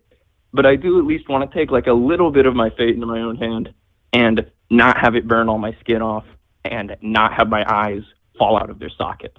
Sure. You know? You don't want to be like Sarah Connor, where she's grabbing onto the chain link fence and just shaking it, and her whole fucking body sets on fire and that sort of thing. You know what I'm talking about, right? Yeah, if you ask, call me crazy, but I wouldn't think that would be incredibly pleasant. Yeah. All right. So where's the place that you've traveled to? You said you're on the East Coast? Oh, yeah, I'm on the East Coast. I mean, I've been around America. I've been to, like, Seattle. I went to Europe a couple of summers ago. I went to Italy, and I went to Germany. I went all around Germany, like Berlin, Dresden, Leipzig. And then I also went to London, England, and I saw the cliffs of Dover, which were probably the coolest thing I saw in all of Europe. Okay, that's the highlight. What was your reason for going out to Europe? Just purely for travel? Well, it's because I graduated high school. I'm 20 now. I graduated high school like a couple summers back, and my mom just like takes me and like all of my brothers. Like when we graduate high school, we get to go on a trip, basically anywhere we want. And so I went with my mom. Nice. Yeah, I know. It's like I'd rather go to Europe with the homies or whatever, but you take what you can get. Yeah. All right. So what was your experience then? That's a different experience than other people are getting when they're traveling Europe. Like, were you doing the more safe, just like what mom wanted to see, or were you able to get out and do some things you wanted to do?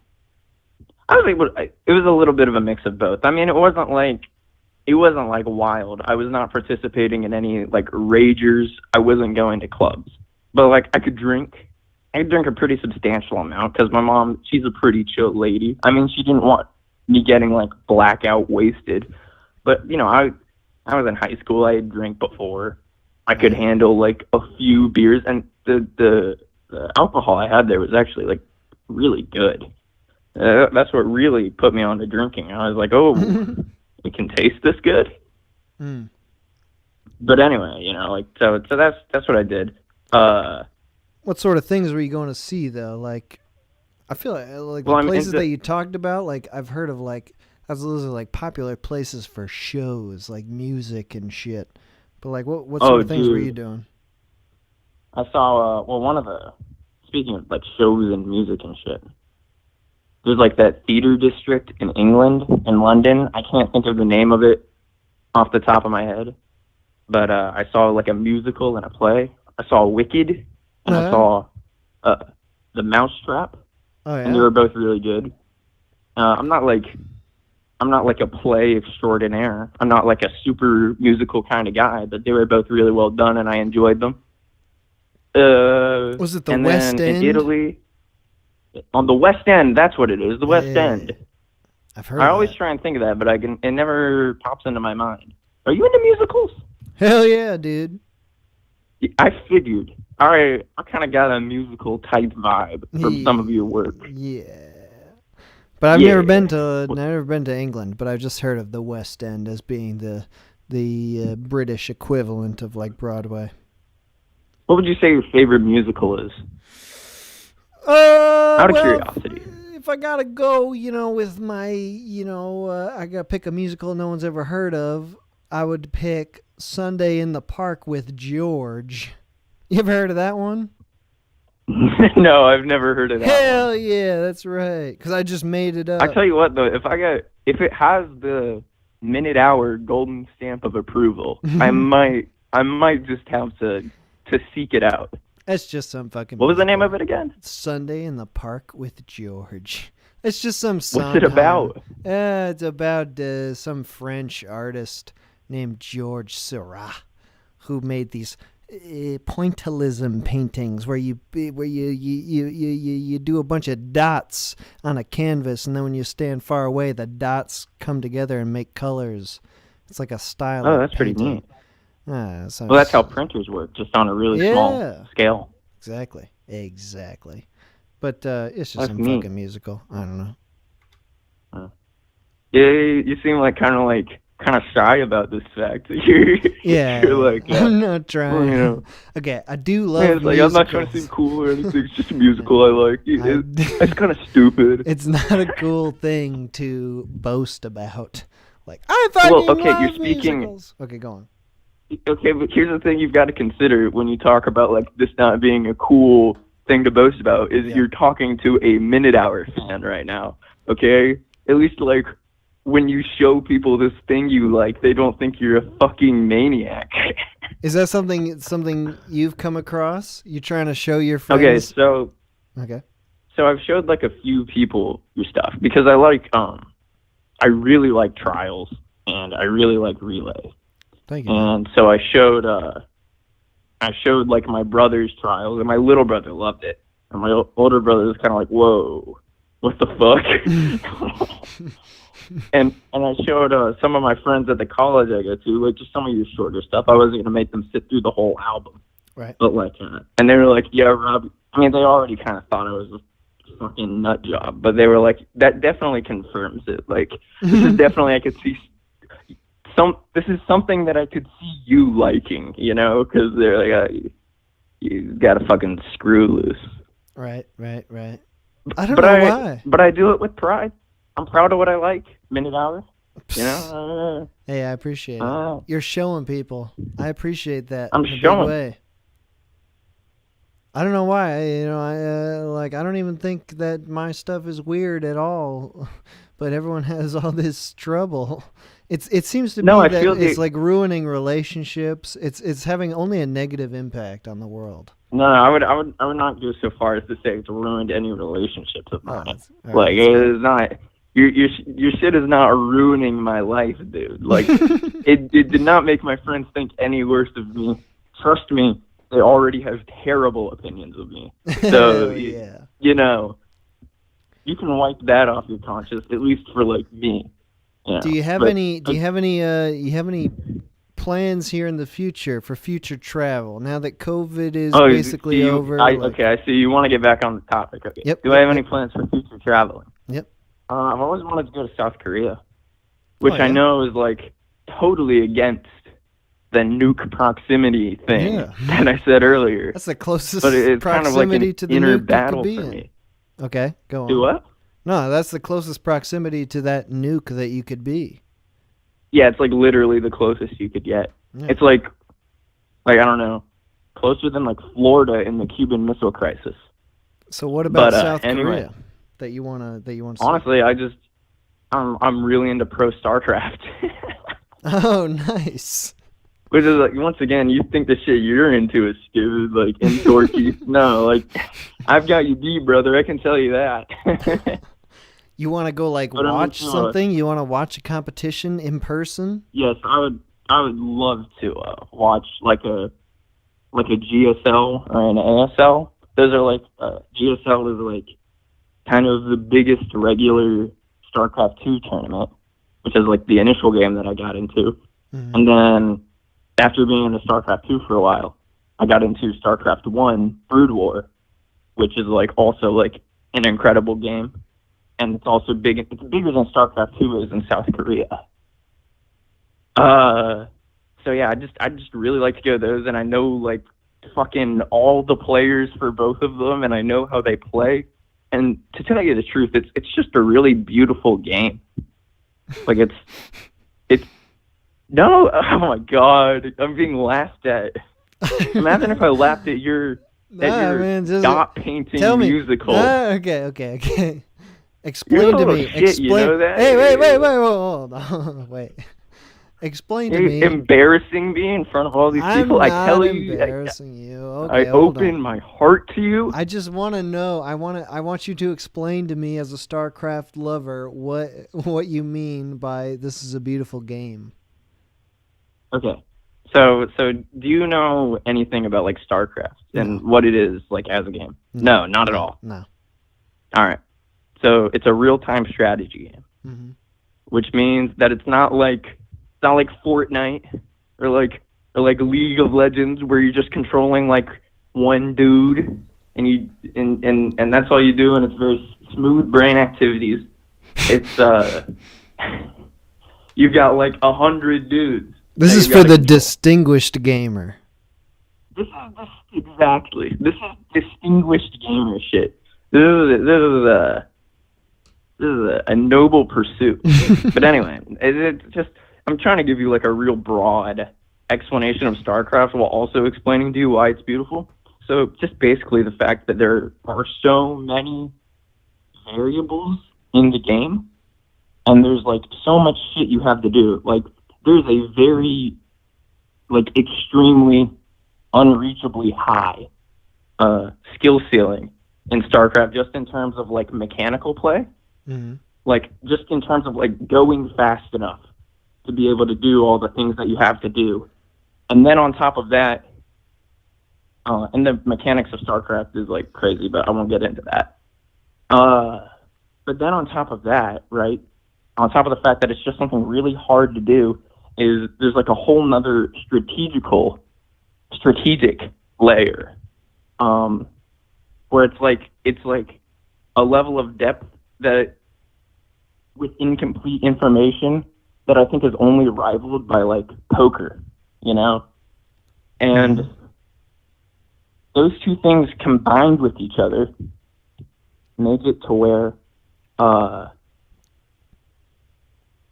everyone who plays the game plays it in like a distinctly different way. And the fact that everyone plays it in a distinctly different way, and that it takes so long to do, and that there's so many things you can do, makes it to where when you play the game and you're good at it, it kind of reflects like your soul. Like it shows who you are with what you choose to do. And that's why I would say it's a beautiful game. And I'm getting roasted in the chat right now. You yourself, you play StarCraft, then you're not just a spectator. I mean, I play. I'm not particularly good at it. I'm like kind of good. I'm like a 60 or 70th percentile, but like I'm not nearly like pro level. Dude, I'm so bad at RTSs. Like, I really love that kind of game, but I'm bad at all video games, really. Like, I'm really not good at it. Yeah. But I played this game, Company of Heroes, a lot. You ever heard of that game? No, I haven't. That's like some World War II RTS game. But yeah, I played it for like 50 hours, and I've never gotten like 3 levels in. I'm so bad at it. I'm starting to think like I actually couldn't be a general of a major military operation. Oh, don't treat yourself like that. You're a Julius Caesar. I know, that's what I thought. When I was going in there, I was like, I could fucking, like, how hard could it be to stop the Nazis? Like, they were clearly a bunch of dunces, and me, with my advanced brain, like, I could just, like, create the right amount of bases and shit. But I can't do all that at once. Listen, so you're confusing me now, because I'm not actually familiar with these Nazi fellas you're talking about. Could you refresh me on who those are? I actually just learned of this guy. It's this guy Adolf Hitler. Have you ever heard of this guy? Okay, I'm with you. Have you heard of him? Wait, well, vaguely, but if you could refresh my memory. He was like a German. I guess he was like an Austrian dude who like went to Germany, and he was like. It's very confusing. It's very confusing. Wait, so was he Austrian or German? I'm still not 100% sure, really. Like you ask, you ask a German, they say he's from Austria. You ask an Austrian, they say that he's from Germany. And he was like the president. He was like the king. Yeah, like he was like he had this sort of like a Barack Obama movement. It was like a yes we can Germany. Delete the Jews from. Oh. It was very confusing. I honestly don't understand the whole history. I don't want to get into it because I'm not a historian about it. But like. Yeah, I gotta say that definitely sounds like it might have ruffled a few feathers. All I can say is he was a very important figure in history. Hey, dude, it's great talking to you. Gotta get to another caller. I don't want to talk about Hitler anymore. Oh, I gotta go pee. It's been an hour. Every hour on the hour, I need to release this. I understand that. Okay. I mean, I'm a fellow piss boy. I won't go into it. Yeah, you get it. Okay, good. All right, thanks for calling in, man. Yeah. It's good talking to you. All right, you too, man. Bye. Love you. I love you too. That's not a joke. You love me, I love you too. There's nothing funny about that. Okay, yeah, I do gotta go to the bathroom now. Oh shit. Here we go. Okay, gonna take a break, and then I think we're doing one more hour, and then we'll be oh, I had this up the whole time. Whoops. Like this. Yes. Okay, one more hour, and then we're calling it quits. Here's a break.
Okay. All right. It's the last hour now that we're on, and I'm back with the boys. Oh, there he is. Hey, what's up, boys? We were just talking not about travel. We were talking about dating and Kung Fu Panda 3 and how much they intersect with each other. Oh yeah. Would you? Yeah, like to- come on. Would you like to expound on that? No. Come no, on, everyone's been no. on a date to go see Kung Fu Panda 3, and if you didn't, you're missing out, man. Did you do that, Moxie? We all did. That's what we were talking about. Do you want to tell us about your experience? No, the moment's past. That's not travel. God Well, damn you you, traveled Moxie. there, How probably. dare you tease me with that? So what do you want to talk about? Travel? Yeah. Well, that is the topic, I guess. I traveled 8 hours to see Kung. No, I'm just kidding. Okay, I did want to talk with Lordy briefly. Lordy, were you hearing? Did you hear that German lady? No, because it's really hard to listen to the stream and shit post about the stream at the same time. Lordy, there was a whole German woman who was talking about you. She, Instead of half a German woman. yes, exactly. An entire German woman was.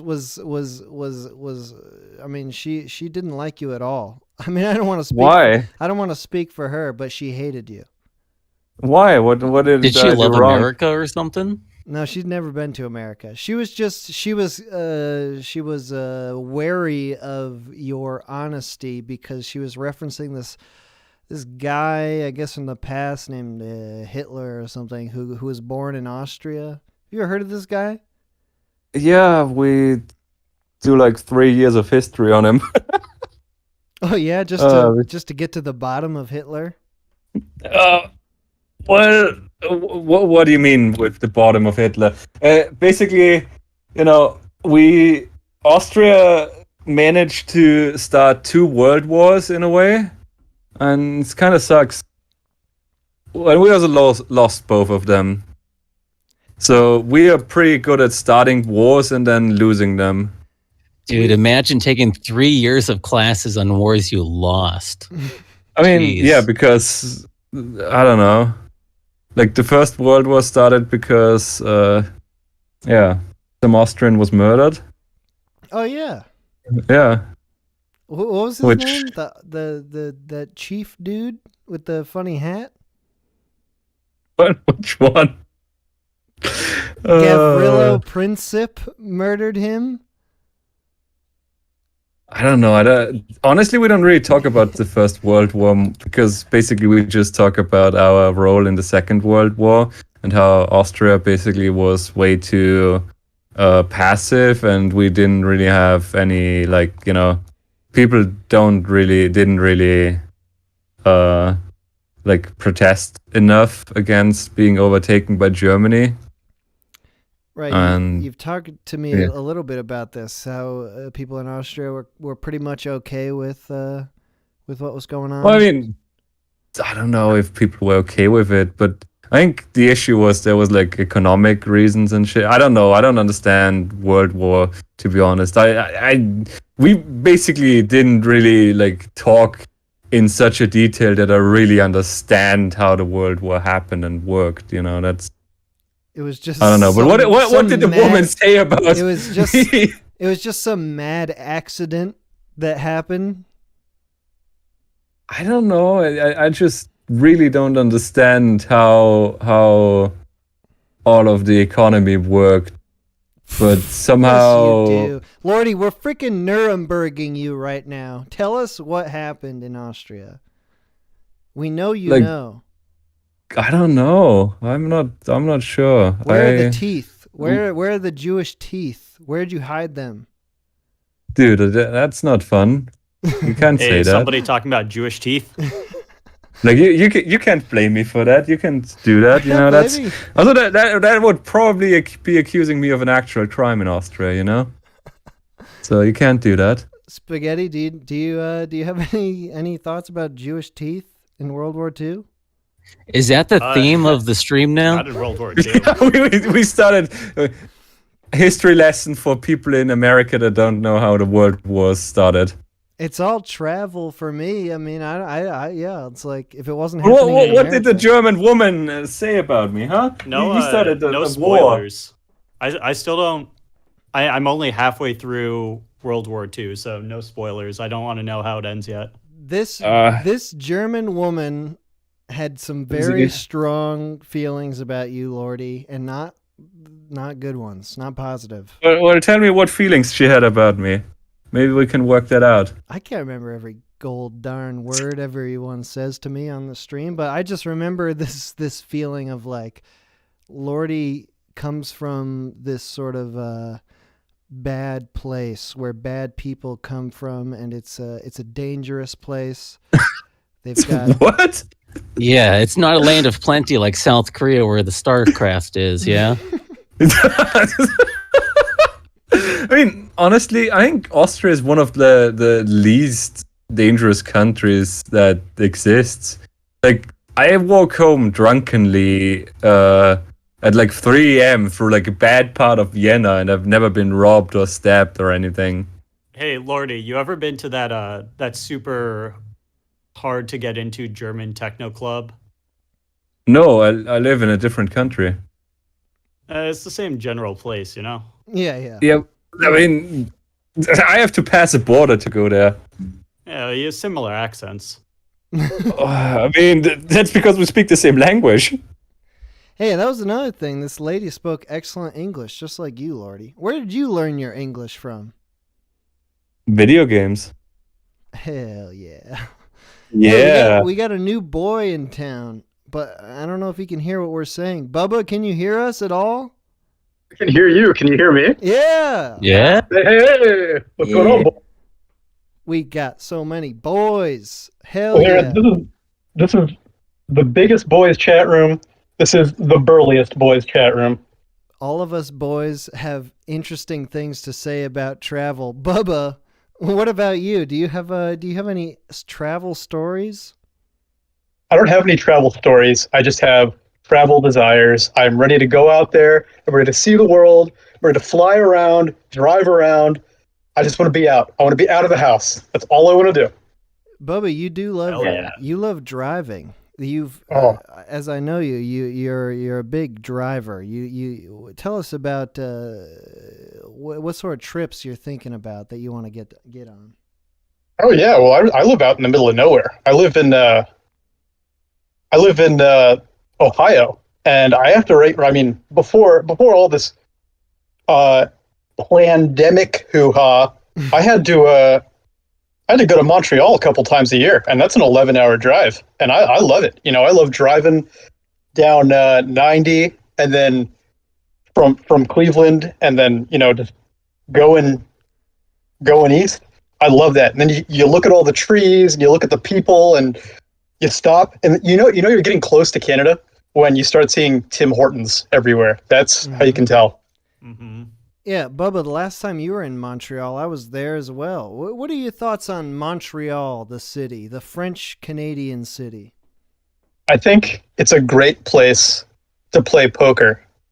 That's where you want to do it. They've got a big, gaudy casino, and there are thousands, probably thousands of slot machines there, and dozens of poker tables. It's a great place to go if you want to lose $30 to $40. That's really what you want to do. Spender, geez.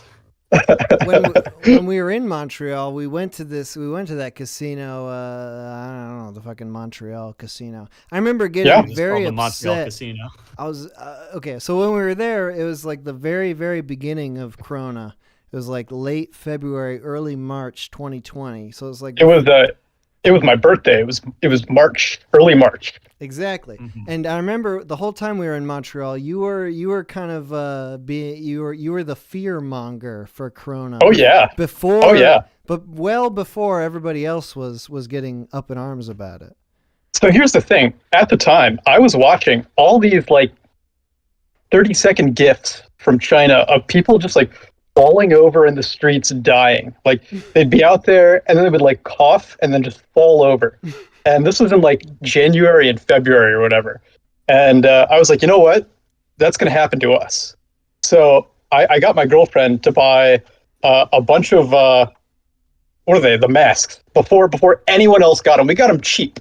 You know, the price ran up. But anyways, I was up there in Montreal, and I was just fear mongering, talking all about how we were going to get this this disease. And nobody believed you at this point. I remember, and me included, we were all just like, come on, that's a bunch of bull honky. What are you talking about? And so I decided it would be a really good idea to go to this casino, all of us wearing like a hoodie up over our head, sunglasses, and a mask over our face. I thought that would be like not just topical, but it would help us in poker. And we went to this casino with basically our entire faces and heads covered.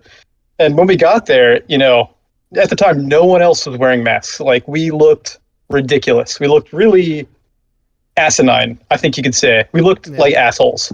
And it was packed. So it was absolutely packed at the casino. Oh, dude, it was like coughing Chinese tourist central. Like, it was ground zero. Chinese people.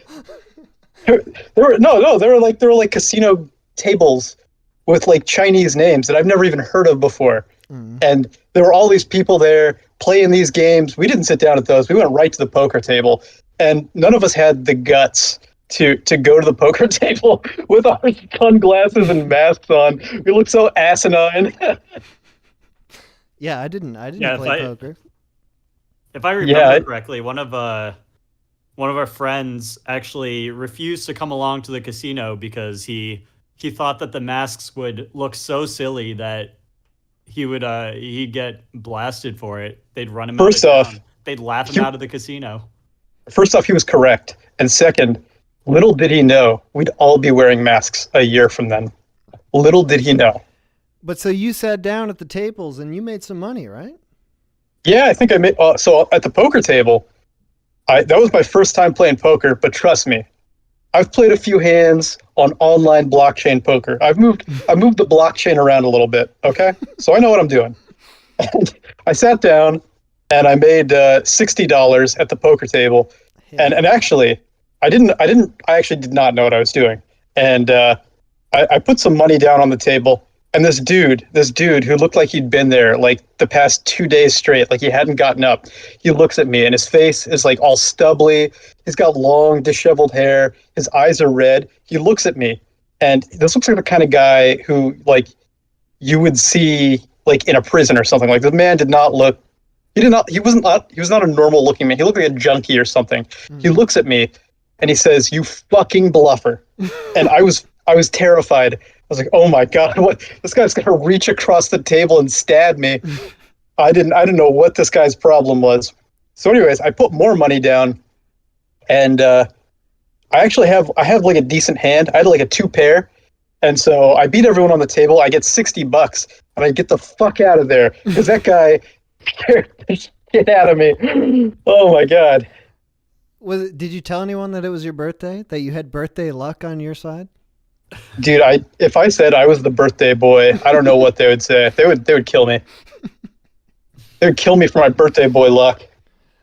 Yeah, we had a couple interesting experiences in Montreal. We had that what the hell was going on? We went to that weird party where people were like pretending to be Dude. The Weimar Republic party. The Weimar Republic. This is a party Lordy would fit in. All these people were dressed up as like 1930s German, Austrian people, not the Hitler kind.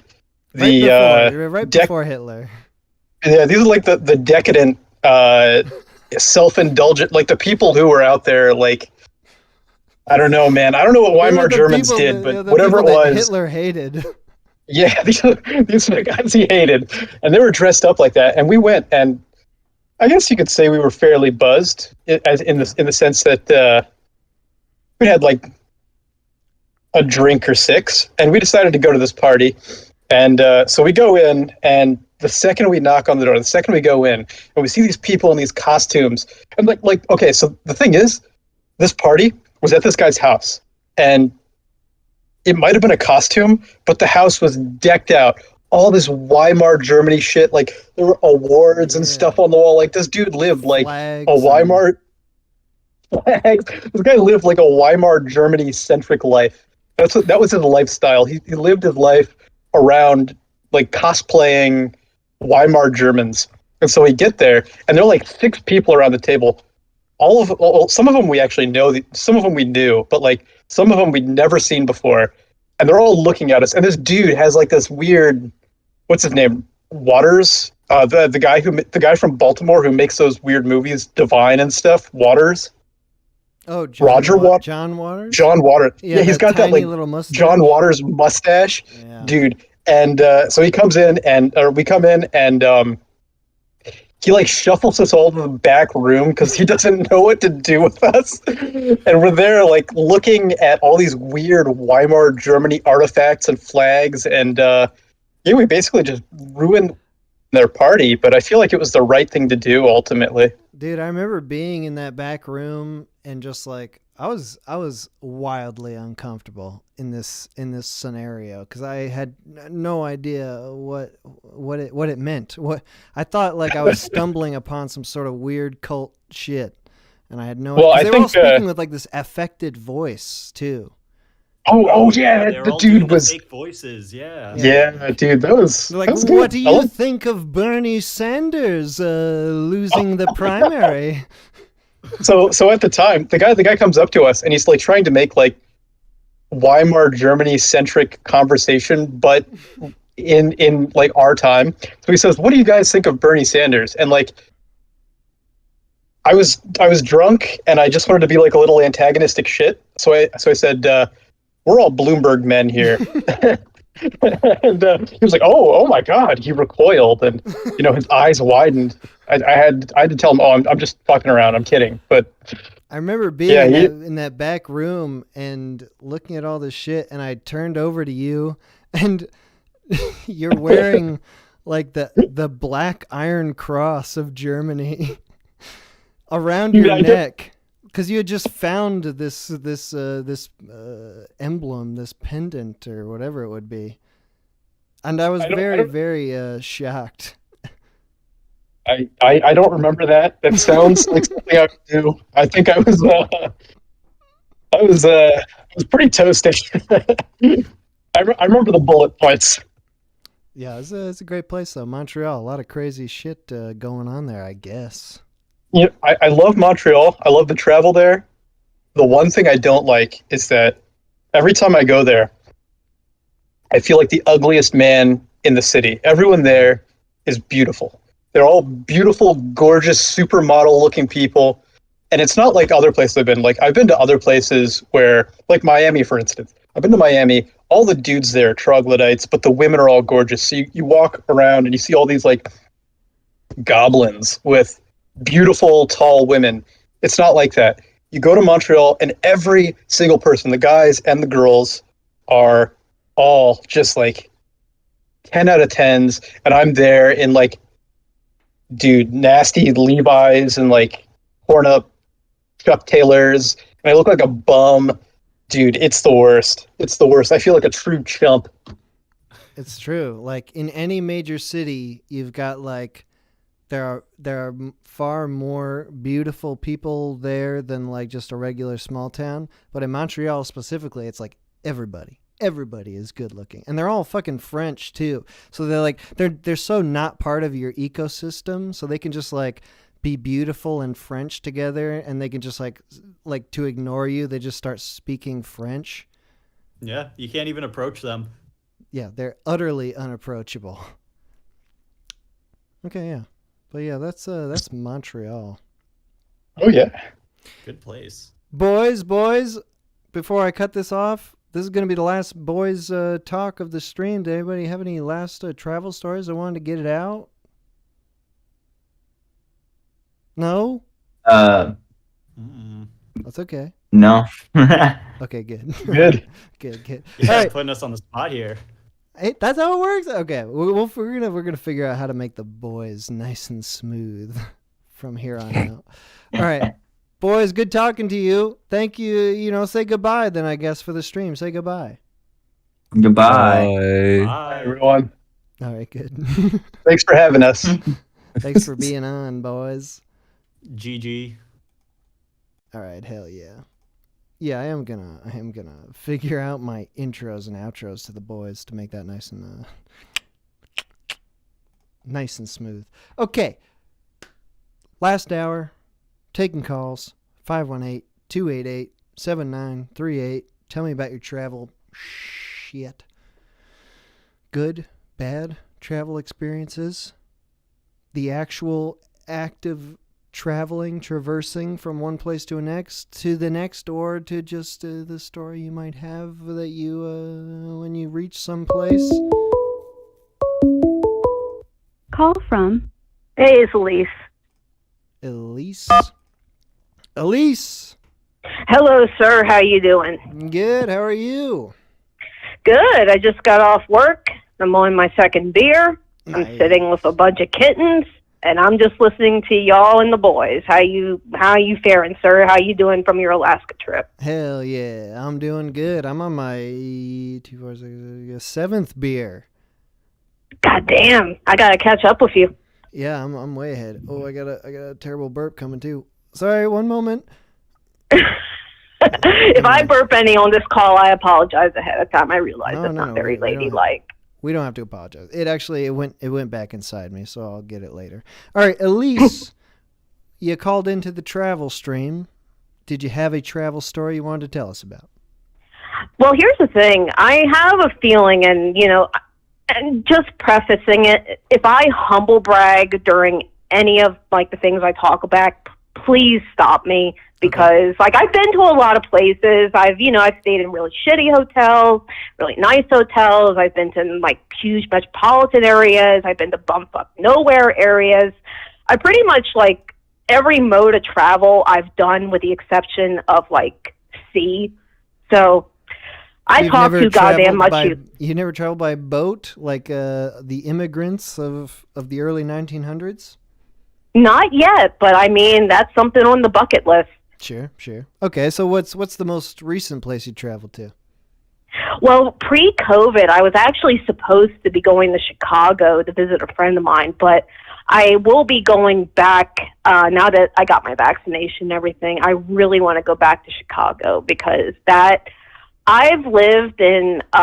traveled to a bunch of places, and amongst those, the 3 places notably that I've lived are Vancouver, BC, Seattle, and Chicago. Mm-hmm. So I really want to go back to Chicago, because that place, I think you mentioned that you had a stopover there. Have you actually ever explored the city by any chance? No, I've only, I had a stop over there in that 26-hour bus ride, and we got off and ate at Jersey Mike's, and that's my entire Chicago experience. Oh, bro, if you get the chance, here's the thing.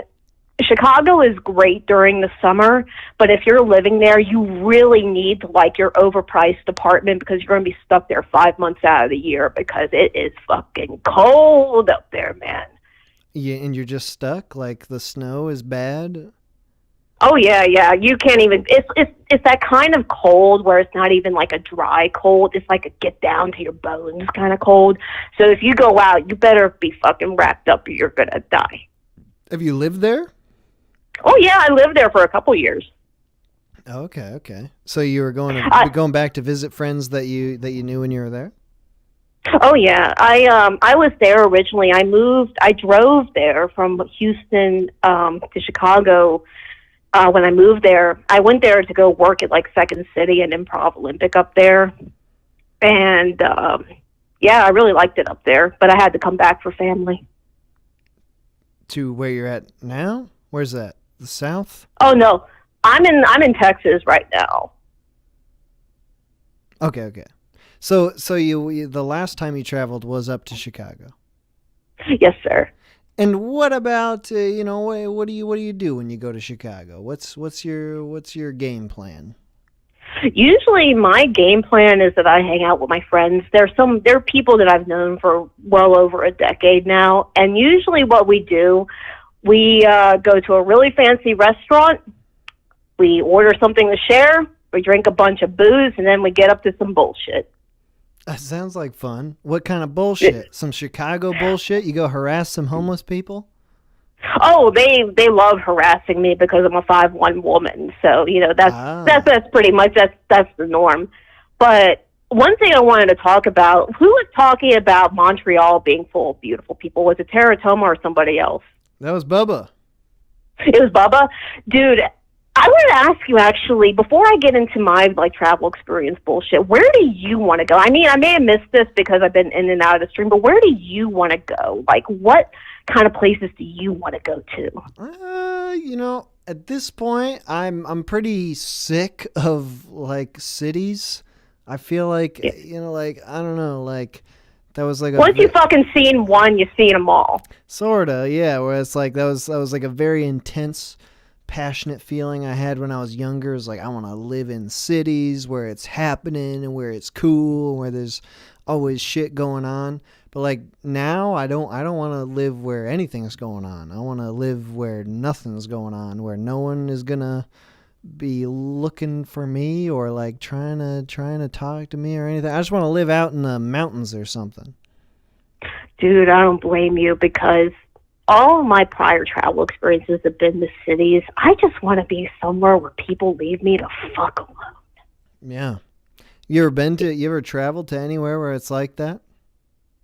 Well, Vancouver was kind of like that. I went to Vancouver, BC. I lived there for a couple years. Mm-hmm. And the thing about it is that it's sort of like, here's the thing, it's sort of like Los Angeles, but it's like the complete opposite of the toxic culture that permeates that place. Everybody is nice up there. And, just to reiterate what Bubba said, everybody is gorgeous up there. In Vancouver? And, yeah, man, do you want to go? Sure.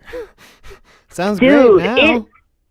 It's fucking great. It's expensive as fuck to live there. Just keep in mind, you don't want to live there. It's sort of like New York, and where it's it's great to visit, but living there is another bird altogether. Sure. But visiting, dude, the chicks up there. I lived up there, and I did background work for film and TV and stuff. And here's the thing: all these chicks up there, they're not only beautiful, but they're incredibly intelligent as well. So it's it's like a double whammy of intimidating. Ew. And I don't like this. But they're nice. But they're nice too because they're Canadian. They have a lot of they forgive. I mean, here's the thing. I was hanging out with hot chicks, and I'm 5'1", and I'm a Rhode Island 6 on a good day. So if they were nice to me, they'll be nice to fucking anybody. Right, they've got no reason to be nice to you. I mean, what are they going to get from you? Exactly, right? You lived there for a couple of years, though? I lived there for 2 years. And I swear to God, I won't get into my family bullshit like I have done every single call since, this started. Mm-hmm. But I as soon as I found out that I was graduating from West Virginia University, I just wanted to get away from my family. For somebody who's very well-traveled like I am, I was incredibly sheltered growing up. I couldn't even go to any sleepover, and I couldn't even go outside to check the goddamn mailbox by myself until I was 14. Well, so it's a whole thing, dude. You might have been taken away? Yeah, that was my parents' fear. Their whole thing was that they were like, yeah, you can't go anywhere by yourself because if you do, somebody's going to grab you because you're a short female and you're going to end up in a ditch and we're going to cry forever. That's essentially what their approach was when I, tried to be independent growing up.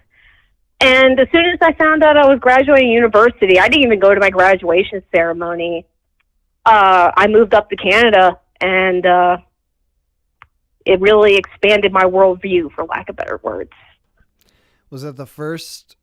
Well, so I mean, what was kind of the difference then between? Because you said you traveled for college, right?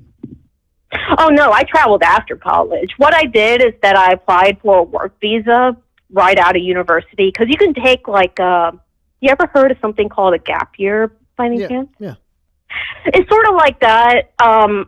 That's like the European equivalent. Like, I don't think there's like an American equivalent, but that's essentially what I did. Like, right after university, I was like, fuck this. I am not doing any more school.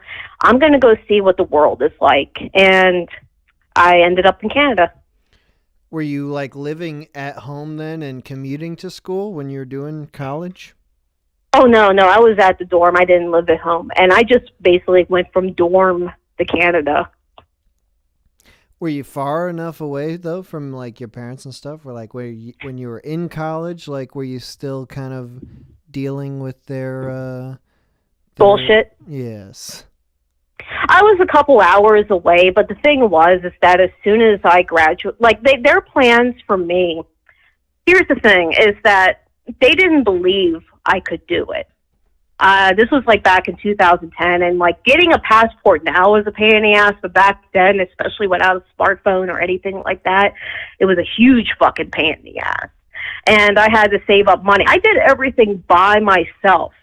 And they claimed that they were surprised by the fact that I essentially went, hey, I'm graduating. I just found out I'm going to Canada. But the entire time, for months before I did it, I would tell them, hey, don't think that I'm going into a master's program or anything like that. I'm going to fucking Canada to get the fuck away from you guys. Mm-hmm. This is going to be a happening thing. And they didn't believe it up until like the week before I left. And they were like, holy shit, she's actually doing it.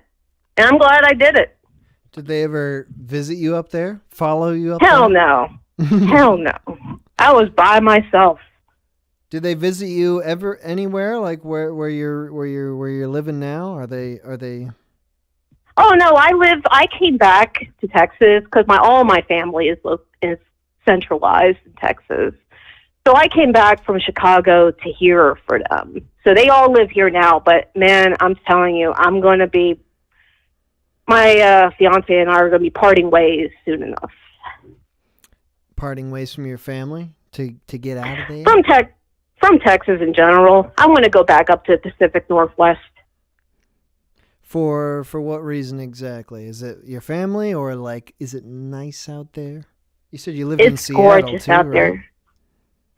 I lived in actually Seattle right after my visa expired. And I really tried hard. It's fucking impossible moving up to Canada unless you at least have like 100,000 saved, or if you do a job that virtually no other Canadian could do. I really tried to get back up there because I had a lot of relative success up there. But I just want to get back to the Pacific Northwest because there's water, there's nature, people are nice out there, and I love fucking seafood. So, best of all worlds. What do you think is a sort of job that no Canadian can do? In your experience, what are these Canadians really lacking in?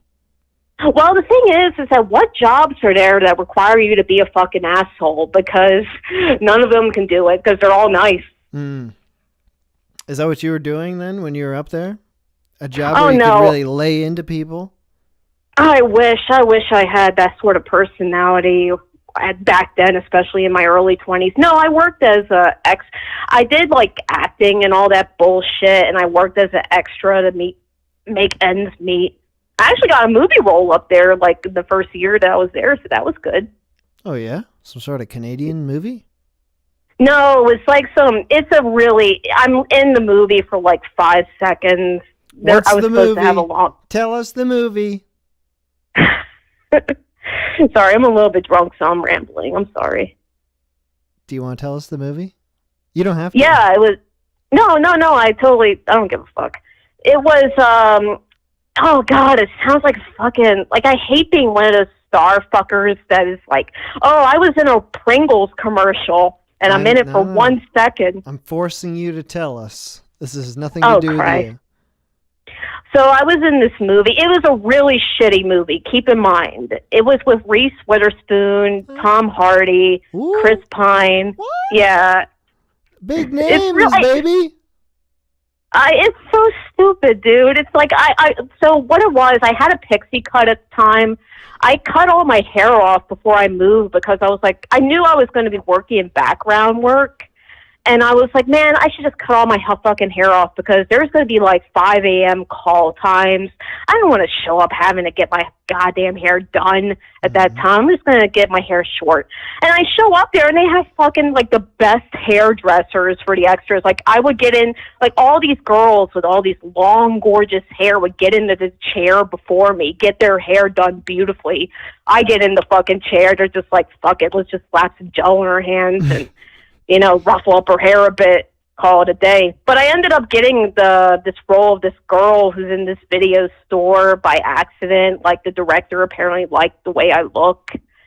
And it was like this whole scene that I did with Chris Pine. But then it got like, it was so embarrassing because like the day it came out, like I went with all my friends, like that at the time I was living in Seattle. I went with my friends and I was like, I'm in this fucking movie. And I'm in there for literally 5 seconds. Elise, what is the name of the movie? This Means War. It's so bad, dude. I don't advise watching it at all. I watched the entire thing and I paid for it and I was like, I could have spent that money on something much better. This Means War? Never heard of it. Yeah, it's not notable. All right. I just wanted to make you, I want to put you on the spot there for a second. Okay, so you were in a movie in Vancouver. You lived in Seattle. You moved from Vancouver to Seattle. What's Seattle like? I was in the Seattle airport and sucks. It's a fucking shit airport, in my opinion. Dude, I was going to fucking say LAX. You've been to LAX, right? Yeah, that sucks too. Yeah, that fucking place, that's the shit. Here's the thing. I've been in fucking bumfuck airports that didn't even have a goddamn Starbucks. Ugh. Wow, that sounds. But I remember flying over LAX, and I was like, it was on a stopover. I was flying from Vancouver to some other city. I was thinking I was going to visit San Francisco or something like that. But I had a stopover in LAX, and I was so goddamn excited because I was like, fuck yeah, this is going to be awesome. I'm going to see Samuel L. Jackson pissed off at the baggage claim. And I land on the ground. It is the dirtiest, goddamn, most depressing airport I have ever been in. It's the worst. Everybody just looking unhappy. You can just smell the failed dreams in the air. It's just rough. And it's always under construction. There's like these just large areas that are blocked off. They're just like, if you got here in another year, you would have loved LAX. But unfortunately, it's under construction right now. Exact that. And also, so here's the thing. I was like in my early 20s, and this is just when I had just started the whole like I'm going to travel everywhere thing. So I had no idea what the fuck I was doing, and I was scared and alone by myself. And I remember I landed, and you know how there's like this part of LAX and where like there's all these restaurants like McDonald's and shit, but they're super overpriced. Yeah. I was trying to avoid that. So I went to like one of the kiosks, and I was like, hey, I don't feel like going to this place. Is there any place near the airport that is open right now that I can go get something to eat? And these kiosk employees were like, oh yeah, there's this place right across the street. You just go there. I go there. It's closed, has been closed for quite a while, and I walk back in like the same way I come in the airport, and these cocksuckers are laughing at me. And I'm like, God damn, how sad is your life that you're laughing at some poor girl by herself? Fucking gotcha, Elise. Hell yeah. fucking dickheads. All right, Elise, thank you for calling in. Appreciate you telling me about this. Take care, sir. I wanted to ask you, no pressure, how the fuck can I become a boy? How what? What? How can I want to be one of the boys, God damn it. You want to be a boy? I mean, I want to be one of the boys. Okay, I can't manifest a dick, by magic, but I mean, I want to be a boy. There's an intense process. I had to inspect personally the dick of each and every boy who is on the boys. So, you gotta, I guess the only solution, you gotta send me pictures of your dick. So if you can't do that, can I do an artistic depiction? Yeah. I'll take a look at that. All right. All right, sir. Well, I'll send you some dick pics, okay? All right, good. I can't make any promises, but I'll definitely take a look at that. Real, and I'll introspect about it as well. All right, man. Well, I'll get the fuck off the phone. You have a great night, and you take care of yourself, okay? You too. Talk to you soon. Bye. Talk to you soon. Bye. Bye. Am I allowed to ask women for dick pics over the call-in show? Is that... Am I going to get in trouble for that? Okay. Unknown caller. Call from. Very unknown. Hello? Hello? Hello? Okay, you listen to me, you fucker. You called in now. Tell me who you are. Tell me what you want to talk about. Don't do this. Don't fuck up the show. You're fucking it up right now. Who is this? Hello? Okay. Didn't work. I thought maybe my serious voice would bring them out. No.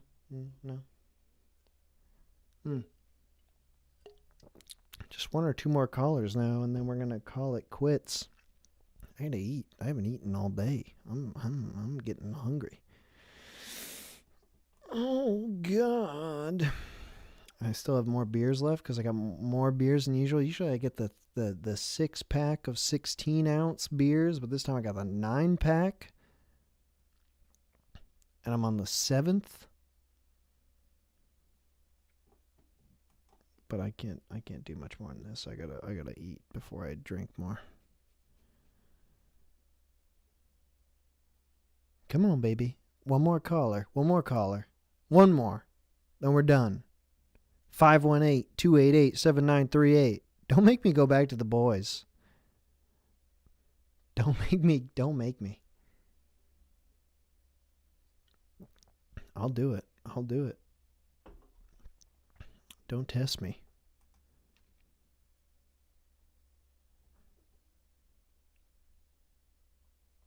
It might be Google. It might just be, we're not getting calls right now. Google is a bit of a freak about this stuff. 5, 4, 3, 2. Oh shit. Okay. Call from. Ricky? To accept. Ricky? Hello? Yo, Hey, man. Ricky? Yeah, it's me. Is this the Ricky or a different Ricky? No, we've talked before. I'm Ricardo. Yeah. The White Neo. Yeah, exactly. All Ricky. that nonsense. How you doing, Ricky? Were you upset that that Tim was the first call today? Yeah, see, I was starting a race war with Tim, and then you took an unexpected 2-week vacation, so I kind of lost any momentum I had there. But I felt he sounded there was a couple of times he mentions kids, and I feel like he says it just sounds a little too much like Jared Fogle. But then you're talking about the boys and having smooth boys on the show, and, I don't know if I've lost ground or I just don't know where I stand anymore. I don't know when people are being serious or if I'm hearing it when it ain't being said. I wanted to bring it up to Tim that there was I wasn't gonna name you, but that there was a person who was becoming very upset with Tim's continued presence on the show, and they had a few choice words, namely that he thought Tim was exaggeration. No, okay, all right, fine. All right, Ricky, how you doing today? Good, man, not bad at all. You're calling in? I just wanted to. Oh yeah, go on. The travel. Sorry, you go ahead. No, I was just about to set you up for the travel shit, but you're on it. Go for it. I'm sorry, I don't want to waste any time. I just want to say to Lordy, he had problems with Los Angeles, and another Austrian was the governor for a while, and kind of, he had his impact. So that's interesting. I've been to which Austrian? Who you talking about? I don't know. It wasn't the Hitler guy. We just started hearing about him. Some other guy. I think it was the Schwarzenegger. Oh The yeah, Governor. you're right. You're right. Yeah, he does his own. I saw a great video of Arnold Schwarzenegger, and it was like when he was running for governor of California, and like there were some people who were really upset about that. Some guy threw an egg at him, and it exploded, a raw egg on his beautiful white button-down shirt. And they asked the reporters were asking about him after, like they were like, Arnold, some people don't seem to like your running here. Some guy threw an egg at you, and he had the perfect response. He said, "Oh yeah, that guy threw an egg at me, and now he owes me bacon. You know, because you can't have eggs without bacon." And it was amazing. Like that guy's he's the next Hitler. He's gifted with words. It's that Austrian charisma. It's just it gets carried away. All right, but Ricky, he tried to keep it balanced. Tell me about your travel experience then. A balanced breakfast. I went to Washington D.C. on a school trip when I was in like 8th grade. That was pretty cool. Yeah, how long was the trip from where you were?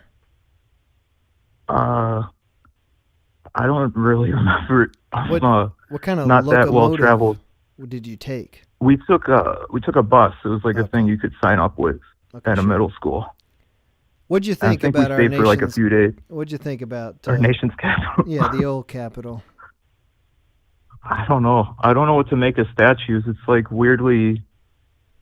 I don't know. This is a modern age, but we still like build giant metal shit that happened, or like depictions, interpretations. Oh no, man! Like art. I don't know. Like monuments and stuff, like a giant stone Abe Lincoln. Just kind of weirds me out. I'm a little high right now. You didn't see. I don't know if I'm thinking about it wrong. You weren't overcome with just like moral joy and pride. Yeah, patriotism Yeah. and history. Yeah. And like humanity and stuff. I guess I was, but it's just like I don't know. I guess that's probably the closest thing to a phobia I have. Is like realizing how small you could be, like perspective. Like Because just a the giant Abe statues are Lincoln so imposing. Yeah, or just any monuments, like usually huge. Like we make them so much bigger than us. Just so literal. And that made you think, God damn, no matter what I do, I'll never be as gigantic as this monument, this stone recreation. Yeah, I don't know, man. Yeah, just like large things. I guess like I'd say earliest memory of that weirdness. So sorry about this tangent, but like fireworks going off and there just being like a ton of smoke in the air, and you just kind of think about like the infinite amount of outer space that just keeps going. Like we still don't got it mapped out. You're just like, God damn, like I ain't, I ain't shit. Look at big Lincoln over here. Is that something you get like when you're traveling generally? Like the world is pretty goddamn big. Large. Yeah, it's pretty large. No. I guess just at the time, like maybe the weight of the history behind the monuments, but I don't got too much funny stuff to say about DC because it's not like I really traveled on my own. It was like I got shuffled through like cattle. Like take a picture of this, take a picture of this. We're gonna quiz you on that. Make sure you It remember. was like a school trip. What about recently? I mean, what's the most recent trip you've been on? Even if it's not been even out of state, but just outside of your area. Yeah, isn't there some lake like in New York, upstate New York? Yeah, you been there? Yeah. How was I that? was talking about it before. I took a trip like 2 years ago, and went on a couple of tours of just like a bunch of walking around. I'm kind of drawing a blank on the name of the area. I know it's not the Finger Lakes, but there's like some kind of great New York lake. There's some great lakes up And there. going around some of those, yeah. How'd you get up Just there? for, like, Was that 2 days, also a went on bus? a bunch of hiking trails. No, we rented a car, and I was with that Thai girl I mentioned, and Oh, yeah. her driving. I don't mean to be a stereotype or like, but yeah, she just hadn't done too much driving. She usually had like a moped back home, so she learned how to drive here and got a license. But like, we're on like 4-lane highways, like Lori was saying, how this giant highways. So there were some close calls. It was pretty scary. Wait, but when we she- finally got there, it was nice. She drove? We took turns. Oh God. Were you? Well, yeah, she wanted to take turns. Like we went in on the car together. She wanted to drive it. It was pretty nice. And she got you into some close calls. That's all right. Yeah, I probably would have too, though, man. Like, people drive like fucking crazy assholes anymore. Do you think that brought you closer together? Yeah, the near-death experience Mhm. definitely was a factor. That's cool. That's cool. So you did some hiking shit when you were up in this Great Lakes area. Yeah. How's that for you? Is that hiking? Is that something you do a lot? Hello. What? You there? Oh yeah. Can you hear me? Yeah. You do a lot of hiking? Is that something you do a lot, or are you just when you're traveling you want to do that? Yeah, that trip we went on, I just like messed my knee up, or like my knee messed itself up. I was just working and running around and shit, and my knee cartilage started deteriorating. But when I was younger, I would do a ton walking around. Like, I'd walk everywhere, and I was a big fat kid like Tim too. But I would it's my primary transportation, and I like, on the topic of travel, like, you could travel a small amount, like different ways, like finding shortcuts and exploring, finding like cool spots, like parts of nature. They don't have to be as big as Lincoln. Like, they could just be like a little creaky pine.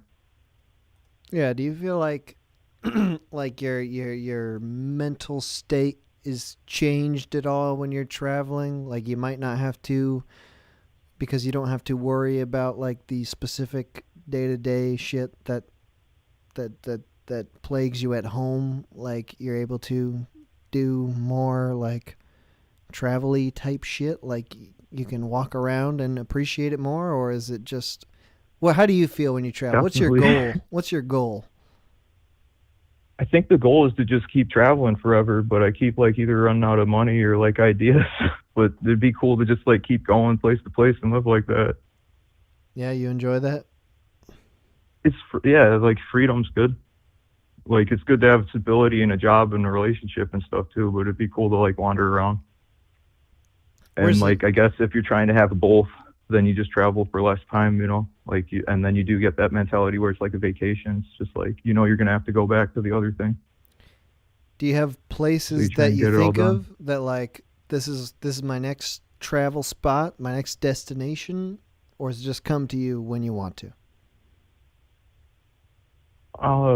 Guess it depends on what you want to see, but as far as like going to another country or like going to hang out by a river.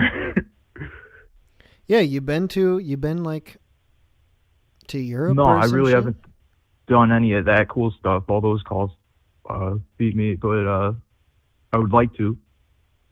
I'd hope to. One dude was talking about South Korea. I always thought it'd be cool to go there too. I don't know anything about StarCraft, but I like Tekken and more so like used to be really into Taekwondo.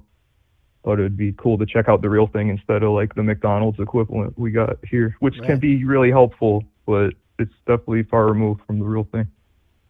Do you get worried about like if you were gonna do international travel, like people not speaking English, or like just like getting super freaking lost? Yeah, I definitely need to learn a language if I'm going somewhere, and I don't got too many of those on tap. I got a little Spanish. Probably not enough to not get lost or kidnapped. Yeah.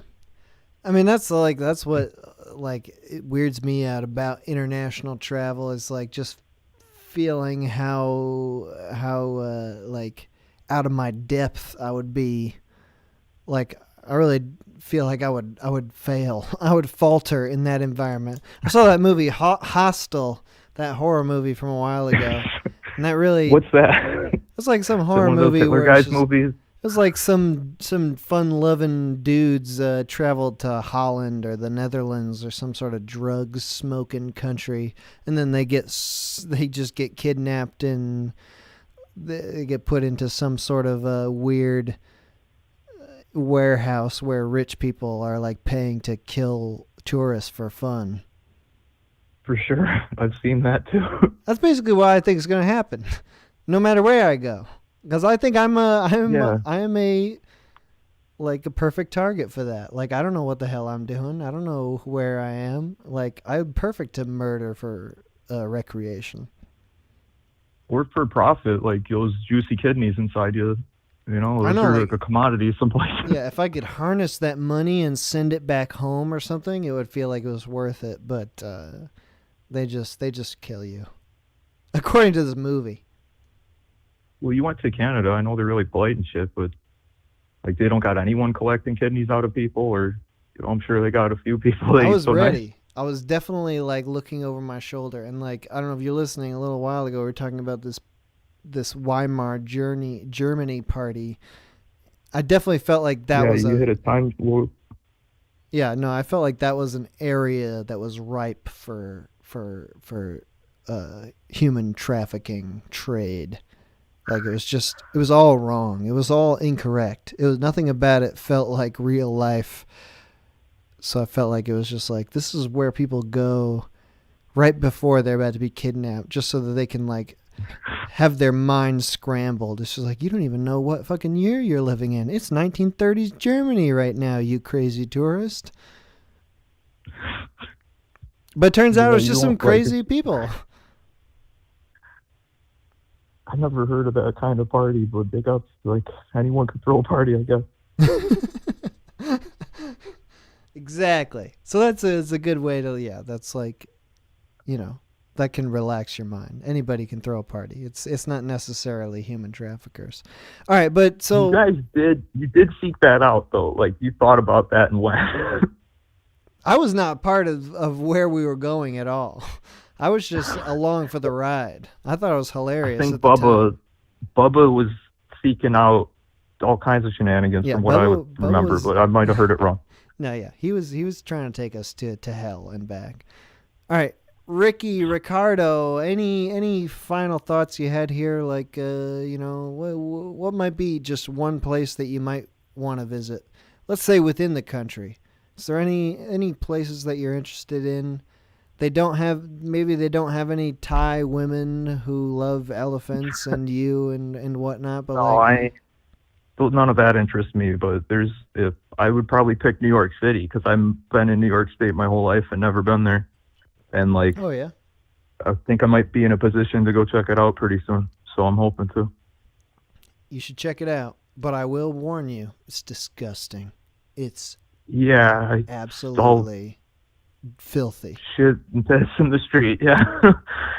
I don't know. It's just been like something I've heard about for this long and been this close. Just not because, it stinks and could be a lot of problems, expensive problems and asshole people, pigeons. But yeah, I never got to see it. So I figure you might as well look at it. It's very exciting.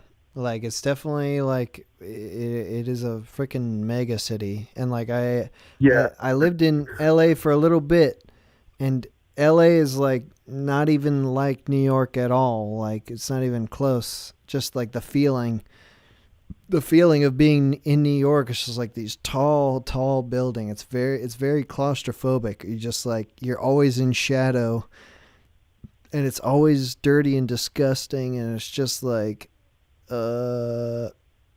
great to visit, but I could never ever live there. Yeah, it sounds like you got to be like not human anymore to survive there. You got to become like the rats on the street, look like dogs. Exactly. And I have deep respect for people who can live there, but it's just I know that it is not me, not at all. But you've never been there before? No, not once. I do recommend it. Even though I was just really shitting on it a second ago, you should definitely go see it for yourself and learn how to appreciate your own small environment compared to New York City.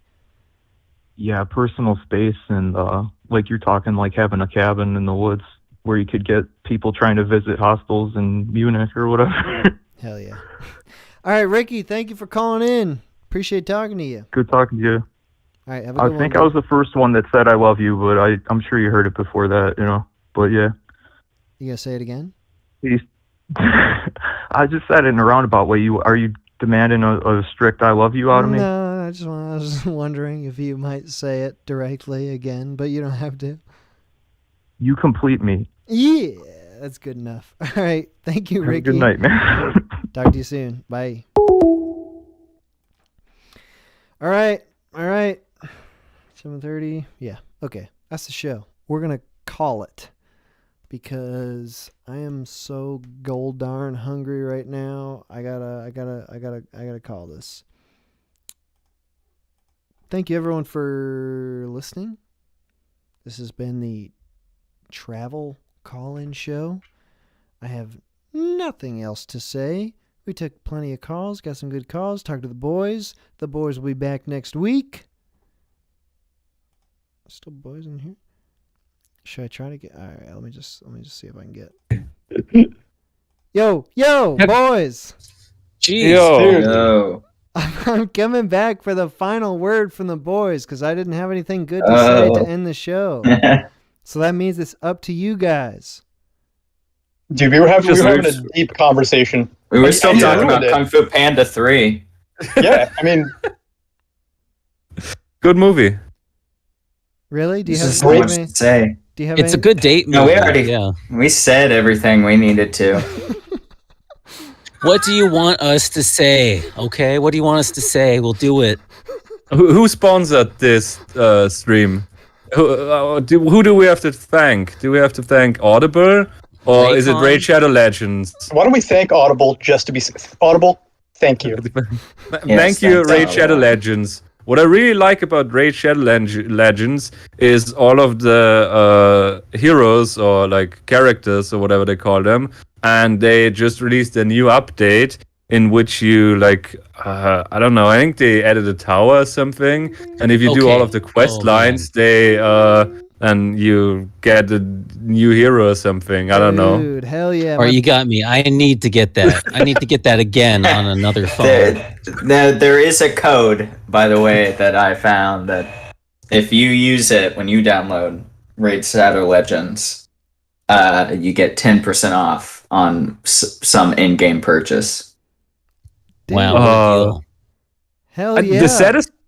If Can't you want pass to it hear up. something really sad, I'm watching someone play Magic Commander, and they have a fucking ad for anti-hair loss products. Because the people who watch Magic the Gathering are old enough for male pattern baldness. This is also sponsored by Keeps. Yes. Yeah, Keeps is it. With Keeps, you don't have to talk to an actual doctor. You just have to talk to someone in a lab coat online. And then they send you your Keeps. You send in an envelope of your hair, then they send you back some other hair, and you go, yes, that is the one I want. Then they send you a tonic in a bottle, you rub that on your head. And also, if you use the code NordVPN at their website, keeps.com/NordVPN, you will save 83% off your first order of hair tonic. Holy shit. I'm sponsored by that mattress company that, you know, they send you your mattress and it's not inflated, and then you open it up and it goes like, and they even take your old mattress something, and you can sleep on it for 30 days, and then if you don't like it, you can send it back. I don't remember the name of the company. Wow, Maybe they should send me a second oh god, and there's like a YouTube equivalent that runs on cryptocurrency that you can upload your videos to. They sponsor some videos too. Still talking about mattresses? No, YouTube like there's a site that's like YouTube, but it we need runs on blockchain-powered mattresses. We are sponsored by blockchain mattresses. If you how sleep come on there's it no hard smart enough, mattresses yet? What the heck? We need some smart mattresses in the world. I'm trying to have a smart home here, guys. Give me a mattress. I will pay $3,500 for a smart mattress. All right, and that's from the boys. They got purple mattresses. Thank you, boys. Thank you for all your sponsorship information. Appreciate that. None of that goes to the show, of course. That's just for your own personal sponsorships. That's to pay for our travel. Right. But I hope Raid Shadow Legends actually like writes me an email saying, please don't ever talk about us again. All right. Thank you, boys. I'm gonna say good night now. Good night, boys. Right. Good night, dude. Oh, wow. See you, dude. All right. That's the end of the show. Thank you for watching. Thank you everyone for calling in. Again, the music is from Rico Zeroni, or perhaps Rico Zerone, or maybe even Rico Z. SoundCloud and Bandcamp links are in the description. Thank you to the boys for talking to me on the stream. We had Bubba, Daryl, Lordy, Moxie, Teratoma, and Toner, and Dr. Spaghetti were the boys who were on this stream. The boys will be back. This is a new thing we're doing with the boys. The boys tell me what they think. We all have a great time. All right, that's the end of the stream. Is there anything else? HUD/overlay from Slouch. These images that were on the screen were from the Mighty Lighthouse, so you can't see them. I don't know if you were able to see them through the whole stream. I haven't paid much attention, but I'm sorry if you weren't. Anyway, thank you for calling in, and thank you for listening. I'm about to end the stream once I play one more song. I'm out of songs, so I'm starting from the beginning of the playlist. And we'll see you next week. Same time, Friday, 2 p.m. Or actually, next week might be a little bit later, but we'll see. All right. Thank you. Bye. Sorry.